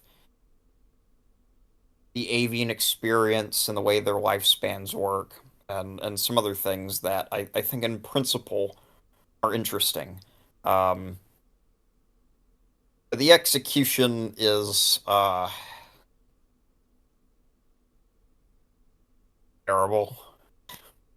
And I'm just gonna say that outright. It's rushed. It's not thought through very well. There's very little substance to those ideas that's being said, really. The prose style code switches in a really bizarre way. It's like Augie was in Nigel mode for the first few pages, and then after that he just switches to his Americanisms in a way that doesn't feel natural whatsoever. The prose itself, I mean, for what it is, and for a first-person melodrama, it's fine. It's not exceptional. I think his prose in Grandiose is quite a bit better than this. The dialogue is not exceptional. I mean, it's not horrible, but it's not exceptional. Doesn't fit Carla's character, needless to say. Blue's role, I mean, yeah, he's a joke. Jules okay, I guess. She for the doesn't most even appear. part. That's just Yeah, one of the things well, that given really how she- annoys me is when he literally says Blue is incapable of identifying a berry, but hey, he's about to become, he's going to become the leader of the tribe when Eduardo dies. And then in the second paragraph after that, he literally dedicates a paragraph to saying basically Jewel has not aged a day except for mild signs of aging. She's perfectly fit, she's a wonderful mover, blah blah blah blah blah. It's like, so I don't root for Blue being the leader of the tribe because you've only portrayed him as silly in this story, whereas you've actually put effort into portraying Jewel as competent and young and youthful and in the prime of her life, which guilty of me, this is very guilty of me to say, but I imagine she would age like a fine wine of sorts, and actually as she gets older she would probably get stronger and more mature and better for the role. So this is not to say she's exactly young and inexperienced by the first film, but she has still got learning to do. She's only like she's only like 13, so anyway, yeah, it's like a 3. I don't like it. Where's Freddy? Hopefully he comes back in here so he tells me, because he only wants me to do, and he's playing Counter-Strike. We're not going to sit. He told me, okay, read the first page and then the last page and a page in the middle. So it's like, well, I mean, that's not much. What does he mean by page in the middle? Because there's many pages. I don't know. He said just pick a random page in the middle. Okay. Yeah, I read this. I will be entirely honest, Freddy, if you're listening. I read the first half of the story when it was originally uploaded. I did not like it at all. Now I did start rereading it, and it was not as bad as I had remembered it.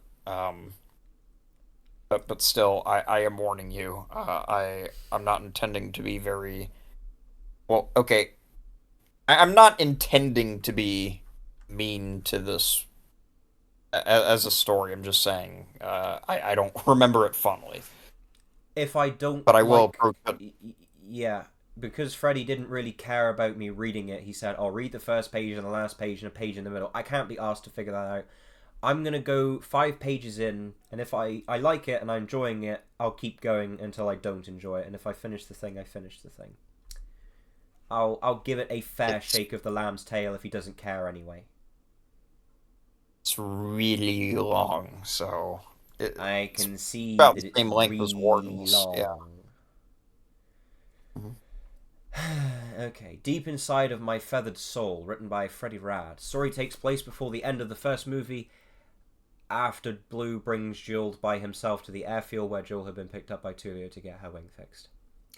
About 2 months had passed since the plane crash from which Blue and Jewel had managed to escape alive, though not entirely unscathed.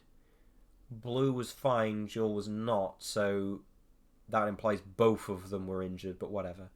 Since then, Jewel had been undergoing treatment at the clinic under Tulio's close supervision while Blue had temporarily returned to Linda. I mean, this makes no mention of the courtroom drama, but whatever.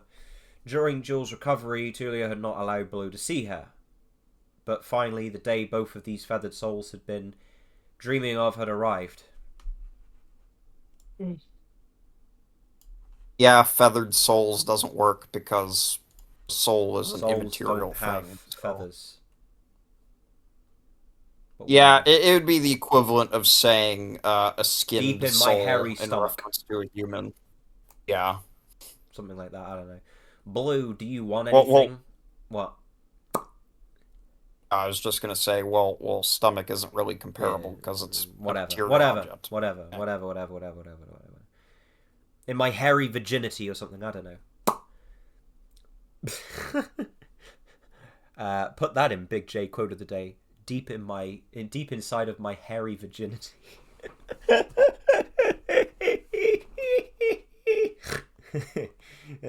Blue, do you want anything? Linda asked while preparing breakfast. Maybe some pancakes?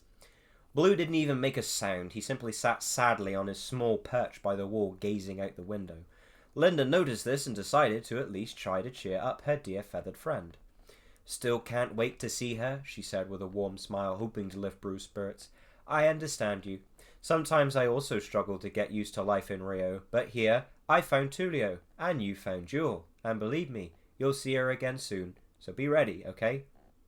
That's not dreadful, but This it's dialogue. brilliant. That's awful dialogue. It is telling to the max. I still think it could be worse. It's not great, but I don't mind it. There is some sort of nuance to it. She did find Tulio, and he found Jewel, and, you know, she is assuring him. She's being nice to him. It's not mean-spirited. I don't mind it. It could be way better, but, you know. Anyway. Linda said, extending her fist toward Blue. He gave a small smile and tapped it with his foot. That's the spirit. Now, Blue, do you want something to eat? You already asked that. I'm making pancakes, maybe even with syrup. How about it? She asked. Blue simply nodded in agreement. He knew that Linda's pancakes were, without exaggeration, food fit for the gods. Okay. While cooking, Linda kept chatting with Blue. Now, I mean, I appreciate talking to your pet. I mean, I kind of talk to Clyde. I know he can't understand me, not even a little, because he's genuinely stupid, even for a cat. But I mean, you know, Yeah, you kind of talk to him. you talk to your pets, right? But the way she's doing it, she is talking to Blue specifically, right? When I talk to Clyde, I'm not talking to Clyde. I'm just talking, right? You know, you pet your cat, and your cat doesn't understand you, but, you know, it's happy to be there. The same thing when I'm, like, with the ponies or with the horse. It's like you talk to the horse. The horse doesn't understand what you're saying. It's just happy to be there, right? I kind of wish my putters would come up here, but, you know, he won't do that. He only stays downstairs. I don't know why, he just does. Anyway, putters. I'm going to miss him when I'm in America. I'm going to miss putters. Big old Clyde. He would eat all of your... Eh? 6 replacements while you're here. Clyde would eat all of your cats for breakfast. He is massive. Oh, okay. Correction. He wouldn't. No. He wouldn't. He wouldn't eat all of your cats for breakfast because he would probably be afraid of like the youngest, scrawniest of the lot. And trust me, Clyde is a beast. I mean, okay. Anyways, let's not talk about our cats right now. Okay. Come you? Especially. Yeah, I don't like this because Linda is explicitly talking directly to Blue, and he is understanding and reciprocating, right? So it's not like idly chatting to your pet, right? KDG did a similar thing in her story, and it's like one of the cardinal sins of Rio fanfiction. Blue and Linda's relationship is condensed into they directly understand each other rather than, you know, comforting words spoken with Blue grasping some set words he will understand and will have learned, but, you know, people just say, oh, well, he understands Linda entirely. And it's like, yeah, probably, but, you know, appreciate the nuance in their conversation, in their relationship. You know, when you just boil it down to, oh, they can perfectly understand each other, then he might as well write Bibles on Post-it notes. So, you know. Anyway. I can buy the idea of Linda speaking directly to Blue because she does understand that she has that he has a degree of sentience, and I do talk directly to one of my cats, but the presentation is off. Yeah, it's the execution that's bad, and the dialogue doesn't help. It is some of the most,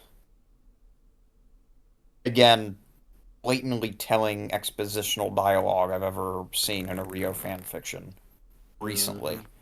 And Blue, of course, can understand what Linda's saying. The first movie does establish that. But Linda should not fully grasp this, I don't think. There should be some level of ambiguity in their discussion, yes. Anyway. Right. Okay. While cooking, Linda kept chatting with Blue. You know, I remember how you didn't want to go to Rio. You were terrified, especially knowing the reason you had to go. She paused to grab the pancake ingredients. But look at you now. You've practically found yourself a girlfriend. My brave big boy is truly brave. You've kind of misquoted the thing. She teased, winking at him. Blue responded with a surprised yet confident smile. Especially after escaping from smugglers and even carrying that same girl on your back. Freddy. Why is she just explaining the plot to Blue like this? Freddy, you know, Blue doesn't carry Jewel on his back. He carries her under his tummy. Blue was on her back, not the other way around, but anyway. And now you tell me you had never flown before. Yeah, he's rehashing the plot. Linda said, a little amused as she heated the pan. I remember my own fear of flying too, and when you were kidnapped, I was beside myself with worry. But thank God you found a way out and came back. And in the end, I also found my other half, Linda said, blushing slightly as she adjusted her hair. Good, I like that detail. Someone who also loves birds, who understands me, and with whom I enjoy spending time. Now, I mean,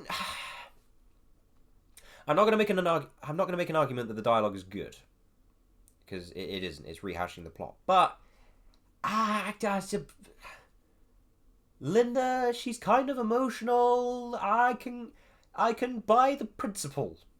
I could buy the principle of Linda just sort of gushing over, oh, my amazing blue bird that you managed to live and escape the smugglers, and oh, what an amazing, story. I think it could be done better than this, definitely. But the principle, I don't mind it. I don't mind the principle. Linda sort of gushing to her, to her precious pet. So, yes, I'm literally reading the story while Freddy is playing Counter-Strike, which is exceedingly entertaining. Who's even left? Oh, a few people. Huh. Anyway. You've got a few more pages to keep me interesting, Freddy.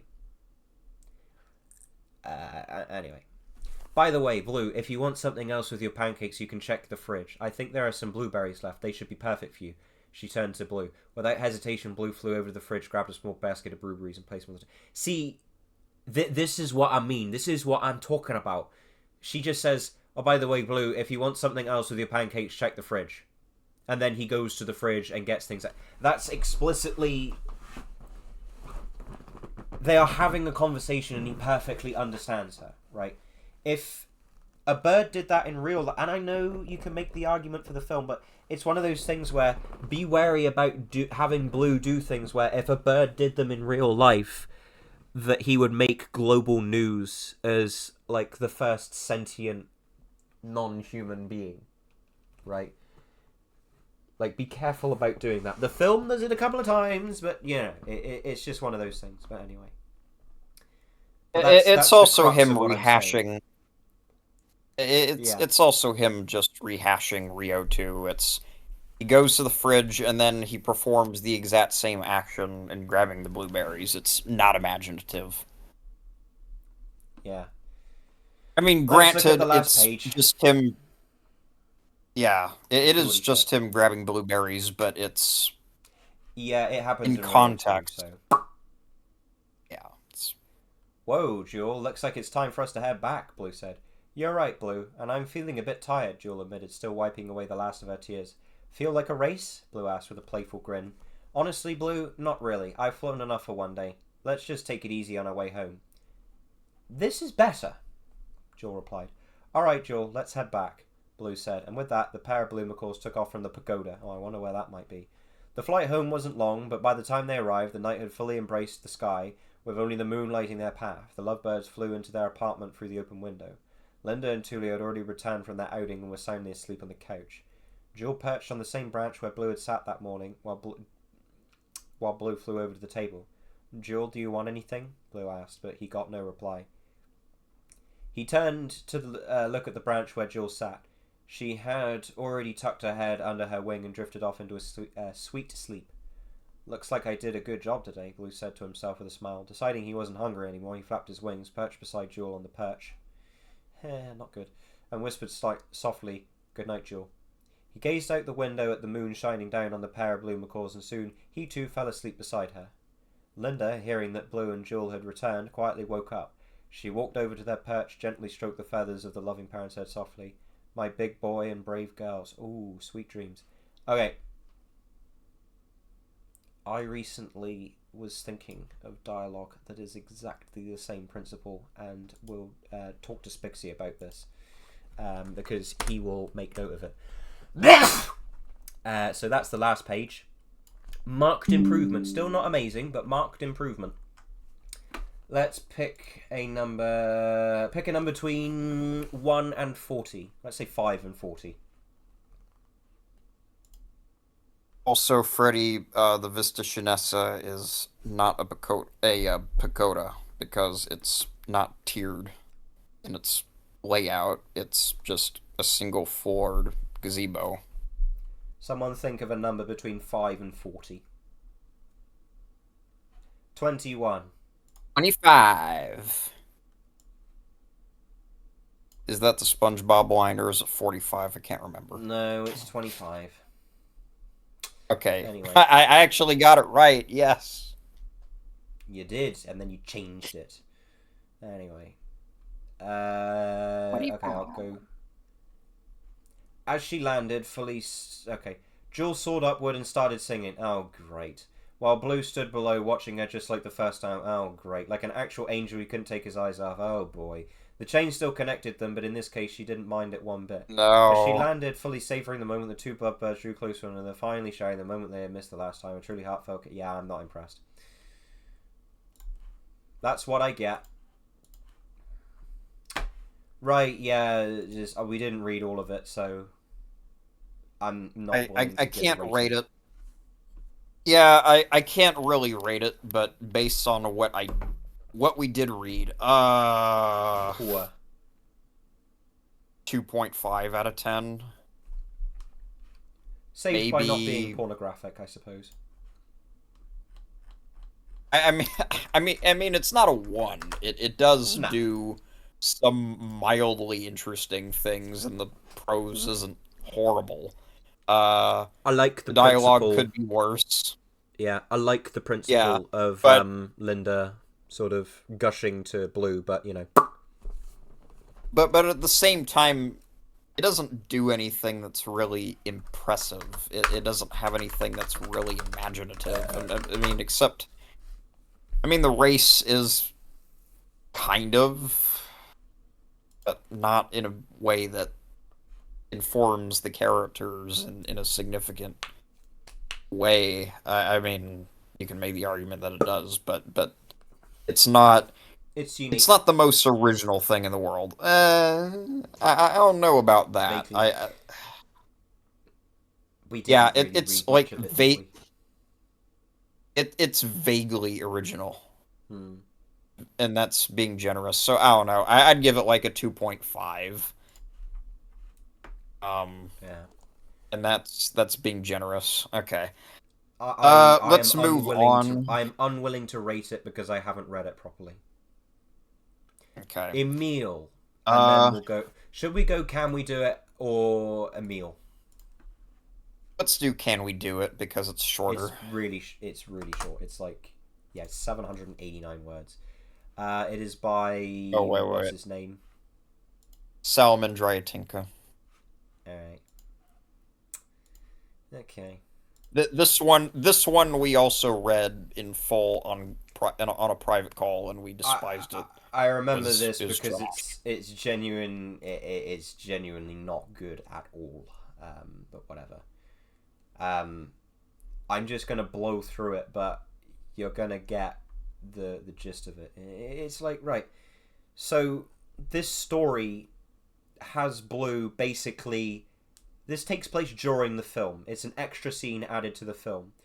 This is, this is Blue looking at Jewel and sort of going, oh my gosh, she's so beautiful. I love her a lot. Why can't I fly? Why can't I fly? Oh, I'm so stupid because I can't fly. Quite literally, this takes place moments after he has just proven to her he doesn't need to fly, personally, and has impressed her with his ability in locomotion without flight, alright? And he's gushing, he's gushing about how much he loves Jewel and that sort of thing, when, quite literally, in the very next scene that Blue and Jewel is seen in the film, the very next scene that Blue and Jewel appear in the film, Blue is literally like, okay, then we can go and find Linda. And then Jewel says, no, you can go and find Linda. Once Wiz Chain is off, I'm going back to being free in the jungle. Deal? Fine, deal. So, basically, you have Blue climbing up the tower, proving to Jewel, I don't need flying. I can be cool without it. And then she agrees. Yeah, that was pretty cool. Obviously, she's very funny. She's obviously impressed. And then the next scene, which is them still saying, yeah, once this chain is off, let's part ways. Okay. And then you have this story, which is like Blue just going, I love her. I can't take my eyes off you. I think you're amazing. Why can't I fly? And it's like, yeah. And the guy who wrote this is a Rio Wiki admin. So it's like, yeah, mate, you couldn't tell your ass from a fucking hole in the ground, could you? So if you've written this and you're a wiki editor, I'm like staggered. You must be the programming brains behind the operation rather than the storytelling brains or the whole, Rio movie factoid. No, he's the writer. editor. He's actually the editor. edits. So we're trusting a guy who flagrantly does not understand Blue's character, and I would argue has only seen that one Vista Chinesa scene in total isolation, and he edits the Rio Wiki. Well, That the guy's- Russian Rio Wiki, to be fair, but yes. I mean, I hope he doesn't put his own opinions on that, because based on this, he's not qualified to do it. And if he's listening to this, I'm not... I don't know you personally, so I'm not sort of... I'm not casting a personal judgment on you, but I'm sort of like... The only thing I know of you is this that I've read, so therefore I'm here to say, like, how did you get to be a wiki editor? And then one of the guys who I said, well, maybe I could do it, was like, oh, well, it takes more than being able to write what is probably the most comprehensive, to co-pen probably the most comprehensive criticism of Rio 2 that currently exists. So, there's more to editing wiki articles than writing what is essentially a CinemaSins video, which is an insult to me personally, given the awful quality of CinemaSins videos and what sort of observations they make, right? He said he only flicked through it, and it figures that he only flicked through it, because if he had done more than that, he would realise, actually, we know what the fuck we're talking about, and if you looked at that I wrote with Orange, and then you looked at this, that an actual wiki editor has written, you go, how is he an editor and I'm not? And I don't want to be anymore. I kind of am more or less done with this community, so... it's one of those things that just makes me go like, yeah, so this is why I kind of am not asked to be here anymore, Yeah. Yeah, I mean, Darius, exactly. okay. Sometimes I think about the people here on the server if they even watch the movies. Yeah, exactly.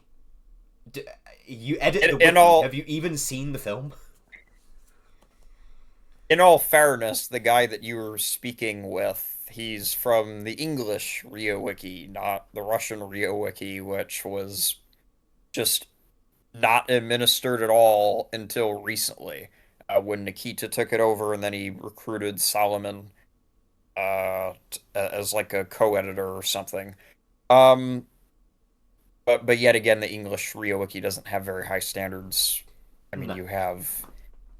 I'm not going to name names. No, don't. As far as the people who are above me are concerned in the command chain, but yeah, let's move on. So that's just... But yeah, Darius, you were correct. Yeah, I mean, this...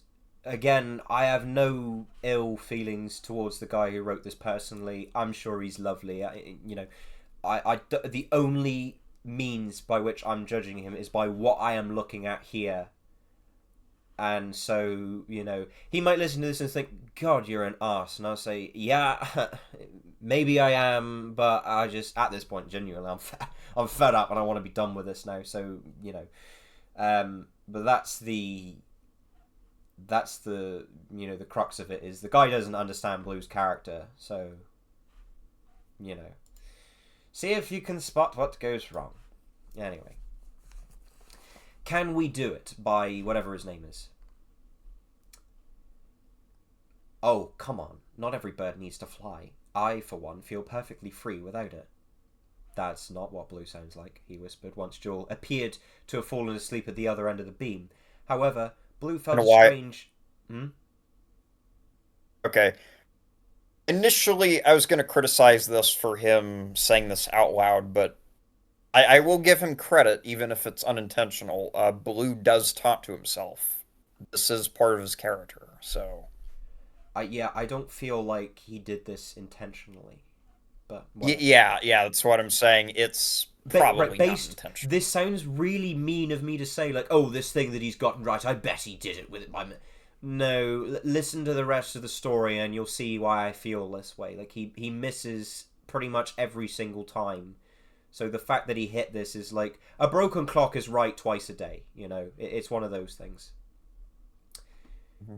However, Blue, again, I can't stress enough, I don't have ill... I do not know, I've never spoken to this person before, so, you know. I'm only Alaman, I mean... Here. I wasn't that interested. I like him. However, yeah, no, I'm just Blue saying. Felt a strange, unfamiliar sensation after her words, as if something were missing. As if he'd spent his whole life doing something not what he needed to do.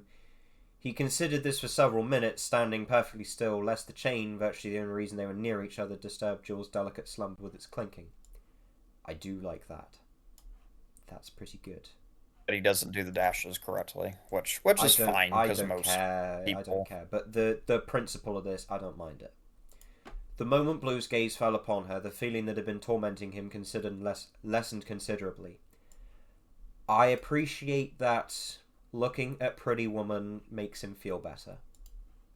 She lay at the very edge of the crossbar, I think that's just lost in translation, leaning slightly against the wooden arch, and he sensed her discomfort. She would have much preferred to spend the night in a regular tree, not this human-made structure. She's beautiful, he murmured, letting out a long, tender sigh. Again, in isolation, I don't so much mind it. But here, now... if it were that on its own, I could live with it. And anyway, these words, recurring again and again, that's redundant, threw him into a stupor, yet he wouldn't stop thinking about it. It was far from the first time that day his thoughts were consumed by her. This is true. Could we fall in love, live together, the two of us, so different? It sounds like a Gabby monologue. Yeah. Valid point. Valid thing to think about. Not for Blue to do, and not for him to do right now. He didn't take his eyes off Jewel. His heart beat noticeably faster and harder than usual, and his wings trembled ever so slightly. He is a wet blanket. I so wish I could rewind time, return to that aviary, avoid those foolish mistakes, try to find common ground with her. If not, rewind time again. I mean, he could maybe think this way if he's watched, like, Back to the Future or something, which is not impossible, but again, this is like... There's maybe an explanation to this, but it's not given in the story, so I can't jive with it. Blue's thoughts were a torrent. He longed to share at least a fraction of them with Jewel, but he realised with a pang of disappointment the difficulty of the situation. The instant he tried to imagine a conversation with her on this topic, a violent tremor seized him, his tongue froze, and worst of all, he felt like a frivolous, foolish idiot. Yes, again, I don't necessarily have an issue with this. It's just... now? No.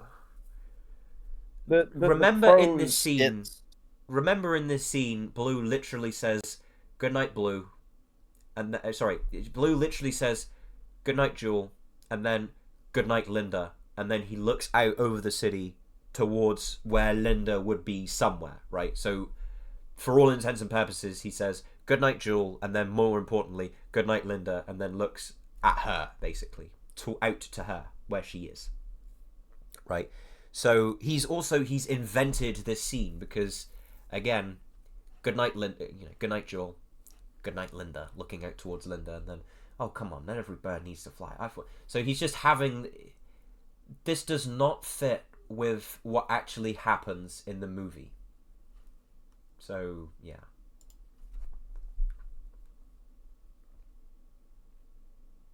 You were saying. I'll save my comments on the pros for when we get to the end of this. Yeah, it's not very long. Probably. Some time had passed, but Blue didn't know exactly how much, as there were no clocks in this wild nature for him to look at, except the frickin' moon, which is out, to look at and determine whether it was time to go to sleep. However, in this situation, he definitely did not want to go to sleep. I mean, he should, because he's really tired. He hasn't slept in ages, like a day at this point, so... Even as the intense thoughts gradually subsided, he continued to gaze at the sleeping Jewel, though this time his focus was slightly below her, on the chain between them. Could this be fate? Did fate itself decide we should be together? Where else would you find two birds chained together? Now, I mean, the thing he's... This should be in prose, not Blue's thoughts. Right? I wouldn't mind if there was some very well-meaning, very well-intentioned prose that was covering how, hey, you know, these two birds, the last of their kind, are literally chained together. Like, that's entertaining. Even the film pokes fun at it. Right? But not for Blue to be saying here, right? I think this And not in a way that sounds like a Reddit post. Yes. I think this whole story could be fixed. I think it could be fixed, but it would look nothing like this, put it this way. It would be, at the most, it would be Blue going, what's going to happen next? And then he'd fall asleep because he's really tired. That's basic. This story would be over in a page if I were writing it. And it would literally just be Blue going like, whew, she sure falls asleep quickly. She is beautiful. I wonder what's going to happen next. Sleeps. That's basically what it would look like. Anyway. Even as the intense thoughts gradually subsided, he continued to chain between them. Could this be fate? Did fate itself decide we should be together? Where else would you find two birds chained together? Only this thought offered Blue any hope, yet it invariably crumbled when he recalled Jill's words. She had called him every name imaginable, as if to... No, she hasn't. She's called him Pet. As if to express her utter disgust. Sometimes her expression was so withering that he simply wanted to vanish. At other times, the bird chained to him simply ignored him silently, inflicting even greater pain. I mean, when? But whatever. What am I thinking? What am I dreaming of? Where is she? And where am I? Blue exclaimed. She's an angel, a dream, a treasure. I can't even bring myself to really read this. She's free, graceful, untamed, defiant, and me, I can't even fly. Adjectives. I can't even fly, because this is just apparently he cares about this right now, because, you know. At that moment, he doesn't until the third act, so this cheapens, like, the best scene in the film. I didn't even think about that until now. Yeah. Yeah. She's free, graceful, untamed, defiant, and me, I can't even fly. You know, I mean, he's coming up with all these adjectives that don't really mean anything, and he doesn't have any sort of real history behind them. Blue and Jewel, at this point, they haven't really talked. They're still not on amazing terms, right? He's just impressed her by not being able to fly, right? Literally. This scene is the first time Blue is sort of like... Sorry, this is the first time Jewel is sort of like... has an inkling towards, like... You know... She doesn't actively really hate him in that scene. Put it that way, right? She's... At this point, she's literally saying, like... You know, don't you want that? She is acknowledging him as an individual at this point. It's like the first seed being sown for realizing he's not so bad. And then literally after this guy is saying, let's throw all of that away because I don't understand the character properly. He just couldn't tell his arse from a freaking hole in the ground. It's just annoying. Fan fiction. At that moment, Blue felt an overwhelming rage at himself, at his wings, which he couldn't fully utilize, at his eyes, which had beheld such a beautiful bird, at his mind, which wouldn't let him rest. I mean, you're saying these things, but they have no real meaning. Why is he angry at his eyes? Why is he really angry at his mind? Like, what? Soon his anger turned to Tulio, who had brought him and Linda here to this city where his heart ached so. So it's like, yeah, you love Jewel. Why are you mad at Tulio? I hate my mum who got me my Audi. I hate her. Right, like, that's exactly what he's suggesting here, is that Tulio has found Blue and brought him to be with this bird who, in this very prose, is saying, I think she's so beautiful. Be grateful for that. Why are you mad at Tulio? And my interpretation, yeah, my generous interpretation is that, you know, his anger at his eyes, he thinks of himself as being undeserving, and his mind, probably for roughly the same reason. But still, it doesn't. The story does not understand Blue's character. That's the main issue. And the prose, I'm going to say it now. The prose isn't terrible. It's okay at what it's doing. The prose, very, very rarely, this is one of the stories where the actual prose and the bits, the details and such, I like them better than the dialogue and the meat of the story. Yeah, it does try to psychologically delve into Blue's character, but at the same time, it tells very often in places where it shouldn't, and yes, there's no real atmosphere. There's no real atmosphere. Then you can moan from the it. setting. Yeah, it's relying on you having watched the film, basically. Anyways, who born into this city where his heart aches so. Then there's the cardinal sin. He seemed on the verge of tears, but Blue held back with all his might lest Jewel witness his distress. I mean, first of all, Blue doesn't cry, and secondly, Jewel is asleep. So, you know. Finally, he had diverted his gaze from the sleeping bird, and before his eyes, the beauty of Rio unfolded once more. We're just going to have another, like, sort of armchair take of what it's like to be an RDJ. Millions of lights. I mean, I don't think it'd be millions, but whatever. Countless shores. They certainly can be counted. Forests. There's only one. And mountains. There's a few. Blended into the whole. What is the whole in this case? Just yeah, the thing. Yeah. The blend. They blend. So that's to say that they're not unique. They're not beautiful. They just sort of... It's a mess that kind of becomes one thing. Right? That's not nice. Anyway. The full moon illuminated the earth like a second sun. See, this is the thing. This was the other detail, is he noticed that the moon was full. And yet he got everything else wrong. But whatever. Everything was so beautiful. Yeah, that word does all of the... If you have to rely on the definition of a word to do the heavy lifting of your prose for you, then you're not good at writing prose, basically, right? Everything was so beautiful, elegant, which is sort of synonymous with beautiful, harmonious, how? Like a painting by a great artist, like who?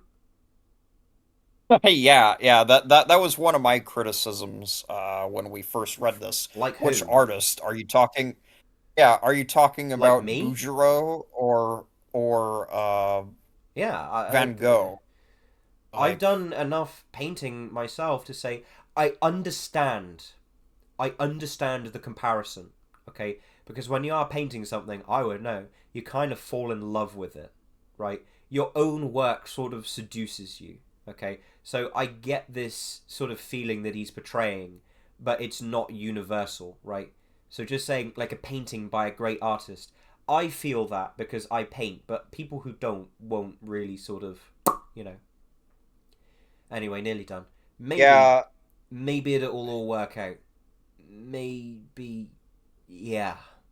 He calmed down a little and felt how sleep was slowly catching up with him. Yeah. Oh, but I thought you hated your mind that wouldn't let you go to sleep. Apparently, you've just gone back on that now, but whatever. Hey, sleepyhead, wake up, exclaimed Jewel, her voice mixing nervousness with a touch of joy. The sun's been up for ages, or is sleeping till noon the Minnesota way.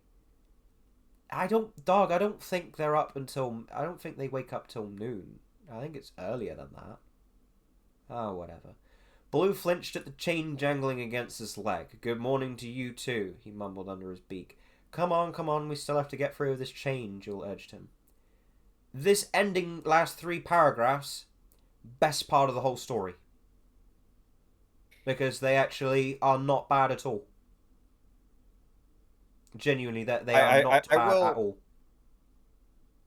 in all fairness, I will compliment Salomon for it, or sleeping till noon the Minnesota way, because that is a detail from Rio too, because he wakes up in the afternoon. Um, Hence why I but say that's the best bit of the story, the last 3 paragraphs. okay. So the painting by a great artist. I also wanted to talk about this paragraph more Not for too long. generally. I'm losing the will to live. Yeah, I don't have too much to say. Um, okay. If this was from Blue's perspective, if this prose was his first person account, he's not going to count the shores individually, and he's going to only offer vague descriptions of the mountains. But they are going to be sorry. But even still, they are going to be unique descriptions, and when you take that into account, this isn't good. Just even in that hypothetical scenario, if this was first person, but it's not first person. It is third person. Well, it's omniscient third person, really. Um, well, okay. In the context of this story, it's actually no. I mean, I guess you can argue that it's limited or omniscient. I'd have to like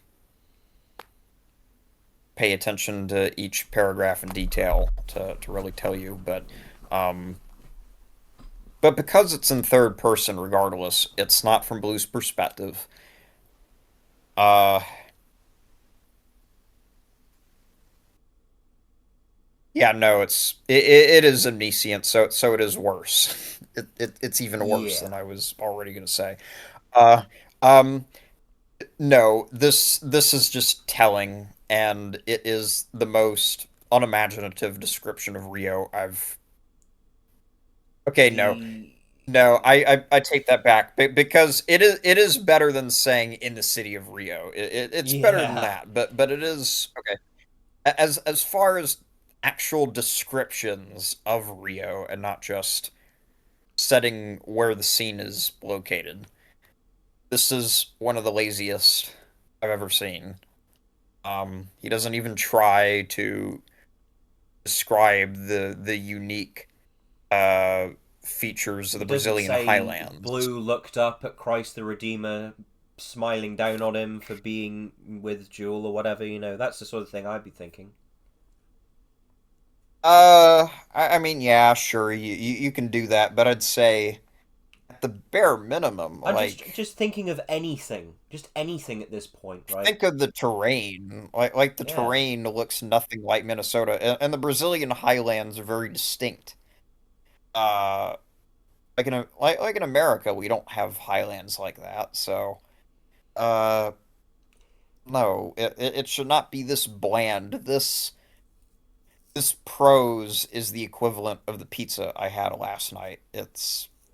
You have some Nobody will token. get that reference because nobody knows about the pizza you had last night. Yeah, I know, but I'm aware of this, but it does have some token bits of interest in it, I guess. Yeah, I like the last 3 Like a paragraphs. The painting last by 3 a great. paragraphs are okay.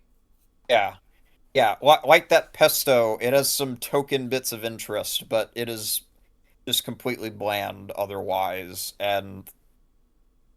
uh, and those tokens are nowhere near sufficient to really amplify the flavors that could be in this prose.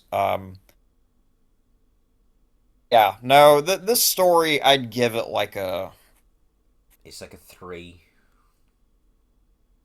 uh I'd say a 2.5 to a 3, yeah, in that I don't know. range. I forget the rating system. It's not very good. If I had to summarize it, I would say it is a flagrant disregard for Blue's character coming from someone who ought to be at the forefront of ability for writing Blue's character. Right. That's the best way I'd put it. It would be... How do I put this? it would be like a licensed doctor writing a medical drama that basically encouraged people to, I don't know, drink bleach or something. It's that sort of thing. Like, you'd be a bit concerned. I'm a bit sort of... So... right, the scene before and after... Right, the same scene that this story takes place in two different ways, disproves what he's written. And then the next scene of which Blue and Jewel appear in also disproves it. So... it's like... you know, I'm sad that more people haven't realized this. Like, I'm sad people weren't saying in the... that I remember anyway. I don't pay massive attention to it. In an ideal world, people would have been telling this guy, hang on a minute, but the film kind of disproves this story. And I'm afraid it's rare for me to say this. Like I said earlier, if I wrote this scene, I tried to add to this scene. I couldn't, right? The only thing I added was a line of dialogue, and I wrote a lot of justification for it. But I don't remember what that line of dialogue was. And I did think of a scene quite like this. And now that this has been written, again, how I would portray it is, you know, wow, Jewel is beautiful. Huh. I wonder what will happen next. I'm really not sure. Maybe we can be friends. I don't know. Right, I'm going to sleep. It's because I really don't think any substance can be added by having an extra scene that takes place here. It's rare for me to say this, but I would genuinely say this story should just not exist. I don't think. The last three lines, or whatever, hey, sleepyhead, but from then on, yeah, that does deserve to exist. I can see that. I'm intending to write a story that a short story that takes place at that time, and I started doing it. So that, I don't mind that. Not really got a problem with it, but everything above it, I just genuinely, it should not exist. But anyway, no. Once again, and this is the last time I'll say it, no offense to Sal personally, I'm just reading what he's written, and given that he's working with Nikita, I suspect he's long since moved on from it, so that's perfectly fine. Yo, it's CSX GP40-3. CSX, we have not been enjoying these stories except No. Spixie's. Freddie, yours, you weren't here. I mean, we didn't like it. We didn't read it all the way through. We did exactly as you said. Read like the first chapter, read the last chapter, and then read a middle bit. And the middle bit that I came across appeared to be a rehashing of the Samba Club scene, which we intently dislike. On a scale of, well, I refused to give it a rating because I didn't read it all, and I think Trajan wanted to say that it was like 2 or 2.5, something like that. Okay, I can't give it a fair rating because we've only read 3 to 4 pages, right? But based on what we did read, the first 2 pages and then the last 2 and then a middle one, something. Yeah, it was like in the 2 to 2.5 range. Pretty much, Freddie, if you want to like write a fan fiction, just prod me. I'll help you. It's no problem. I do that. I do this sort of thing, and I enjoy doing it, and I'm good at it. So, if you want to write something, just prod me. Hey, if it was just for fun, you don't care. Okay, you don't care. That's fine. Right. Let's stop talking about that, and let's get on to the last one, which is Emil. So, By an author who's actually good. Well, we'll see. Kopek has let me down once before, and that was with Waterfalls. Yes, and even Waterfall. Waterfalls was not good. There were bits about it that I liked. Crap. Yeah, I mean, it is incredible how many people like it. And it just sort of goes to show the sort of state of the community where it's like, yay, this story that makes really no sense whatsoever from a themist standpoint is... I know what that is, and I clapped. Yeah, it's just... yeah. I can't describe it in a way that isn't contemptuous. It has an idea that is... I mean, it's not fundamentally broken, but the logistics involved are... It would have legitimately been better to just say they teleported. Yeah. They may as well do that. He argued as well for so long about justifying the story, so, you know. Oh, hey, Sal. We literally were just done reading your story.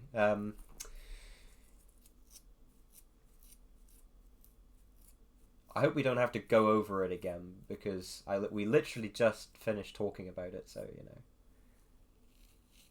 Yeah, we didn't like it. Do you want to Yeah, you summarize it. I'm basically just sort of... Yeah, I need to rest my voice for a minute. Yeah, okay. I mean... could have been a lot worse, and there were worse entries, but I'd put it in the 2.5 to 3 out of 10 range. There were some vaguely interesting bits in the prose, but it was mostly telling, not showing, and not in a way that was good. Very little substance. The premise of Blues, dilemma in the story is broken. It reads like an edgy Reddit post. The dialogue isn't very good. Yeah, not a fan. So Kopek is... he's a pretty... yeah, Freddy, yes. Yeah, that's... Anyways, so there's actually a bit of context to this story from me personally. Kopek... oh, he just dipped. Hope we haven't hurt his feelings. Kopek, he used to be a quote-unquote student of mine, right? I taught him some writing stuff. I'm not solely responsible for where he is today, but I taught him a thing or two. And one of the things that he's done is he took an old story of mine called Tough Love. It was one of the first long-form stories I ever wrote. CSX will probably remember it. You can say if you do. It was one of my first long-form stories, and the principle of it was dual but tough. That's it. Nothing more to it than that. It was a basic idea, and I wanted to see what would happen if, you know, she was like actually cracked, really strong, that sort of thing. And I did a few things with it, but one of the things, it was one of those sorts of stories that I made up as I went along, which is not good for storytelling, because eventually you dig yourself into a rut, right? You know, so it's not a good way to go about things. You need to plan stuff if you can help it. If it's inconsequential, it's inconsequential. But if you're going to write an actual story, plan stuff. So, as a result of this, I gave up with Tough Love, and I didn't have much in mind to do with it. So, Kopek said, oh, I wouldn't mind taking that over because it sounds interesting. Okay, fair enough. And so he did. Now, Emil is a character. He is my character. I have, you know, long since surrendered the rights to him to Kopek, so, you know, but that is another little bit of lore, is that Emil is my character, and so, you know. Freddy, it's annoying that I keep having to mention it, right? It's starting to get really, really tiresome. I will release Warden's audio, whatever, after the thing is done. I've said this a few times now. And I will rate Warden's story independently. I will offer my own thoughts on it at some point. the answer to what I rated it as is I don't remember, and I really didn't like it, and I can't rate it in good conscience more than like I don't remember, like a 4 or something. It tries, but you know. Yeah, it's an audio review. I'll put a link to it after I'm done. Okay, it's that sort of thing. Whatever. I'm really fed up with people asking me about it. Right, there were other stories in there besides Wardens. Why is it this big thing? Because a lot of people didn't even really like it. I'm struggling to understand why everyone is asking about that story. Right, it's yeah. Anyway. So yeah, that's the lore, is that Emil he was once my character, and I've, like I say, long since surrendered ownership of him to Kopek. So that's that. So this is Emil by Kopek. Something was wrong with her. Last time I saw her. Should be a capital. I remember it so clearly. Just how long is this? Oh, not that long. Every day, it's all I could think about. Like, maybe I could have done something. It was over me, after all. So we got like a first-person perspective, probably for a meal. It was evening, the day after Dad didn't come home. Also, I haven't read this, so I'm experiencing this firsthand. And already I'm seeing that he's taken inspiration from Emil's backstory that he tells, so I'm liking this already. I was resting in our hollow. Dad found it unoccupied when we moved to Rio. It was such a great find. You see, our tree was on the edge of a cliff leaning over the drop, so much so you'd think it'd fall. Our hollow was on the side facing the view. Oh, what a view it was. Canopies below us, mountains around us, and before the horizon-reaching ocean, the city of Rio. I respect that, the city of Rio, because he is specifying the city of Rio. And there's no, like, discrimination between state. He is specifying the city of Rio, so that's fine. Dad said that a find like that was our first step to our better life there. I enjoyed that view every day. He worked so hard for it. This is something only I would know. Emil is quite positive. I like this. This is my character, so, you know, like, I just say, he's doing well. He's doing well with him. I didn't have much in mind for Emil, so I like what he's doing. Anyway, I was in the hollow, resting in the nest Mom had made for me. I was meant to sleep, but I couldn't on my own. I was waiting for Mom. She stood on the lip of the hollow, staring out into the distance. Her rainbow colours were muted by the moonlight tinged in navy blue, yet standing out against the landscape. Ooh. Okay. Yeah, and I think he's supposed to be a Scarlet, if memory serves me correctly. I don't remember. I assume he'll have gotten it right because I did describe what bird he was. Now, every time I asked her to join me, she dismissed me. She'd never done that before, never. She wouldn't even tell me why. At some point, I gave up asking. I closed my eyes, but was more awake than ever. Oh. Something was wrong, but I knew she wouldn't tell me. I tried counting ants, but I still couldn't sleep. I like that, actually. I like that, counting ants. Creative. Props for creativity. I'm happy with that. After I had long lost count, I heard wing beats approaching the hollow. I knew it was Ignacio, I don't know how to pronounce that, my brother. He always came home late, if he came home at all. I worried for him. You know how dangerous it is at night. He wouldn't listen when our parents warned him, he just wouldn't. I could never help him either. He wouldn't even talk to me. Now, Emil's story is a bit of a tragedy. He is a runt, so... if memory serves me correctly, the intention was that Emil was that one bird that was flown out of the nest that didn't really learn how to fly or whatever. But, you know, he is the runt, and his mum thinks he's not going to survive, so I'm not going to put effort into him, right? Which was quite far-thinking for me at the time, but, you know, so I'm glad that he's doing what he's doing here. Thus far, for what I lined up for Emil, I'm very happy with this. Are we going on about hating Roberto again? Nice. uh,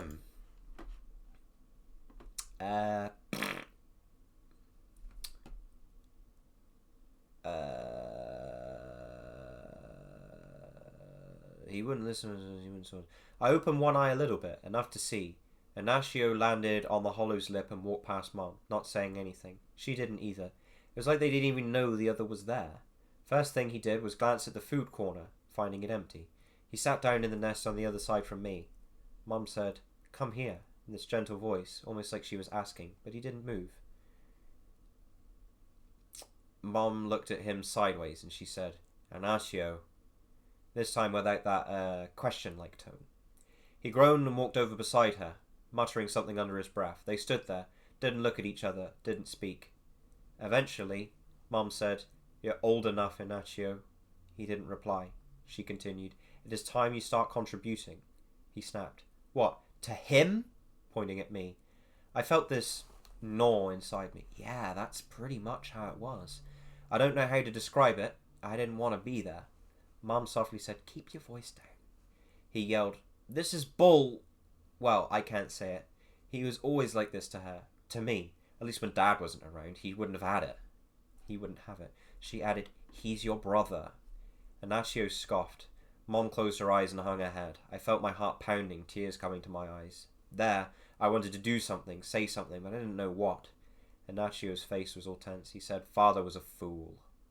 Mom raised her voice. "You have no right to say that, Ignacio. You owe him everything he's done for us." Ignacio shouted, "Owe him for what? What do I have?" She slumped her shoulders.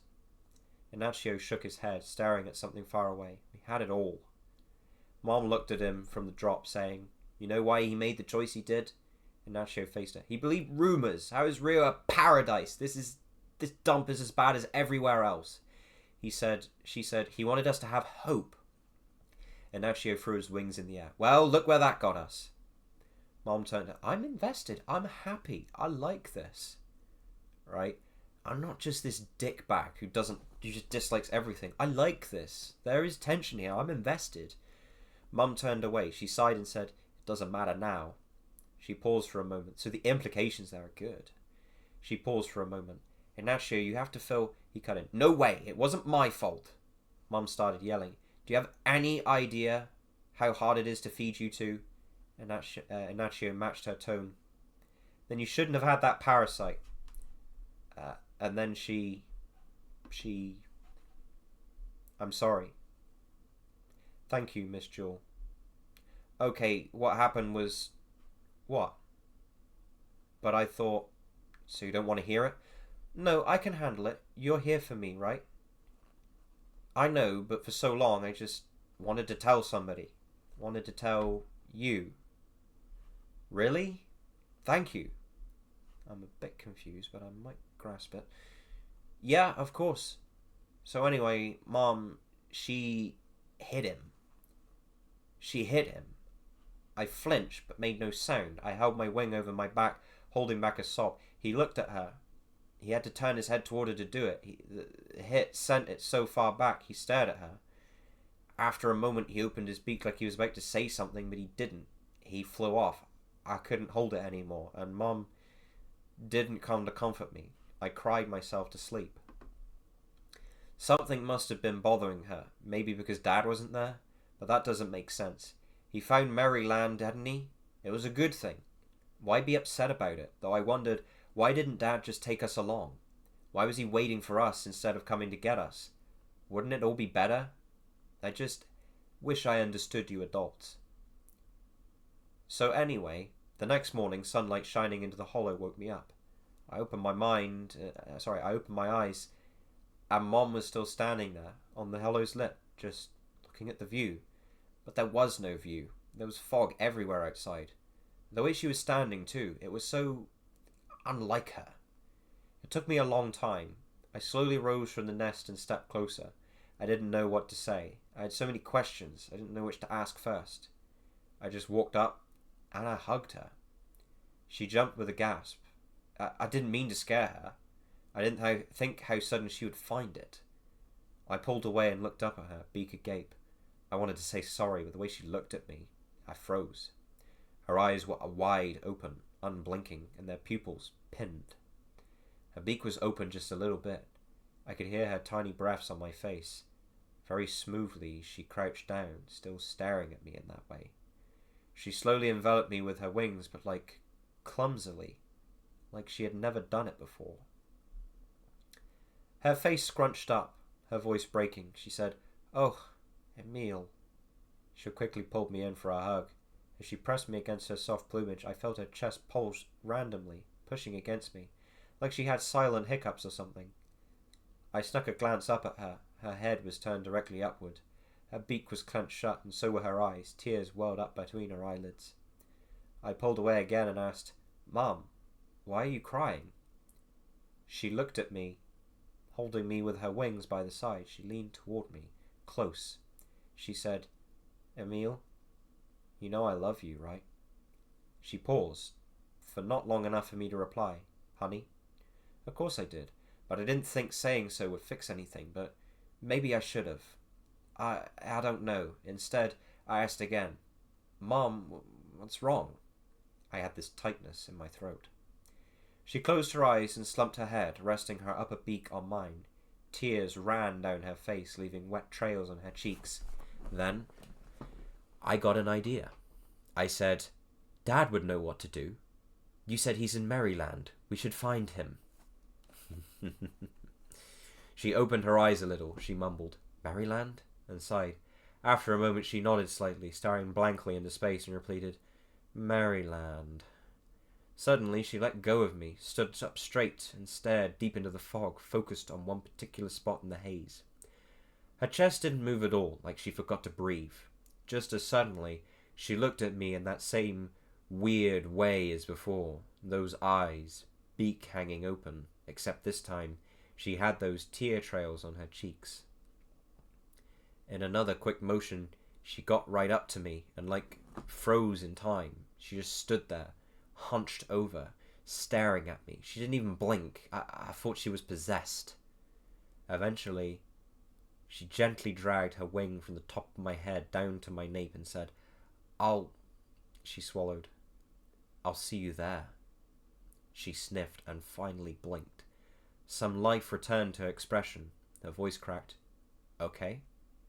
I didn't understand. See me there? Did she want to race there or something? Oh. Oh no. Oh. Or maybe she just meant Dad, not me. Hesitating for a moment, I said, "Okay." She closed her eyes and nodded. Her face was tense, gathered into wrinkles. Turning toward the view, she started to slowly unfurl her wings. I copied her motion, but I opened my wings before her. See, she had paused for some reason, slacking her wings, hanging her head. Bit of a repeat of the word wings there. I said, "Well, let's go." She looked me in the eye, giving me that stare again. I got shivers. She half paused. "What?" She put her wings on my shoulders, saying, No. You have to stay here. She paused. "Listen, are you hungry? You can't fly on an empty stomach." It took me a moment to say anything. I tried to respond, "Well..." She interrupted me. "What would you like?" I asked, "What, food?"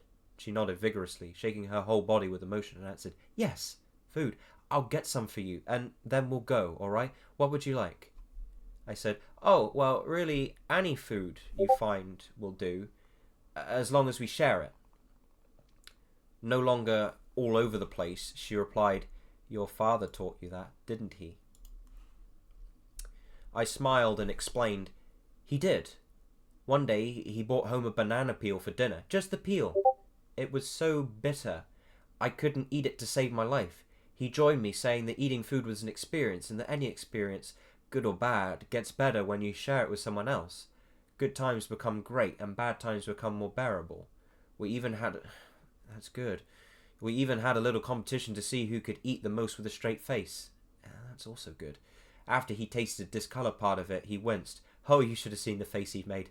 I laughed so that unstraightened my face too. We called it a tie. We'd gone through the whole thing before we knew it. Mom stood very still, expressionless, I should say. She commented, "That's nice." "Yeah, can we save some food for him after you get it? He'd be so happy," she said. "Yeah, you think about that, okay?" She let go of me and turned away, so far that I couldn't see her face anymore. Her voice began to break. "You think about that." I wanted to say something, but she flew away, took off, just like that.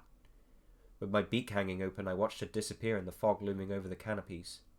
Are you two alright?" That was an experience. Wow, I'm impressed. I will let you talk about that first, because I know the characters and I understand it, and it might be good to talk about it. You say that first. I agree with you, and I don't just say I agree. It's very good. Kopek, he doesn't often use rich description or outstanding literary devices in his in the descriptions themselves of scenery and that kind of thing. But when he is placed into a position where he has to use literary language to describe body language and expressions, he's very good.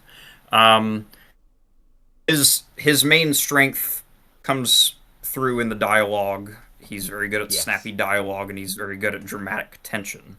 Yes. I was, for a story with OCs that I'd never heard of. I was invested. Yes, Fikra, I wouldn't say that was a bedtime story. His mum vaguely implied that she was about to kill herself over what happened to her husband. But instead abandons Emil. Because that's the premise, is that, Emil is being abandoned.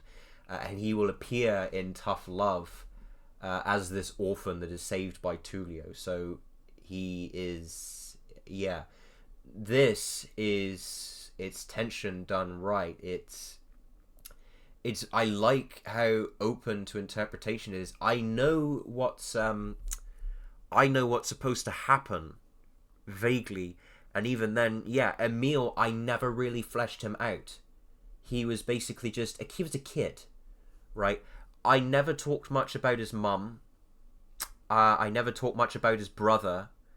And I believe the initial idea was that he fell out of the nest. Either he was thrown out by his brother, or that he fell out of his own accord, or he was abandoned. I really don't remember. But I am actually very impressed.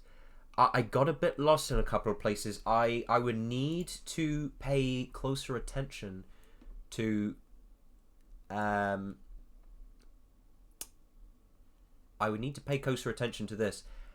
I think what he's doing is he's grounding this in the present time by saying that he is recounting this story to Jewel, who is very sympathetic to Emil. It's like he is speaking here, and then Jewel says she's sorry.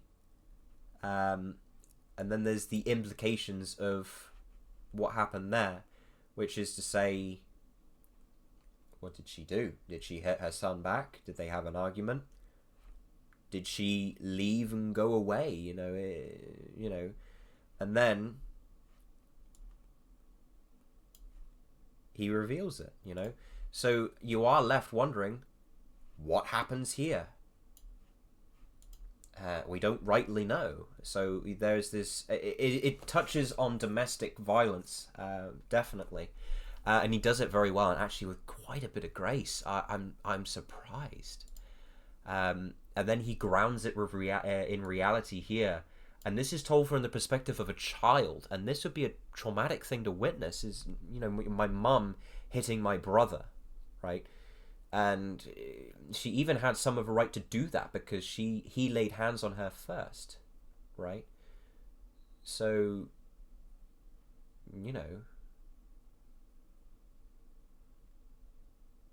Did she lay hands on him? I might be misremembering that. Hang on a moment. I would rate this. I'm not sure I'd call it a masterpiece because No. It's Yeah, not a masterpiece, but I'm it- very impressed.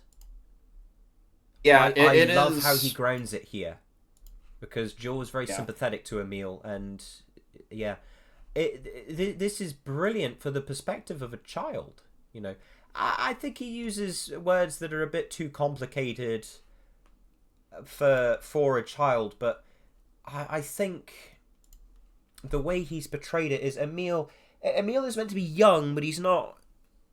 He's not totally infantile.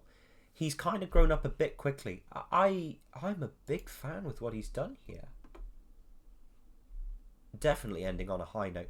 No, I mean, for making me feel something, I would say Capek's he's peaked it. He's got me off of Spixie's, but I think overall I don't think it quite topples Fat Chance. I don't think it quite gets there, but definitely for making me feel something. Yeah, I'm very impressed, really very impressed. I'm going to keep reading this and find more in it, because you know it's one of those things most certainly that I can feel that he's put more into it than is what's abundantly clear on the first reading. It's, in all truthfulness and honesty, people in this competition, they've tried to write profound things, right? Like Sal trying to say, oh, Blue's internal dilemma, and then you've got Warden with the what's it's called story of, you know, like those are stories that are trying to be profound and tell something impressive. This is the one that actually does it, right? Like I'm sat here and I am feeling something right now. You know, these are characters that have not been introduced to anyone before. To Emil, yes, to me. To everyone else, this is probably the first time of encountering him. So I am genuinely, yeah, I'm very impressed with how he's managed to take characters we've never been introduced to before, and he's spun this little story about them based on what I said, right? And it's a story, yeah, it is a short story of domestic violence that covers an absent father who's likely dead. I don't remember my intentions for him. I think it was that he was dead. It covers an absent father, a mother's lies, you know, that violence between her and her own son, and the I think the intention is that he's dead, yeah. You know, a mother striking her own son, and the kind of brother that Emil had to put up with, you know. So this kid is not living in a happy household, and Capek has portrayed that with a lot of grace. I'm very happy with how he's done it. You know, I've been reading crap stories all night, let's face it, but that actually made me go, whoa, I want to read this. I want to hear more, you know. So I mean, there's not much more I can say about it unless I actually read through it over again to get more from it. And if I maybe had any further interpretations, I might share them. But from where I'm sat right now, that wasn't a life-changing experience, right? I'm not going to go to bed thinking, damn, my whole world has been turned upside down. But I am, yes. I think... Now, before this, I was going to, in my honest opinion, and we can talk about this now, because this leads neatly into it. Before this, I was going to give Warden, in my opinion, the honourable mention for his story, because I was, and I'll die on this hill, I was impressed that he managed to take a story specifically intended to be an alternate universe, right? He took a story based on something that was fundamentally just broken. So broken that even the original creators of the second film didn't use it in the second film, right? So, you know, he took this scene where Blow and Jewel basically divorce on the spot, and he made something out of it.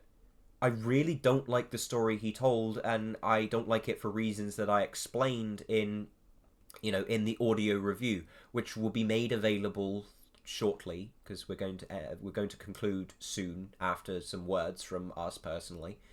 But the thing is it was trying very hard to be something, and like I say, before I read what Kopech wrote, I was going to give it to that, because I just honestly, yes, I hated that story, but I can't help but respect it. And again, I'll die on that hill to this day, right? But I just had my expectations were just totally reset, right? Entirely reset by that I've just read, because that actually did make me feel something. Now, the thing is, I am slightly biased, because Kopech is writing about my character, alright? So I'm aware of Emil and what I had in mind for him, okay? So, it's that sort of thing. So, realistically, yeah, I mean, Lost Purpose, as people are talking about now, I did not like it. It didn't really work, but Warden made something out of it, right? And that's why I appreciated it. I didn't like any of the characters except one who I can't even remember, so that just goes to show. But my respect for that story comes from the fact that he managed to make something of it, right? Not that I actually like the story itself, or the characters, or the writing, or the prose. There's some bits that are in character, there's some bits that I say, yeah, that's pretty good. But mostly it's, no, I don't like it. It was disturbing, genuinely disturbing for me to read it.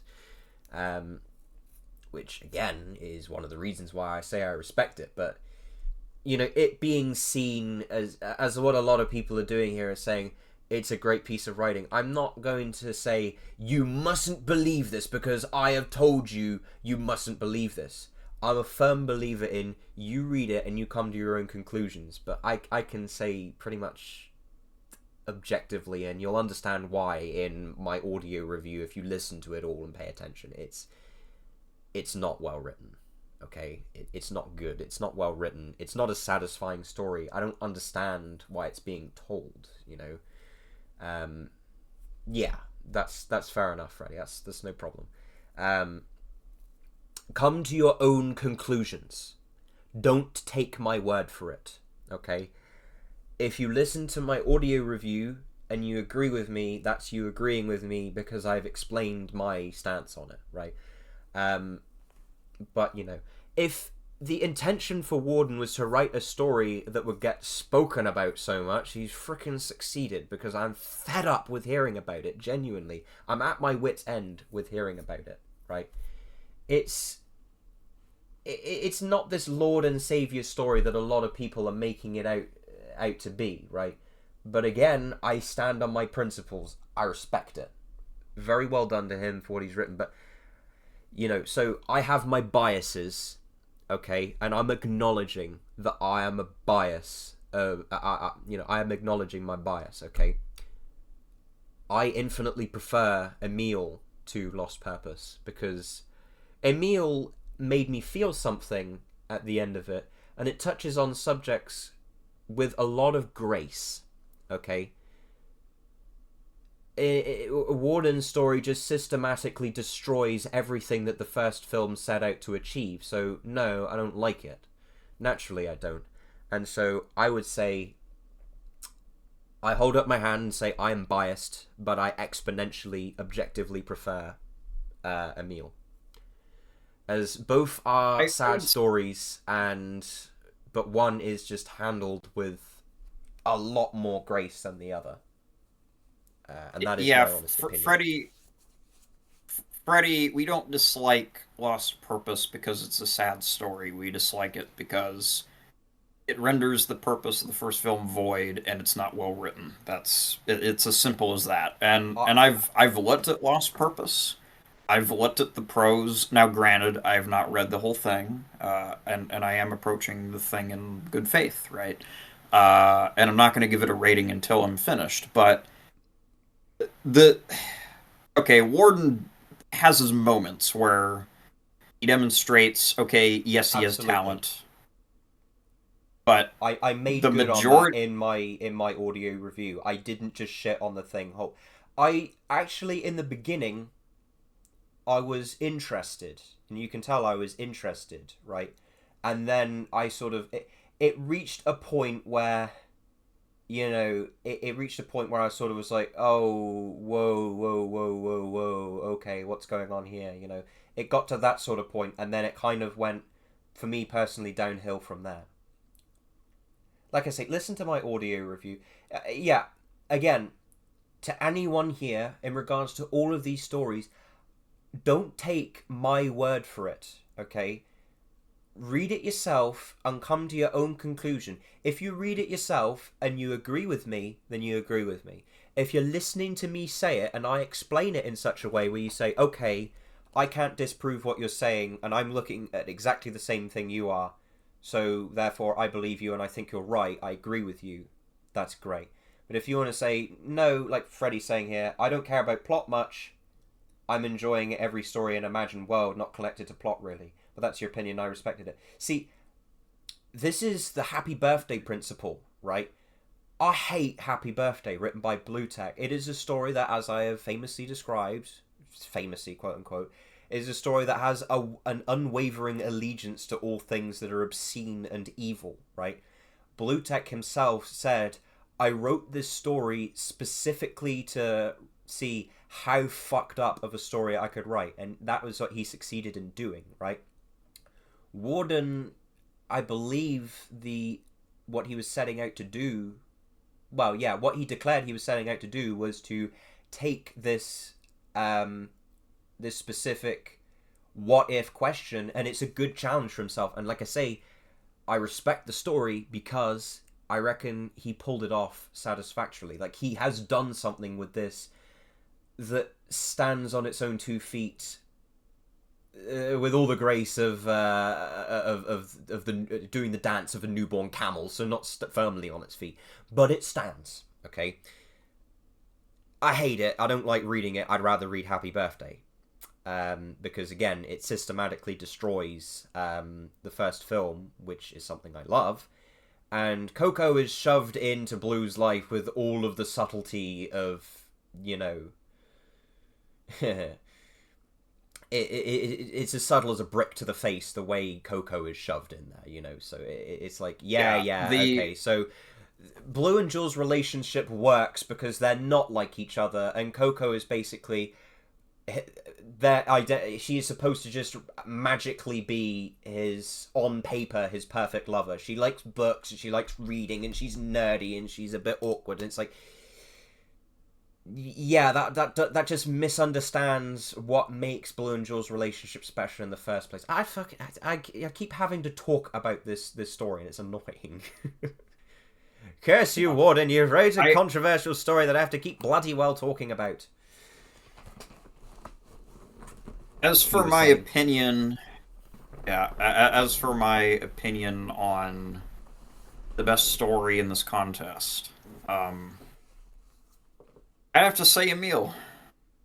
Because, because Fat Chance, it is excellent, but there are certain moments in Fat Chance that I pointed out in my comments on the story as I was reviewing. There are certain opportunities that could have been exploited that weren't, for Blue's perspective.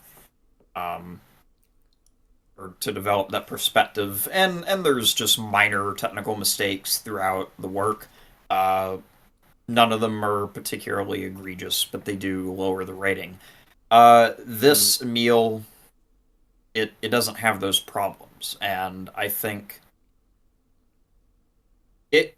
Yes. Personally, I find it more impressive when a fan fiction author creates a character in which, or no, sorry, when a fan fiction author creates a story in which Blue and Jules' characters are accurately portrayed with accurate dialogue and in a believable scenario, right? I find that more impressive personally, but on an objective level, I think Emile is the least flawed between the two. And it pulls off a more, I wouldn't necessarily say a more original subject, as domestic violence and child abuse, they have been covered in Rio fan fiction before. Not with as much grace. No, like comparing this and Sorrowing's All of My Heart, yeah, no, there's no comparison. Or Sorrowing's A Blue Rose, yes. she. But again, Emile has fewer flaws, I'd say, overall. So I'd give it my pick as judge. For me personally, yes, obviously it's between Fat Chance and Emile. Realistically, I don't have similar gripes that Orange does with Fat Chance. Spixie, like I said earlier, he's extremely good at what he does, and again, I'm not bright enough to disprove what he's written to say, oh, this is wrong, or this is not so good, or what have you. I think ultimately it's what I said earlier, and I will have to choose between them. It is a case, and I will think about this as I sort of speak about it, because at the moment I think I could go either way, to be honest with you.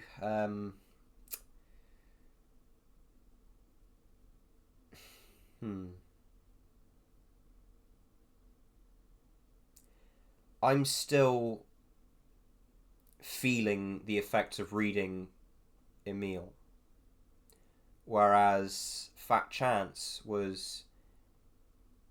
didn't take any chances, right? For what it set out to portray, it achieved, right? Whereas Emile set out to portray something greater. It was more ambitious, and I'm still feeling the effects from it. I want to go back after, put it this way, I want to go back after this is done, and I want to look at it again, and I want to ask Kopech questions about it, and genuinely congratulate him for what he's done. The thing is I know what Spixie is capable of, and he has written better stories than Fat Chance, so I have made up my mind. It is Emile. I choose Emile. Now, I appreciate that I'm biased here, remember. Pretty more or less what Herony has just said then. Fat Chance is impressive in what it sets out to do. Emile had a greater, grander scope and hit home. So, yes. Please be aware that I am biased because Kopech was writing about my character, although it's long since I've long since surrendered him to Kopech, but I pick Emile. It was outstanding. I'm very impressed. And there you have it. That's our judgment. That is our judgment. Yeah, it's Kopech. Emile. Yep. Kopech is the winner of the winter 2024 Rio fanfiction writing contest, because technically these are separate contests. Whatever. Okay. Yeah, so before we finally wrap up, I've already, technically Pashka did it, because I didn't have the ability to. Yes, Spixie is now the chief of staff. That's the formal title for the co-head admin. He is now Yeah, he is now my replacement. Are you gonna And step down now? I'm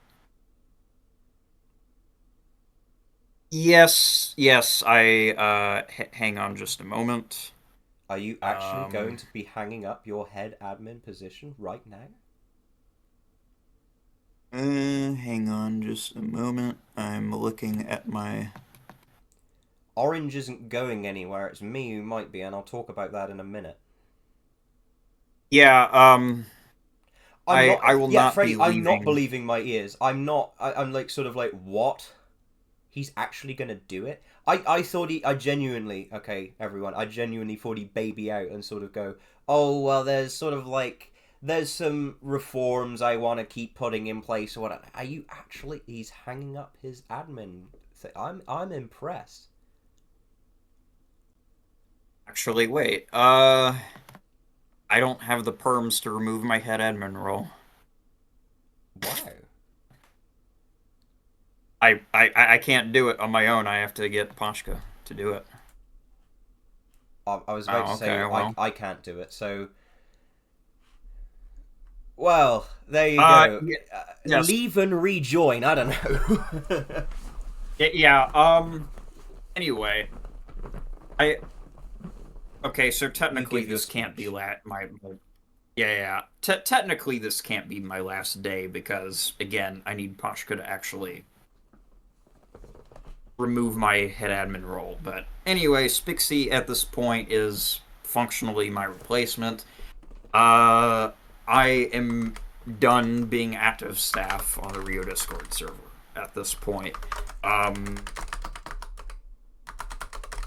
Until my role is actually removed, up until then I might just advise on a couple things.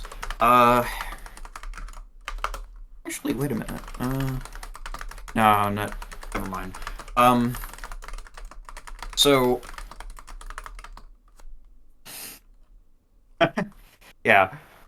So as for my speech or whatever, I've had a blast with this community for almost 3 years, and by community I mean this specific Discord server. Big J was actually the first one to introduce me to this place by name, but I didn't join until, I don't know, a year later or something like that.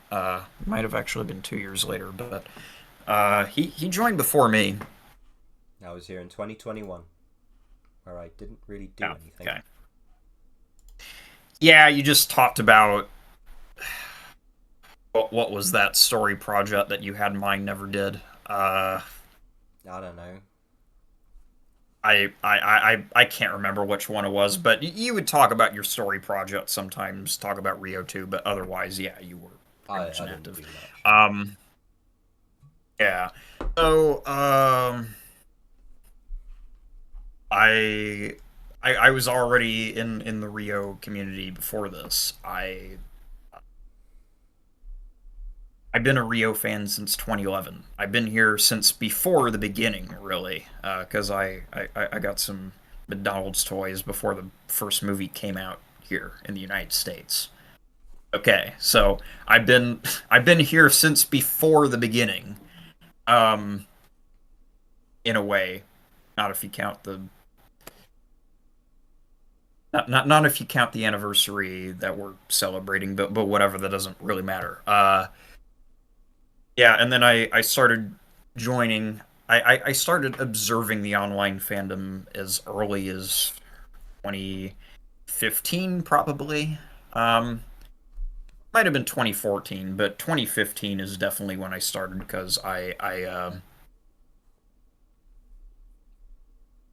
began reading Rio fan fiction at that time, and I was inspired by Sorrowing to become a Rio fanfiction author myself, and I trained for over a year to achieve this.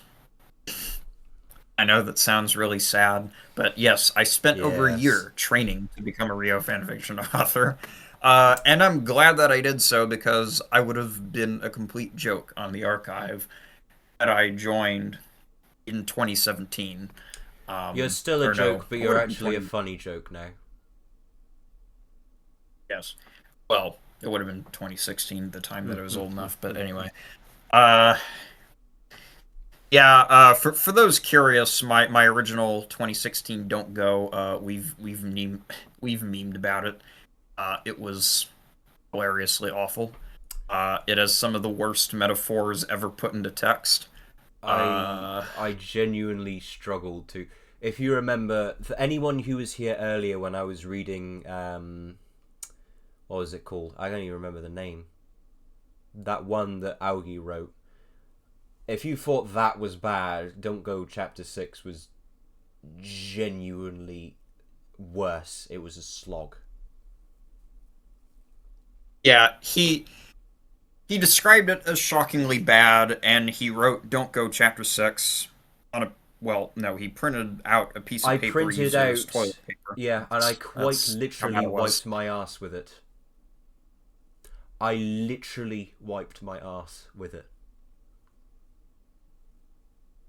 Yes. Yeah, and Don't Go, And I and posted the funny evidence. thing... Yeah. The funny thing is about Don't Go Chapter 6 is that out of the original 12 chapters of Don't Go, I spent the longest period of writing development on that one. It's the written equivalent of a black hole. Yeah, it's just word diarrhea, and Eduardo is a complete moron in it. But anyway, that's a separate topic. So, Who yeah, wants to come up and talk? I looked to Ricardo the Black Hawk and Sorrowing as idols. I would tell my crush at the time about Sorrowing stories, and I in the middle of math class. Yeah, that was funny in retrospect. Yes. And then I absolutely detested Sorrowing's later work, but again, that's a separate topic. We can maybe talk about. And then I said her the work Estrella is bad, and then you later. said the Estrella is bad. And then the rest of the fan community said the Estrella is bad. Yeah. Oh, okay. You have to give me a little bit more credit than that, because No. I did the bulk of the notes. I did the bulk of the Estrella notes, okay, and they're still not finished, and you know, I'm still Why working are on you them. still writing that? Because I genuinely enjoy doing it. I genuinely Oh get my satisfaction from it. Because Why are you so strange? okay, if the Estrella was an average Rio fan fiction, or even if it was just lost purpose, I would say, yeah, no, this is not worth my time. I don't care. I couldn't even be bothered to do more than a single chapter's worth of notes for what was it?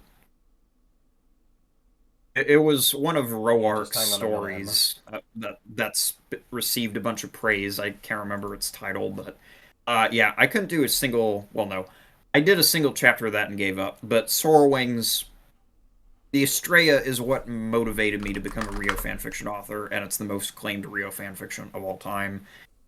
And it's epic in scale, Unfortunately. and yeah, and I want to talk about it. And I have an okay, that sounds wrong. I have Weird. I have an intimate knowledge of the Sorrowing canon, or at least her original canon, not her new one. And I'll read her new canon stories later, like Allegria and Days in the Amazon Sun, which I'm not looking forward to, because I read the first chapter of that and it was I did dreadful. not have It was relations with that story.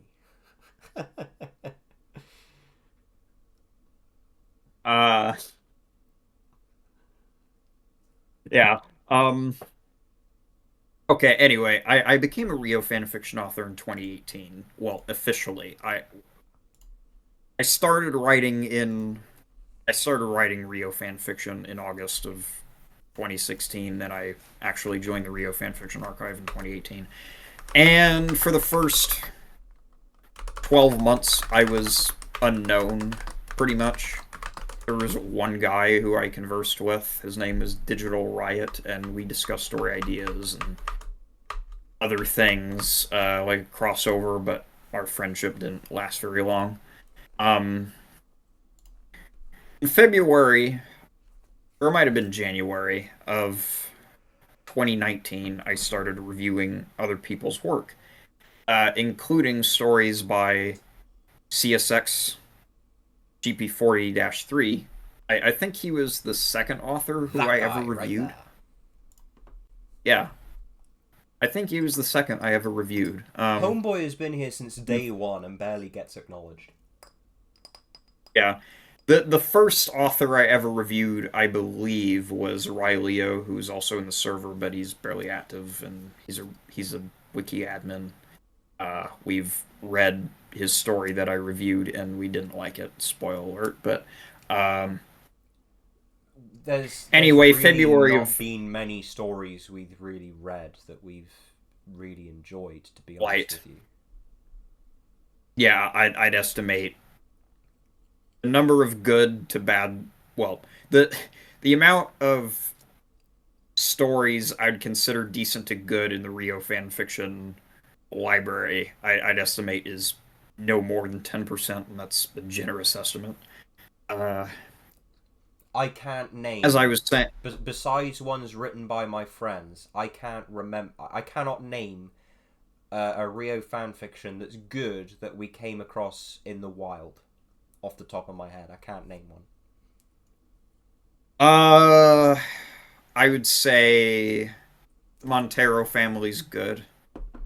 Never heard of it. But even that one has problems. Yeah. And there's some other ones I could probably think of if I looked at my notes. But anyway, so in February, people started responding to my reviews, and I was conversing with them, and not grieving. I was ranting about the state of the Rio fanfiction archive because I despised the lack of standards from Alex Rio 1195 and his clique, the Rio family, as they called themselves. And these people agreed with me, and they referred me to... well, okay, first I would talk about my story ideas, and then eventually I was referred to Ricardo the Black Hawk, who was one of my former idols. And I became very well known to the veteran authors group, who had been prominent authors back in the Rio fanfiction golden age, as some might call it, from 2011 to 2015. Although, let's be real, Blue Tech's stories were the only... Blue Tech is the only one of those authors off the top of my head who I'd call really talented. Yeah, he's good. Yeah. I forgot about him. Hang on just a moment.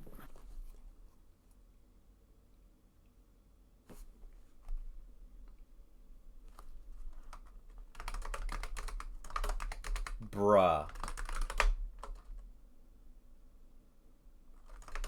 Hey, hang on.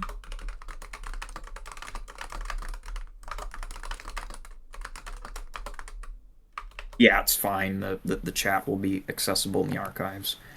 All right. Yeah, we can discuss that later. Okay, I'm trying to remember how it went. Okay, so Yeah, I was gonna say around let that Enma time. speak. What are you even talking about? I've forgotten. Let Enma speak. Yeah, you say something. Enma, how you doing? This is my star student right here. Hey, Hello. can you hear me? Yes, we can. Yeah, we can hear you. How you doing? Okay, that's good.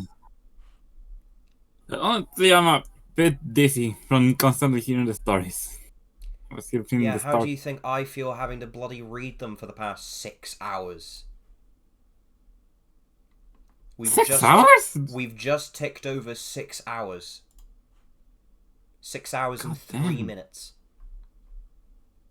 Wow. That's wow. Yup. And to think this is about how much have I drunk so far? I haven't really had a chance to because, you know, I want to drink though, naturally. I'm probably just going to go to bed after this. I've literally got back from working on my triptych and now I've been forced into doing this bloody, you know, panel because, yeah. And now it's like, you know, I'm here now, I guess. And then I want to go to bed afterwards. So, Enma, what do you have to say? Now, I really only want to say one thing, and that one thing is that hopefully one day I can make a story that everyone is proud of. You'll get there one day. Good. Yeah. Good. Learn from what we've said here. He's gonna learn from what we said here, and I'm gonna teach him. I'm gonna have him. I'm gonna show him how to do. Yeah, I'm just saying that rhetorically. Because he's also, he's doing very well. Is Enma? I'd like to say to people, and for the record, is yeah, my, let's just say, star student. His ideas consistently very much impress me. His execution isn't perfect, but he's getting there. And I can confidently say, yeah, for potential in someone, I see it in him. And honestly, I reckon, you know, for what it's worth to whoever it's worth something to, I think one day the archive will see stories written by him and they will be looked upon very, very favourably. I hope so one day as well. Indeed. Was there anything else you wanted to say besides that? Because somebody else can come up and speak. Who else wants to come there's up one and more speak? thing. Oh yeah, go on. I'll mention you both. Okay, now I'm off. How do I?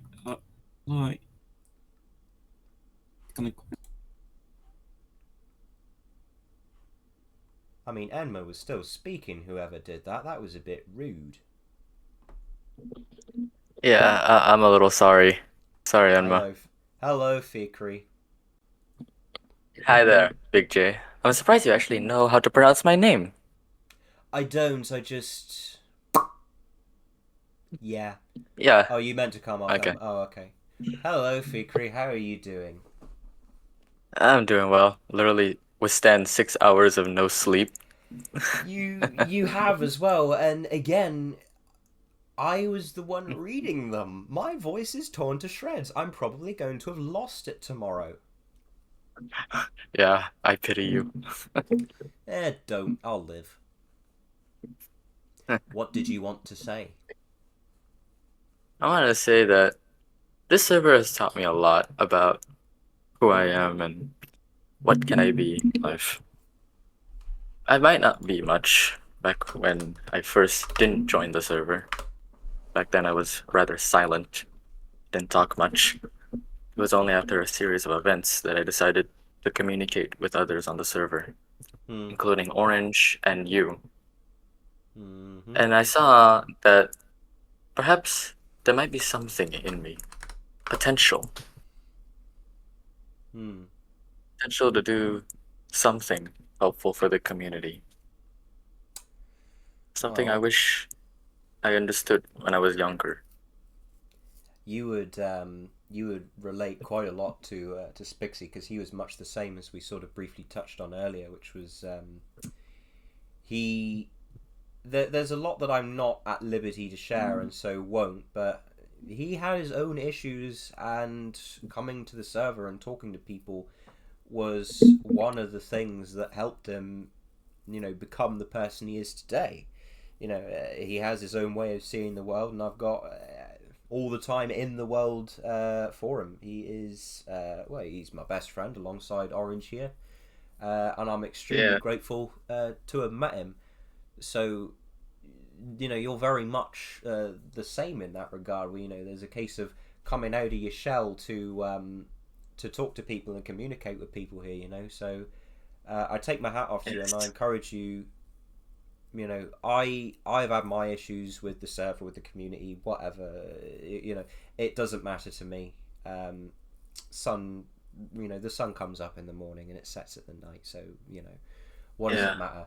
But for you personally, I would say you're welcome to stay here for absolutely as long as you want. You know, I might not be here forever, and I'd like to talk about that in a minute. But you know, that shouldn't really matter. There's good people here, and I think, you know, if you hang about and you keep talking, you'll make some good friends from a community like this. Generally speaking, you're. I've already have. I already have. There you go. What about Orange? What is your opinion about this? Yeah, I can. Don't ask him. What does he very know? much. I can very much relate to that, because when I first joined the Rio community, really, on the internet, I was a sheltered. My voice cracked again. I was a sheltered, just complete snowflake, who bawled at any slight criticism, which is kind of ironic considering my reputation today. Yes. Quite a change of pace, isn't it? Yeah. Now, granted, that criticism that I cried over was Monster Jam Vadim's, in which he told me to die in a hole and go to hell. That's from the review, by the way. I'm not making that up.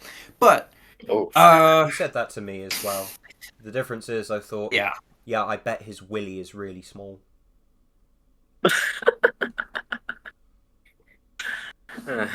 Yeah. That's the difference between anyway, me and Trajan, basically. Alrighty. Over time, though, and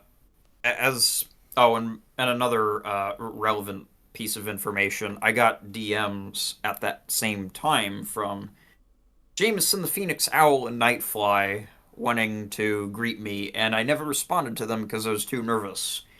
In hindsight, yes. I am very, very thankful that I did not. Can you imagine get into their like circle. A liberal version of Orange McCall World? Not even that, because I know plenty of left-leaning friends who are Democratic Orange. Those people share a brain cell between them, and it's not a brain cell. It's an M&M. Yeah. Put it this way: I make friends with hardcore Democrats and Tinkies if they actually have something of substance to say to me. Nightfly is not one of those people, but anyway. No. Oh. Thank you for being up here, Fikri. Yeah. I'm gonna give the floor. Oh, wait. So hold up. I also no. I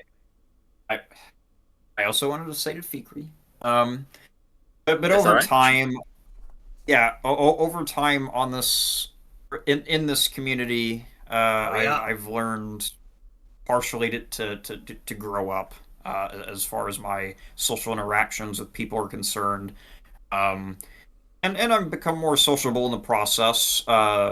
Sometimes not for the better, because I have a very distinct personality and I wish not to be vulgar or anything like that. And sometimes he is a very gentle-minded, sweet person. Yeah,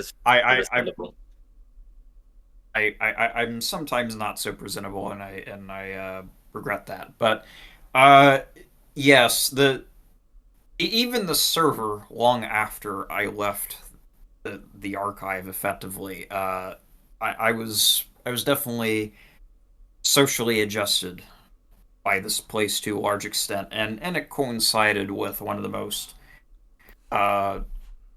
crucial times in my life, when I really started to accept myself as a philosopher, or when I took it seriously.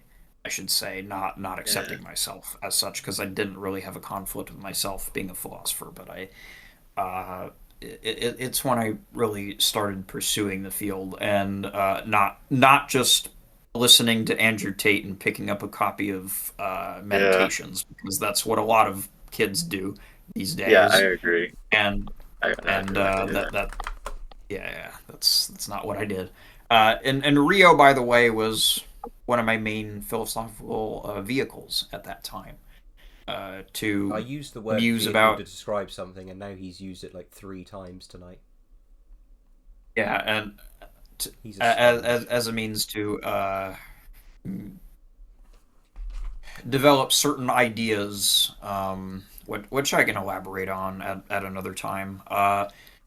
So that's my word on that, more or less, and I'm glad that you've become more developed as a person, because that's what I want this community to be. I want it to represent not just a fan club of people who mindlessly talk drivel about a film they like. I want this community to make better people. Be more advanced, complex. Yeah.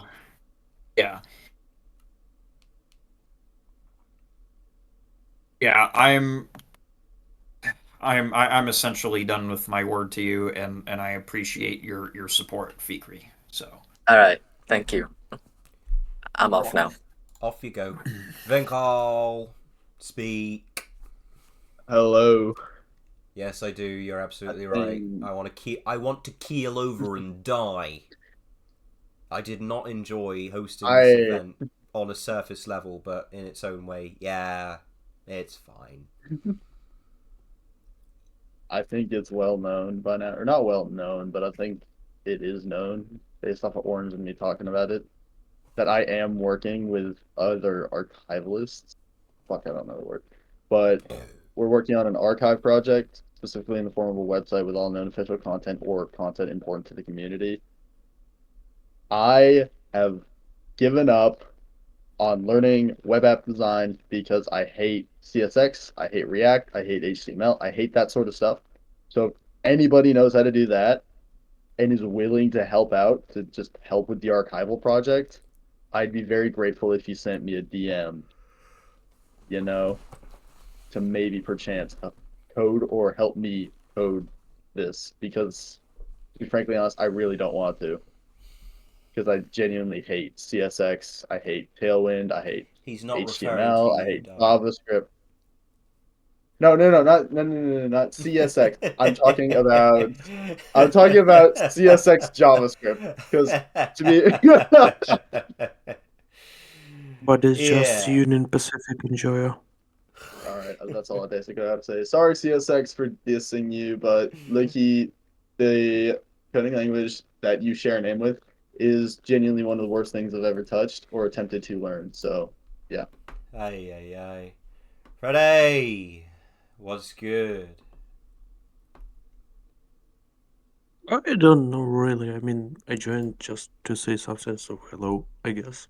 And that's probably it. I don't have anything to say. I just enjoy the server. And I don't know how long I'm staying anymore, really. Like, I'll try my best, that's it. Sounds bad, innit? There you go. Is there anyone else who wanted to come up and speak then? No. Yes. No, yes, no. Oh, Herony. Oh, he's thinking about it. He's contemplating. Oh, Vinkal, you wanted to come up again? Yeah, come on, Vinkal. What did you want? What did you want? You said you were done. Why am I here again? Somebody put me up here. Oh, Freddy did. I didn't do it. Freddie, let me handle it. This is my job. Thank you, Freddie, but like... I'm just raising his hand, that's it. Okay. Hmm? If you're done, then if you're done, I guess I'm off you go, and it was fast indeed. And you as well. It's okay. Okay, come on, Harony. Come on. Up you come. I encourage you. Yeah, come and say something. We should get more people in. I should go to the main chat room and say, everyone who has a mic, come and talk to us if you want.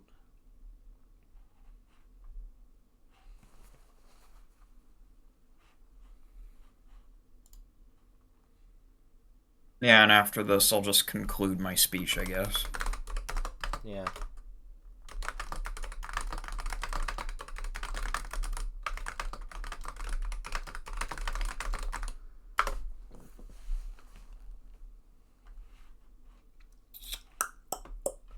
I guess there's no one really. And I'm trying not to speak, I'm trying to rest my voice.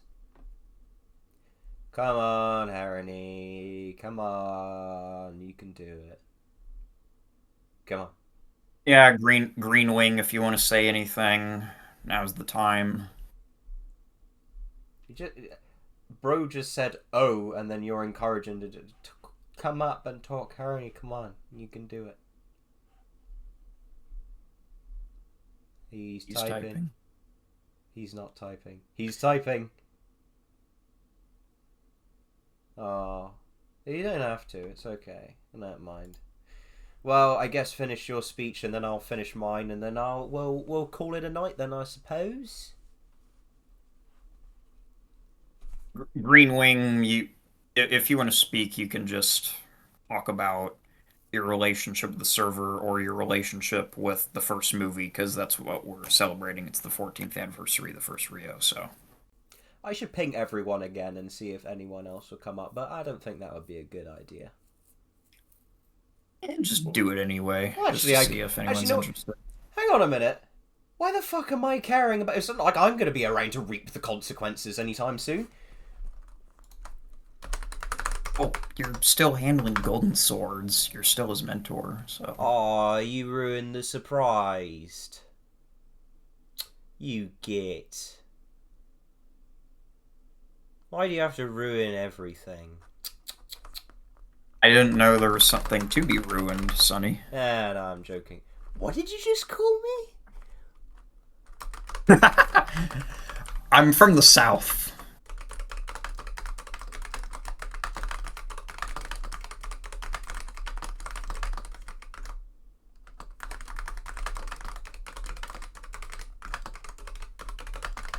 Has he left the stage? Hey. Right, I pinged everyone. No. Let's Okay. see.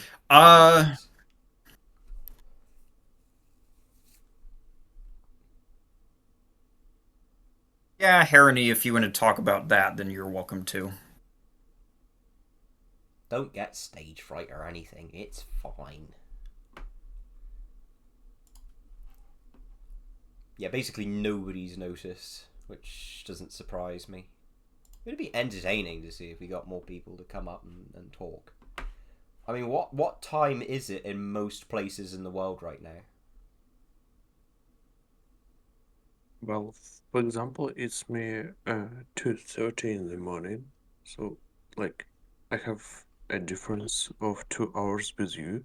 So mostly in Europe it's here, so one in the morning, just like Harony said, it's in Denmark, and what else? And well, like mostly people are sleeping, mostly Europeans because they're kids. I mean, they don't have pretty much to say because they sleep. It's 30 a.m. here in Malaysia. So there's a lot of people who are just asleep at the moment. Yeah. Think we can say again something? I mean, it's 8:30 for me, just PM. Yeah, Yoda, do you want to come and say something? He's probably long since gone to sleep or whatever. 9:30 p.m. So it's just evening for you? Freddy, why have you got such like an ASMR type voice? Because everyone in my home sleeps, and I have to talk quietly. Yeah. Yeah, Yoda, go on. Come up. Right, which of you wants to come up? Just come up and speak. Yeah. If you want to speak, come up and speak. Because Just do it. if Yoda and Haruni is speaking, they will be, just swearing to each other. You know? Like, who wants to Personally, do it? I would Just put like your to see hand- that.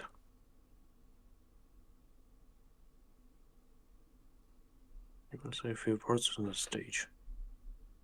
Please. Anyone. I don't think anyone really wants to do it at this point. I think It's time to close this. Trajan, you should just yeah.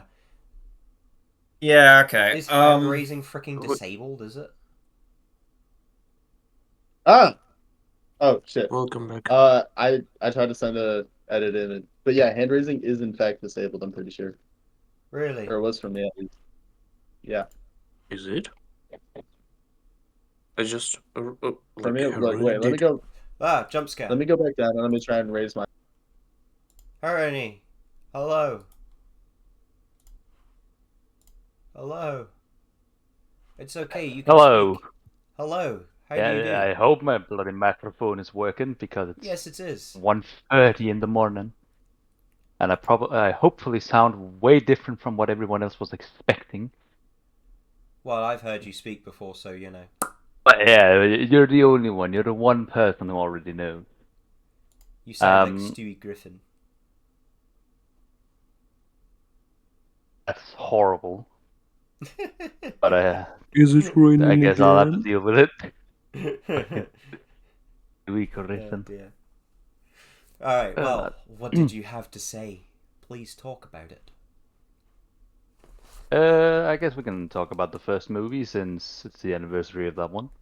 And actually, isn't the second movie's anniversary right around the corner too? They're both April movies. I don't know. Who keeps track of that? Yeah, Rio 2's is in April sometime. I vividly recall seeing the trailer for talking about April release date.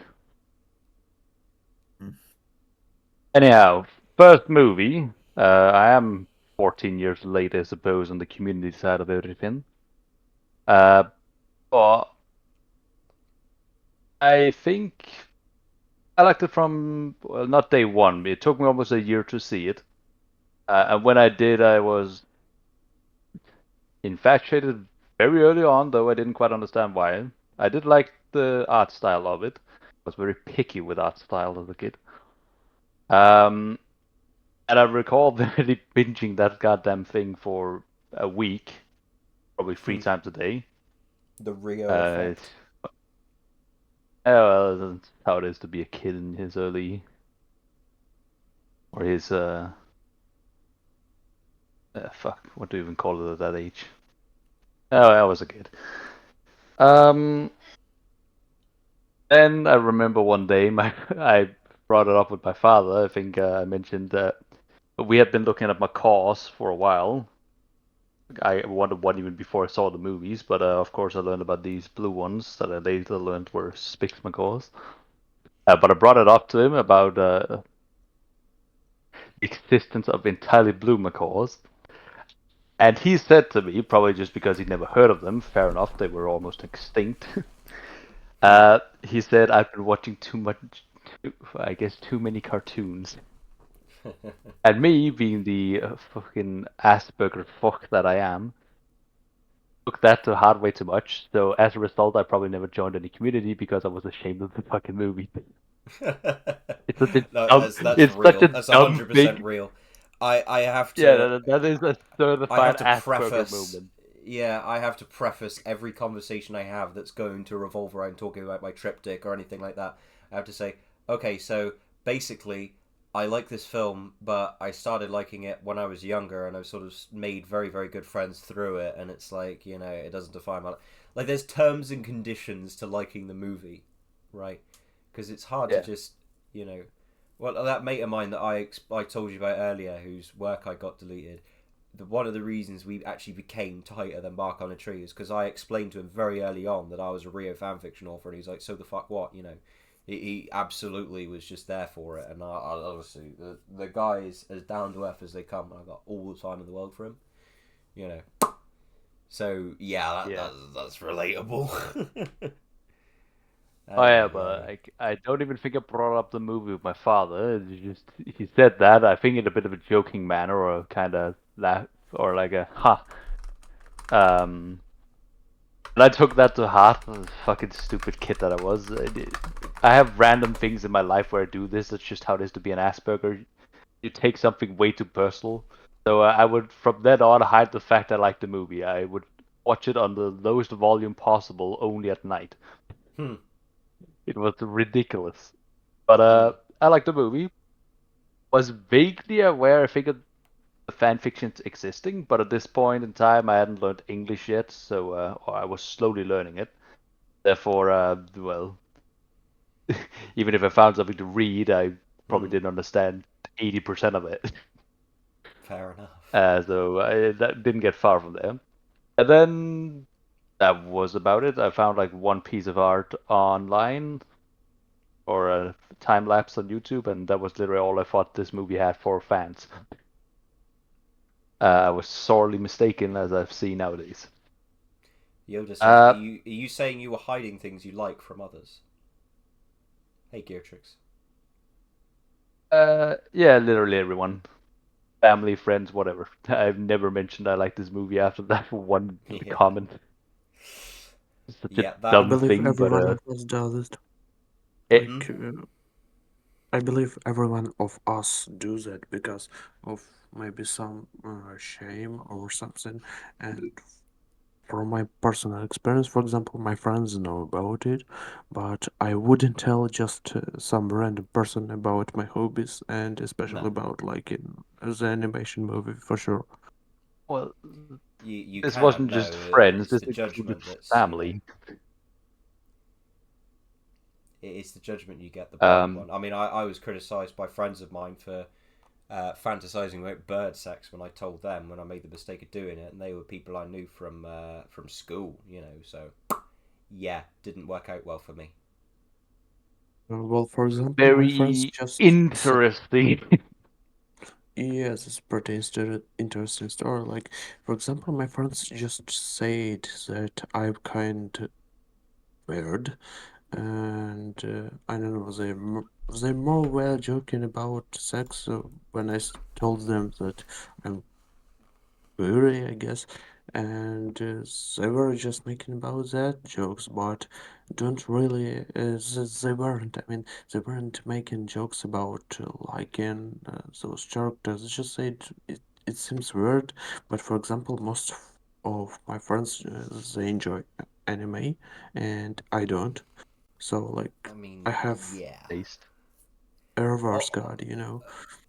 Ultimately, there's some really shit and graphic, vulgar, pornographic animes out there. So it's like, you know, when you put it into perspective with that, kind of like watching Bird movie is not so bad. It isn't The thing at all. is, as a kid, for example, I would hide. I don't think anyone knew I liked that movie unless they remembered that I watched it for like a week before that, and even then, I'm not even sure they noticed I watched it multiple times that week. But on the other hand, I had no shame in Thomas the Tank Engine or Fraggle Rock. I love those to bits, and would probably tell just about anyone about it. But Rio, nope. Just decided no one had to know about that. That was too shameful. Yes, indeed. But as the years passed and we get around here, I'm gonna say, well, in the past year or so, I got reminded of the movie mostly because I think a random clip of it showed up on YouTube or something on recommend. I was like, oh yeah, this movie existed. I went back to watch it and I'm like, yeah, I still like it. And then I realized why I liked it so much. At the time, when I saw it the first time, I probably couldn't put words on it. But in hindsight, and with my older eyes and mind of this day, I realized I can see a lot of myself in Blue, for example. I very much stand by the idea that he is just an Asperger incarnate. There ain't no way he ain't. He is. Yeah, He got that man. it's a way of looking at him. Yeah. he has. I can see a lot of myself in his mannerisms, because I've been pretty much like that. And I probably picked up on that even as a kid, even if I couldn't put words on it. And part of what I liked about it was, of course, I could see a bit of myself in it. Not only his struggle with, in this case, his inability to fly, but also just his struggle of he is not wired at all for this environment he finds himself in. I had a lot of that too, where I was, I guess, a bit of an outcast. I was a weird kid. I think a lot of here. and- I think a lot of us here are pariahs in our own ways. Oh yeah, and there were other things too, but essentially, we've joked that I almost skipped a stage in life. I would disagree on that, but I kind of skipped the teen years. I kind of just dropped from kid to late teens. Mentally, I guess. And I related a lot more to people in their 20s than the people my own age. It was really weird. So I related a little bit to how, or through that, I could see some connections with Blue and how he just does not fit in with other birds. He was very much out of his field. And then there was this dynamic with Jewel. I've always liked that one. But what it meant to me was, when I saw the movie and looked back on it, I realized Jewel was, probably by accident, the first time I'd seen an implication that people like me, that were so annoying and out of place and just not fit into all of this, could actually find people that care about you, that aren't just your parents. But as a kid, usually parental love might not suffice. You want to have friends as well. Oh yeah. And through that, I was like, all right. It gave me some hope that, okay, out there are surely people that will like me, that I can be around, that I can have fun with. I'm not sure if I had partners in mind at that time, hard to say, but at least friends. And as the years went off, obviously that was true. At this point in time, I found, I'd say, a lot more people that actually care to be around me, and that's delightful. But I think for me, the movie just gave me hope that you could find that, and I eventually did. Inspiring. So that's probably why I like the movie a lot. The weight of reading it, but it's what it represents to me. I mean, I've heard quite a few people sort of, let's face it, give armchair opinions on, the movie. Like, oh, I like the movie because I thought Joel was really cute and that Blue is kind of like nerdy and shy and I like him. Actually, yeah, I mean, that one of the ways in which you could definitely look at the film is, I think we all forget that it's a kids' film. It was made for young people. So ultimately, when a young person views the film, they're going to see it differently to the way that we will see it. And we're all adults, I'm quite sure, or most of us are. So, well, we're certainly not young kids. We're certainly not the target audience, So, when you think about the target audience in mind when making these films, kids are going to watch it and they're going to think about it completely different to us. So, like I say, I watched the film when it came out back in 2011, and I remember liking it quite a lot. I think my dad was like, meh, he wasn't a big fan. My mum has only seen it once, and she still remembers it. So, like I asked her about it the other day. She was like, oh yeah, I remember him. He was the little blue bird that couldn't fly, and he gets with the pretty blue, he gets the lady in the end. I was like, my mum remembered the story. My mum couldn't remember. Yeah, my mum couldn't remember what she had for breakfast. And she remembers the bloody plot to Rio she watched once in 2011, which is just entertaining as all, But my relationship with the film personally is one that's not exceedingly remarkable. I mean, it was one of my favourite movies at the time it came out. I didn't really like many things more than I liked Rio.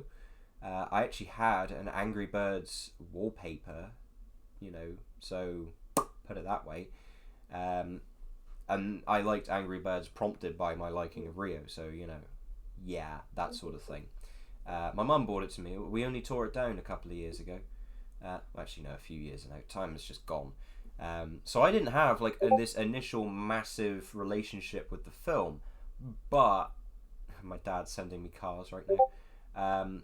I didn't have a massive initial relationship with the film. It more came to me when I rediscovered it and realized, I actually really like this film. I got it. Or maybe later, Vinkal, okay.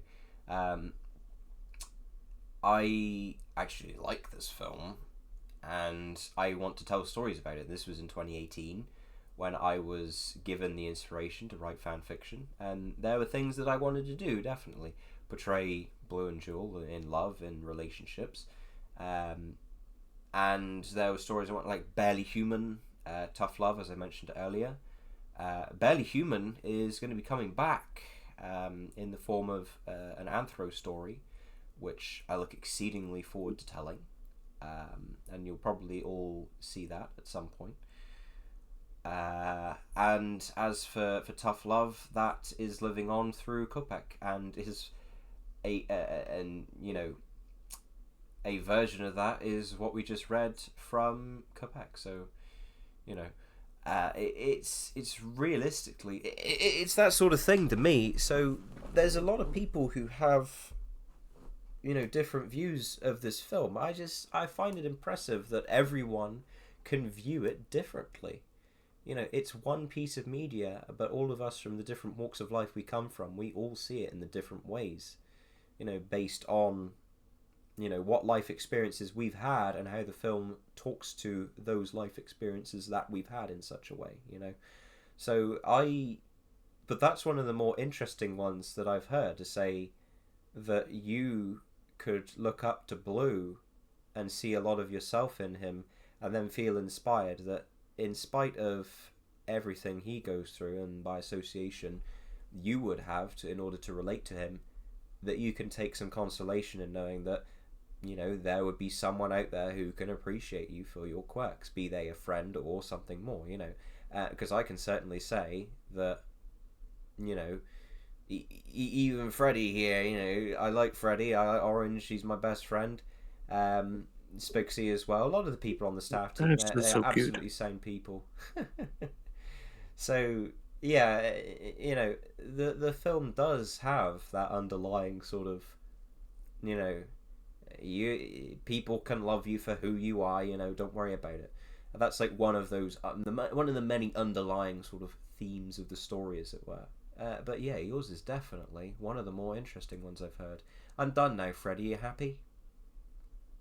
Yes, I am. Thank you. First of all, there was a question from Gera. I don't know how to pronounce it right. Who is a Friday? Well, hello everyone. It's Friday. It's some kind of stuff reveal, Alexa Badon. I have a good.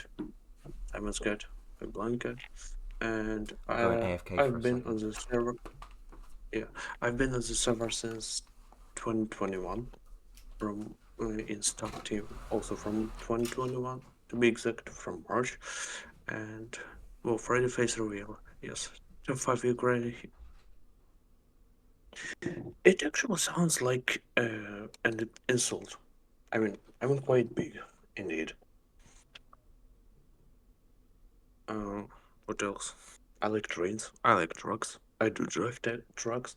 What else? I don't know what to say else.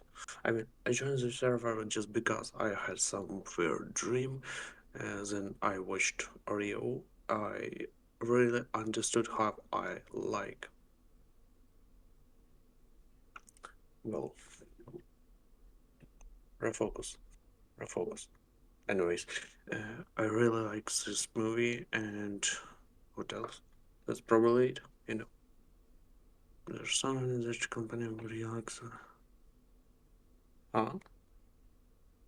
in chat room.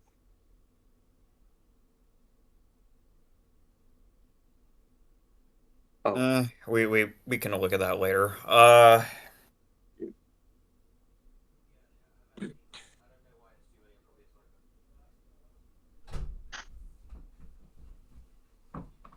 Right, I've respawned. All right, I've respawned. here we go. Okay. So Yeah. is Right, thank you. I think that's everything from everyone, to be honest with you. Yeah, I don't have a ton more to add. Shall I wrap it up then? Sure. Well, I should conclude my. Well, yeah. Shall we wrap it up then?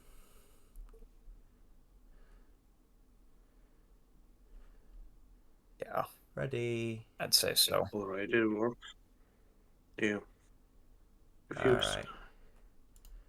I'll let you stay, Freddy, since you're So- mod, you know.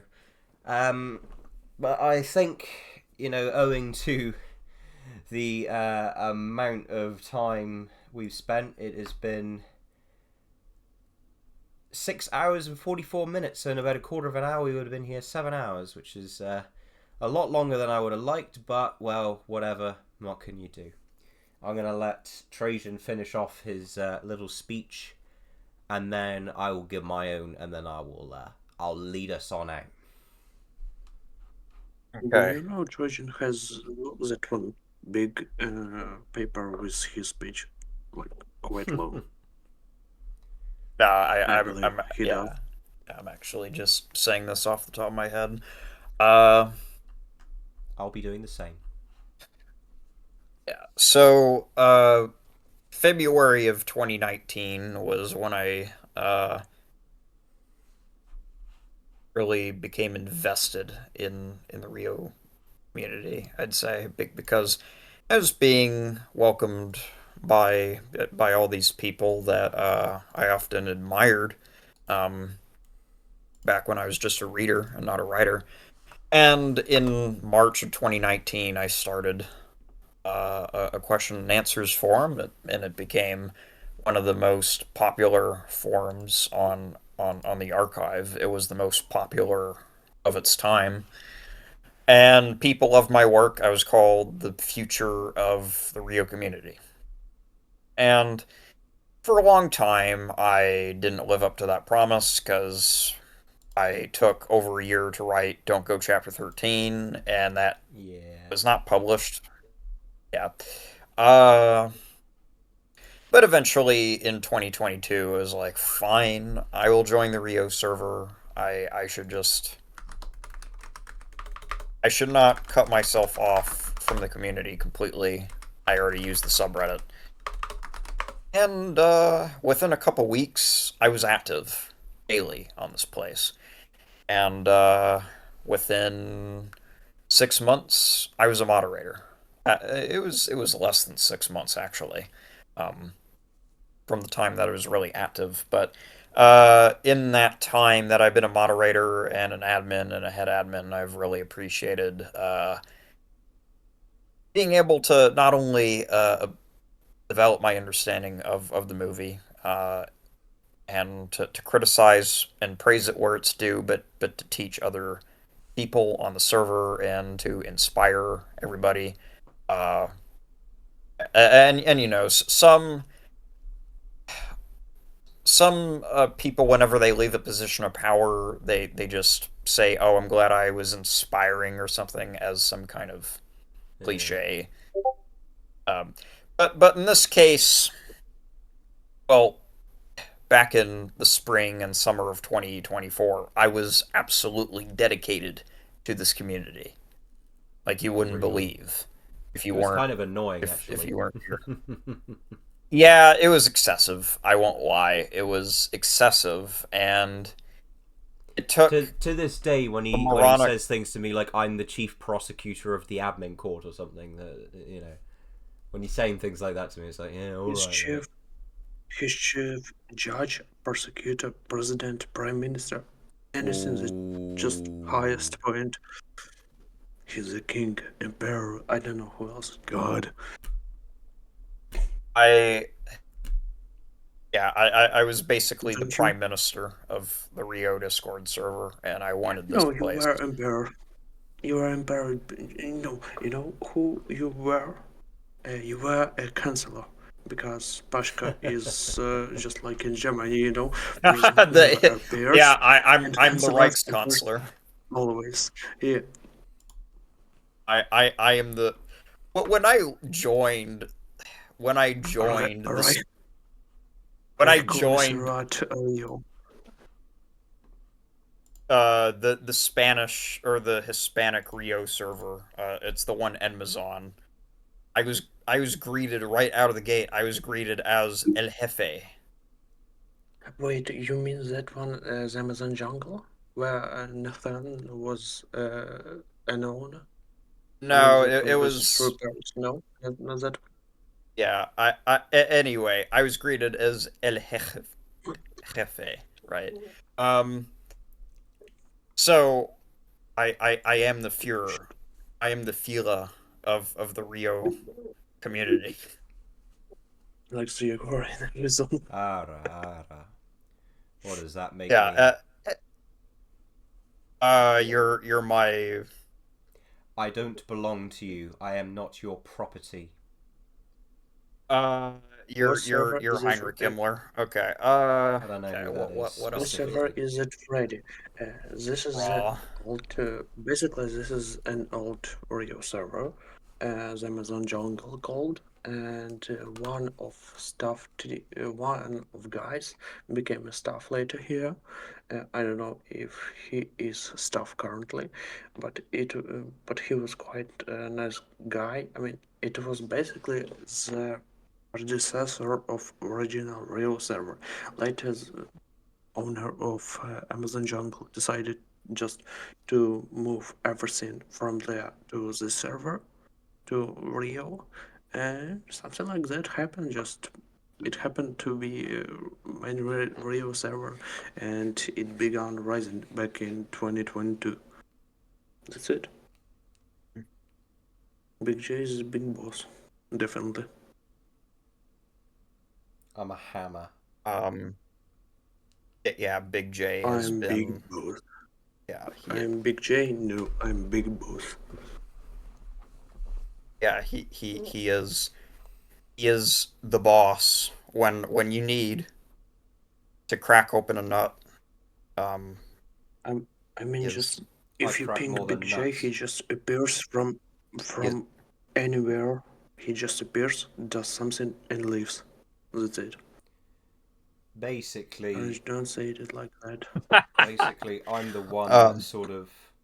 Oh, I can crack nuts as well. Actually, at the moment, Hirani and Yoda, you have a chance to swear each other in your native languages.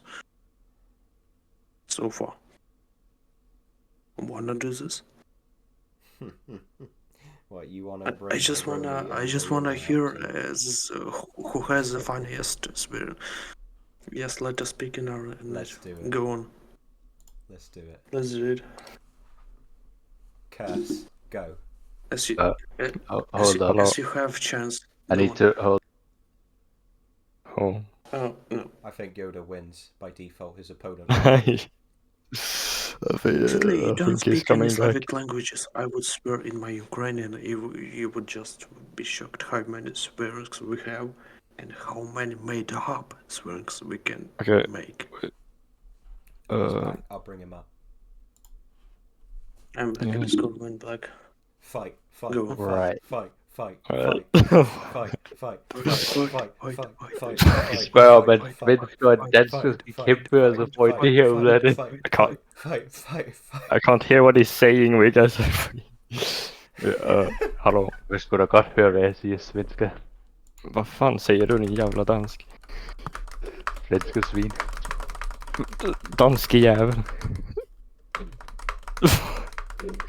Er der ikke noget af, hvad vi siger til hinanden? Förstår inte ett jävla ord av vad du säger. Ska du prata tydligare? Ja, det ved jeg sgu ikke. Jävla danskar! Ah! Oh, that was really weak. I can't scream, my brother is Yeah, sleeping. I can't quite scream either because my mother is asleep 2 rooms away. You know what's the problem about Scandinavian languages? They write a typical word, but they just say those letters like A, E, I, you know? A, B, C, D, E, F, G, H, I, J, K. No. I mean, I don't know how this called in English, but at least as I learn Swedish in university, every time we have audition, it just sounds like they use just those, I don't know, we call that loud letters like A, I, E, those letters. Yes. I Mm. mean, I know our languages can be more annoying because we got extra letters. You know The what's the Suffice it funny to DLC say, thing? letters. because we're running out of people E. and we're running out of time, I think. Yeah. Sort of audience retention we've got left, and I really want to keel Go on, over Will. and die. Lads, you Men had i det your, minste, you når jeg had your snakker. Swedish cursing match. Come on, that's Okay. No, I want to disconnect. Go away. Oh. Go away. Well, that's Come not- on, Trajan, seal the Josh deal. is a funny Jim. Yeah. Okay.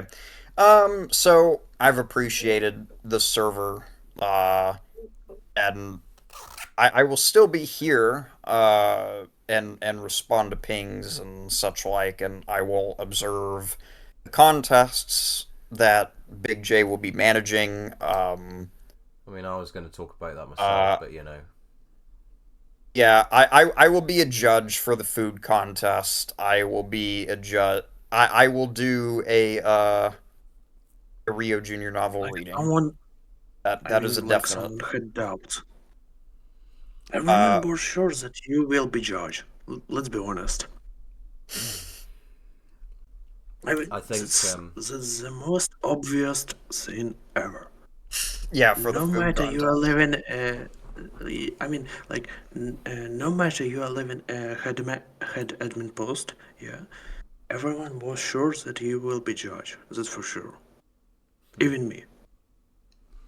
So I suppose the cat's out of the bag on his behalf is that, so for everyone here and for everyone who will probably be listening, I say probably, I hope you're listening, everyone who will be listening to this after the fact, what?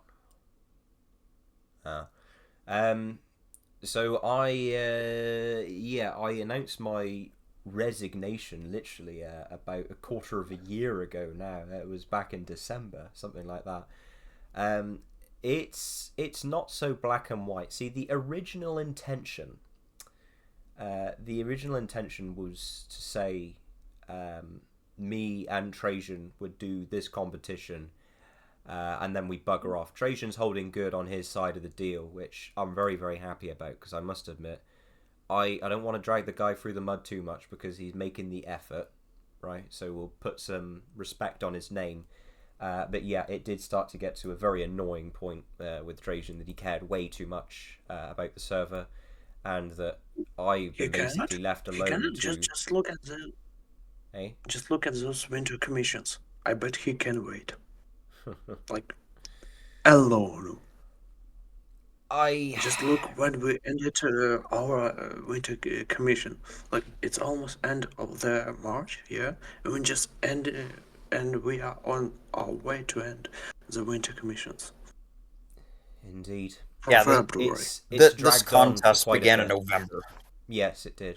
It's dragged on for a hot minute. So the intention was indeed to say, that's it, we're done after this, because we wanted to move on. And I mean, like I say, me and Trajan, we are writing partners, for one, is the thing. That's one of the things we primarily do together, besides stuff in like personal lives and what have you. We are tied to the bark on a tree after all. But I must admit, I've missed having my writing partner, because he got very, very engrossed in the server, and I've been left alone to write a lot of stuff myself and devise a lot of stuff myself. I mean, I've come up with ideas for stories that I want to tell him, but I kind of want to write down and get solidly on paper before I really am able to, speak about it. So, an imposter has joined. That's cute. So, the fact that now he's saying it's time to throw in the towel, let's, it's not the one you're thinking of. It's time to throw in the towel. Right. And get on with writing and such, because he's been quite tardy. He's again put some respect on his name because he has sort of started to turn it around now. I don't want to discourage him from that. But I'm glad to have my writing partner back, and I must admit I was worried that he would say, "Oh, well, I want to stick around and do this bits and bobs on the," but he's not. So I'm happy. It's just menial stuff. It's menial stuff. That's great. But then where does that leave me? And this is the bit where, yes, it is about me. Okay. The answer in short. I mean, at least we have contact with you. We always can contact you, like me or Trajan, yeah. And I think we are fine, at least for now. Yes, that's one of the things for sure. Is if you ever, you're going to miss me when you have people who need dealing with, aren't you? Oh yeah, I do. Yeah, because I have a you very know, with my new work, it will be quite difficult, and it will be sad to lose you. Well, here's the thing. Here's the bloody thing, isn't it? Right. Me and Real my life, in it. yeah, my resignation is it's not black and white. So as Trajan alluded to earlier, it was my intention to step down after this, and immediately after this I would quite literally the original intention was, in the very literal sense, for me to literally leave the server as soon as I ended the stage. This will not be happening because like I say, I will be remaining in order to sort Golden Swords out with running some future events, and to see that he is fit to take over as event manager, and those are my last responsibilities. And then I'm at a very interesting point, I will admit. See, it's a Big J. I'm sorry to burst your bubble, but it's for now. Yeah, you're so happy. It's for now. I'm sorry. To tell you the truth, yeah, I mean, live stuff is a thing. I alluded to it earlier, but there's a lot I've done in my life that I haven't really... I've let on about it in the server, but I've not really made a big deal about it, I've done... You did. Trajan, do you remember the other day... Yeah. Trajan, do you remember the other day when I was writing... I showed you basically my CV, right, my resume, as it were, and I said, can you have a look at this and make sure it's all right? How did that compare to yours, for reference? Mine comparatively looks non-existent. Yeah, I've done a lot. I've done a lot with my life, in education, in my personal life, volunteering work. I've done. Yeah, it's in my private life, volunteer work that I've done. I've worked on a farm. I'm in charge of safety at a small railway. I have done 3 years at college. I'm a qualified engineer. I'm good for 90% of engineering jobs in the country. I'm one of those sorts of people where there's a very sort of famous photo. I want to say it's a famous photo. Comparatively speaking, it is.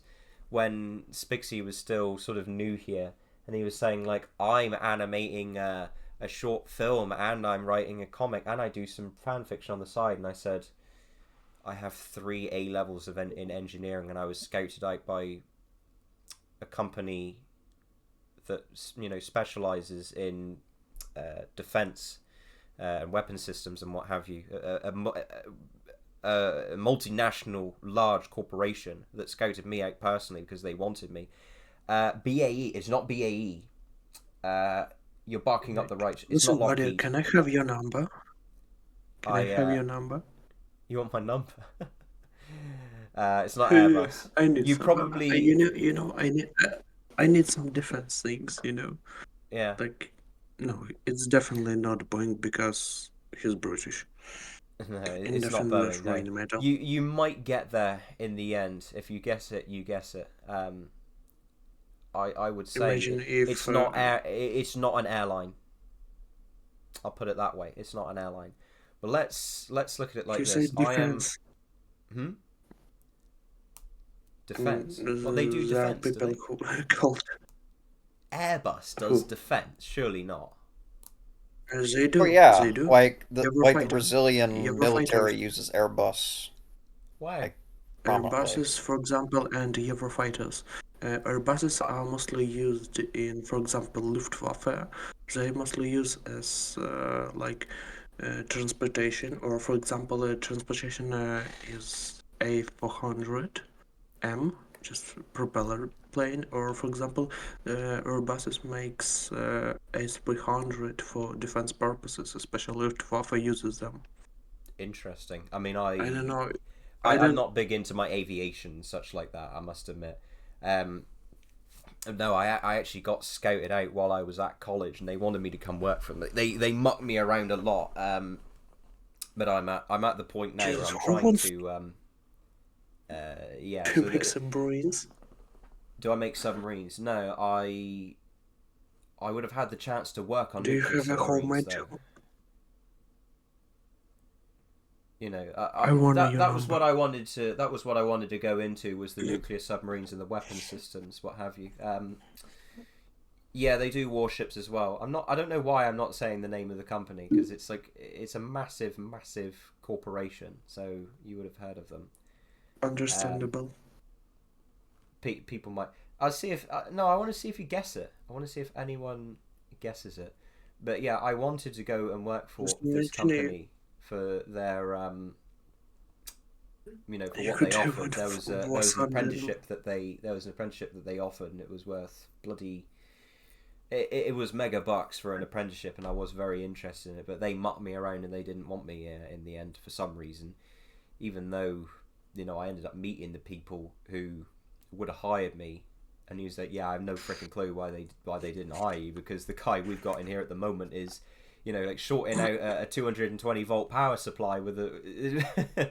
And you got the other guy who's there in the workshop on his phone, So, when I was one of the reasons I'm a good moderator, and one of the reasons I'm sort of good at what I do and why I make things happen, which is why these people like me, because when there's a problem that they don't know what to deal with, they call me and I sort it out for them. It's because just I spent time. Everyone. It's because when I was at college, I spent time on the council. I got free school meals for people in higher education. I had a deal renegotiated with the college's catering company to get better free school meals than we had. Honey from the beehives stuck on porridge, and that was another of the free school meals that I did. I even did some advocating for, let's just say, minority groups in my own ways. I had timetable changes put through for various classes. I took on feedback from other people. I was in charge. I was the lead rep for my course. If anyone had a problem, they would come to me, and I would get it sorted with the principal.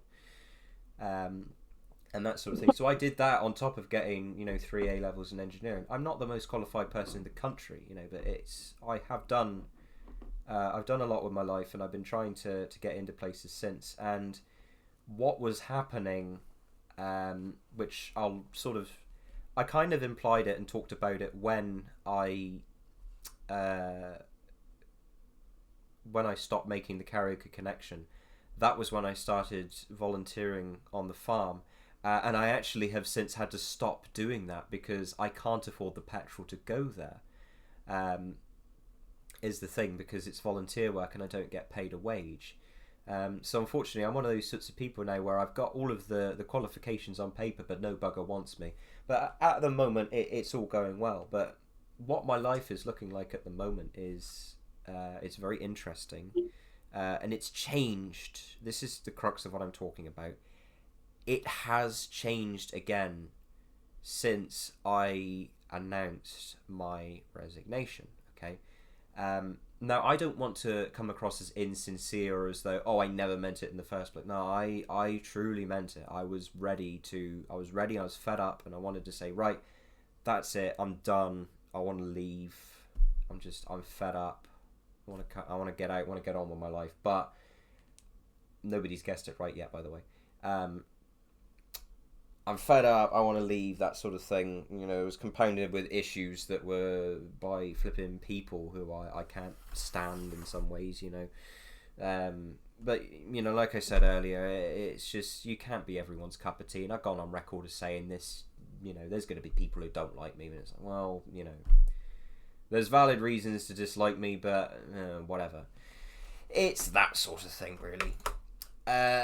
So, getting down to business, it is a case of I am at a different point in my life from where I made that announcement that I wanted to resign. And for all intents and purposes, yeah, eventually I am going to do that, okay? I am not saying I rescind my resignation, but for the time being, yes, I will be staying to... It feels weird saying it, to train Golden Swords to do, you know, events on the stage and such. And we'll be having a couple more. This is the official announcement. We'll be having a couple more events. One of which is going to be another writing event with a twist. And the other is the cooking one that Trajan is qualified to talk about. Which one will come first? You'll have to wait and see, but you can expect it to be announced maybe soon. I don't know. We'll have to see how it goes. But one of which I will be planning, and I will be taking Golden Swords under my wing, so to speak. And that will be eventually, you know, that will eventually be announced. And then whatever the second competition is, I will let him organise it, and I'll supervise him. I'll give him feedback on what to do and how to do it. And genuinely, at that point, I will then say, I don't know if I would put in my resignation or not. I don't know, because for the time being, the things that I'm applying for don't start until September. So basically, I could be around until at least then. But I don't know for sure. See, the thing is I'm very opinionated and I'm very useful.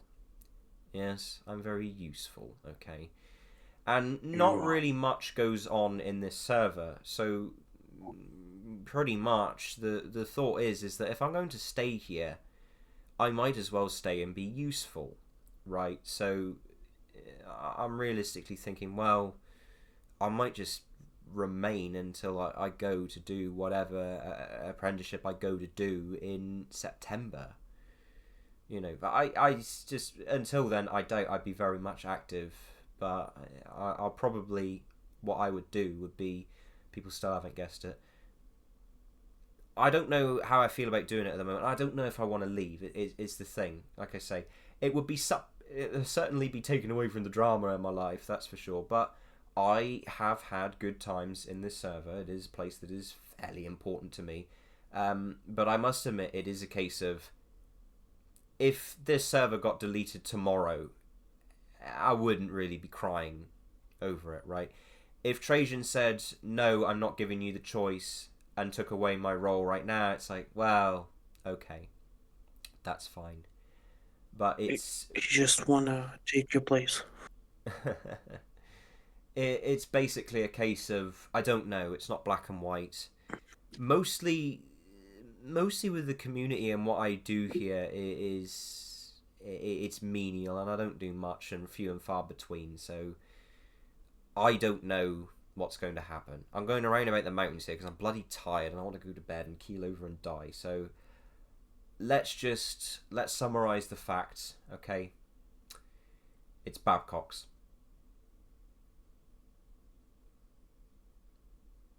Yeah, nobody's heard of them. Exactly.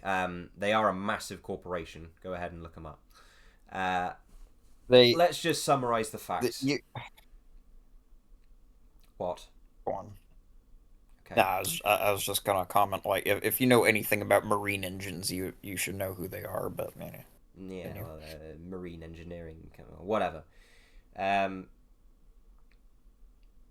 No, not that. So I shall summarize the facts, and that is, expect from me to remain for 2 more competitions, and then after that I will be succeeded by Golden Swords.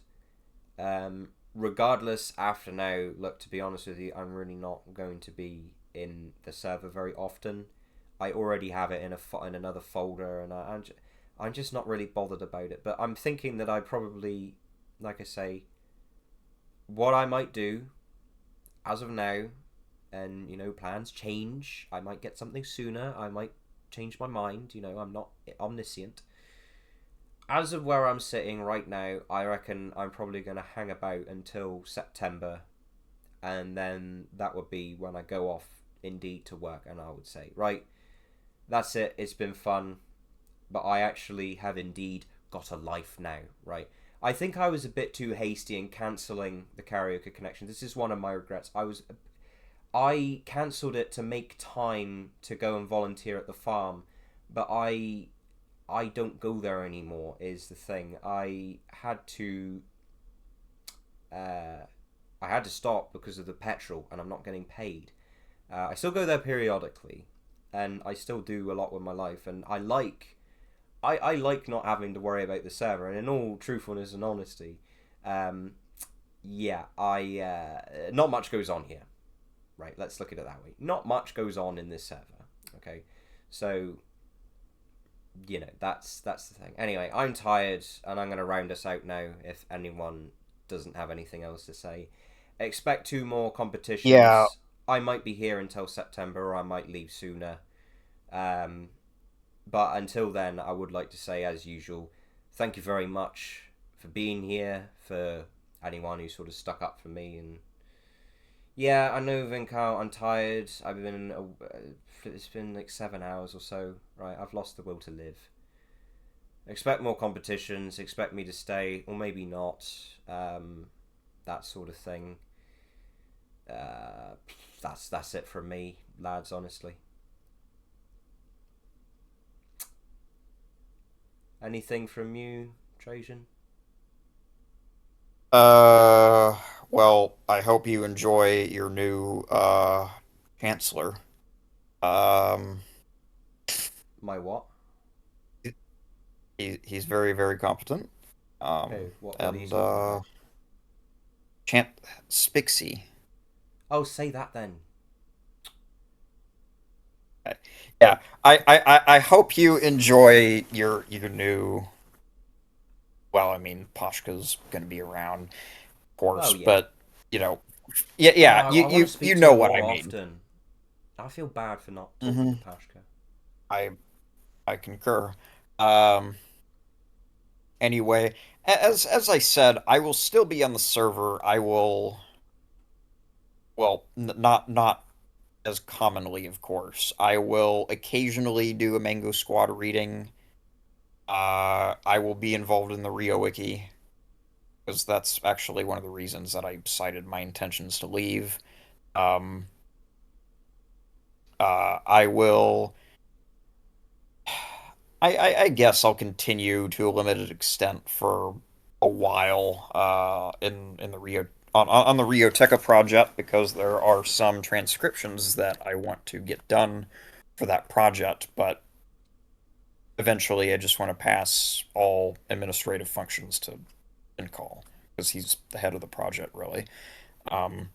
So this is more just a gradual shift from power to more menial tasks until you can entirely shift the... Yeah, because even the Rio Wiki, eventually, I want to just pass all my... Yeah. Eventually, on the Rio Wiki, I want to pass all my administrative functions to Golden Swords. What about the subreddit? So that's that. I mean, the subreddit, there's not really a reason for me to leave. It's barely a factor in my schedule. And I'm a good counterweight. Like one post a week or something? No, it's not. It's not that anymore. It does get posts. It's just most of them are not worth my time responding to, so I just don't care. If it's something interesting, I will, and there are occasionally people in the subreddit that I like to chat with. But for the most part, yeah, no, it's not really a concern. So RioWiki again, go to Golden Swords and to answer. If Rio 3 Okay, ever so to comes answer, out, am I gonna watch it? Well, yeah, of course I will. And pray that it's not bad. yeah. So to answer people's questions about the Rio Museum in a bit more detail than what I talked about. So, I have recently had curation programs go on in Ireland, and they're still ongoing in Germany, and recently in the UK with Big J as my curator there, and some other things. So that's being taken care of, but I do not intend to purchase large quantities of Rio merch for a long time after this, unless it really catches my eye. But besides the expense involved in this, I barely have any room left, and it's going to be difficult to accommodate what is coming to me on order.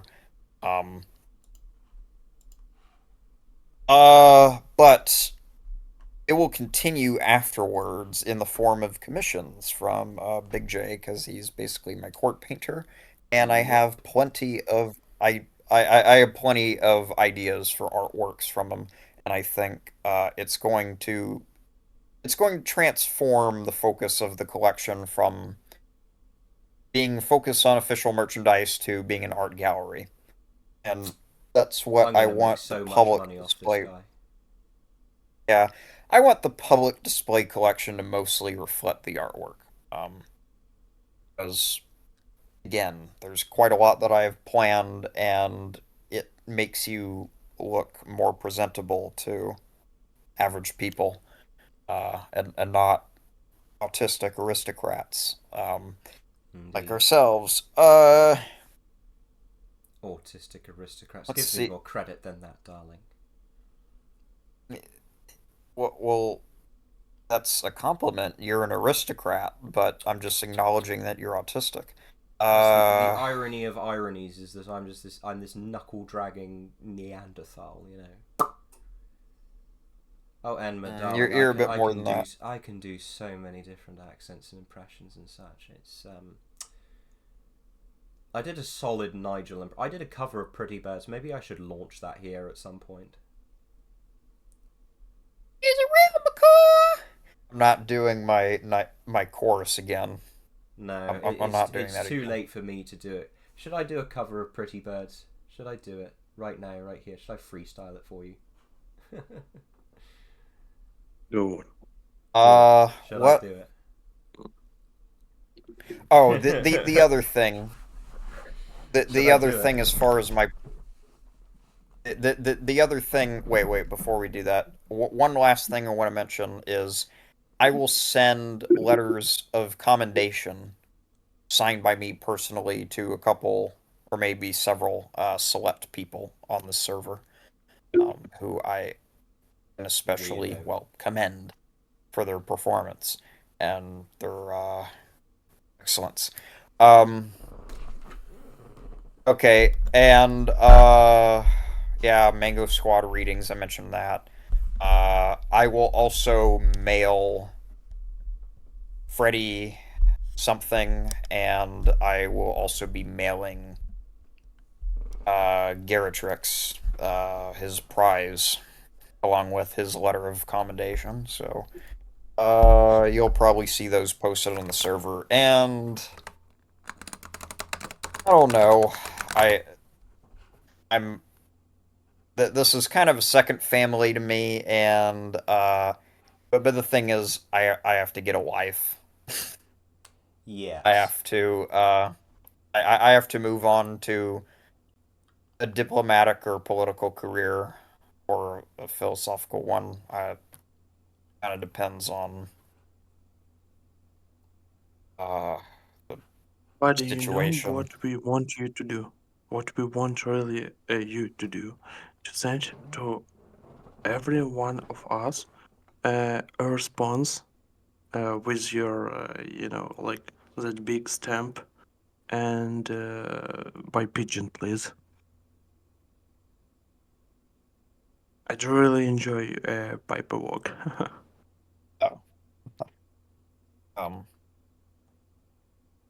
Okay, Big Shall J, I- you wanted to do your cover? We will end on the Pretty Birds cover at long last. So I would like to say thank you very much, everyone, for sticking around for this 7.5 hour going on event. And from me, it is goodbye from Orange McCallworld, I presume it is as well. Goodbye, my soldiers. Goodbye, my children. Aye, just get out of here. Alright, it was. I'd be surprised if anyone knew who I got that quote from. Anyway. Yeah, okay. Are we ready? I don't have anything to lubricate my throat with, so it's not going to be amazing. I will be the chorus. Oh, dearie me. I can do the chorus. Let's do it. Oh. I know I'm not a pretty birdie, but I used to be quite a looker. A star.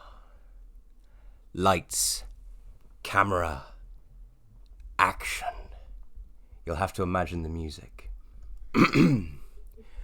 I was striking, suave, ambitious, feet to beak, so birdie-licious. Now I'm vile, I am villainous and vicious.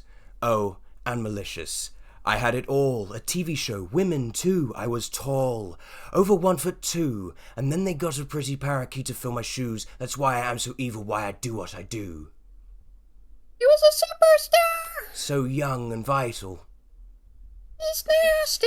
A South American Idol. It's a suspicious bird! Who said that about me? I'll have you rotisserie'd. I was the king of telling novellas, the envy of all the other fellas.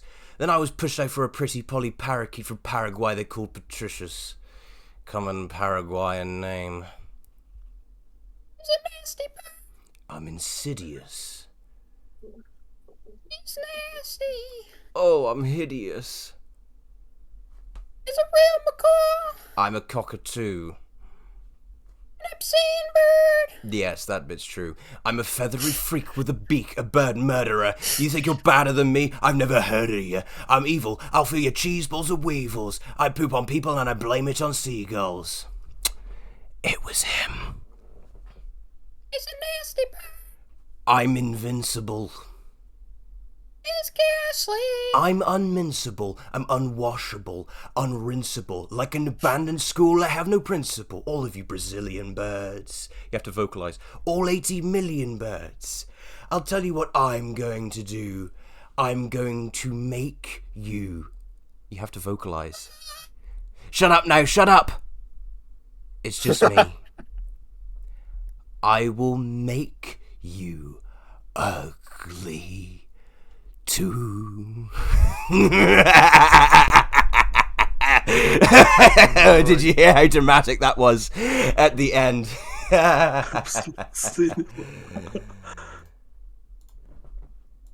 Iambic J has buggered off.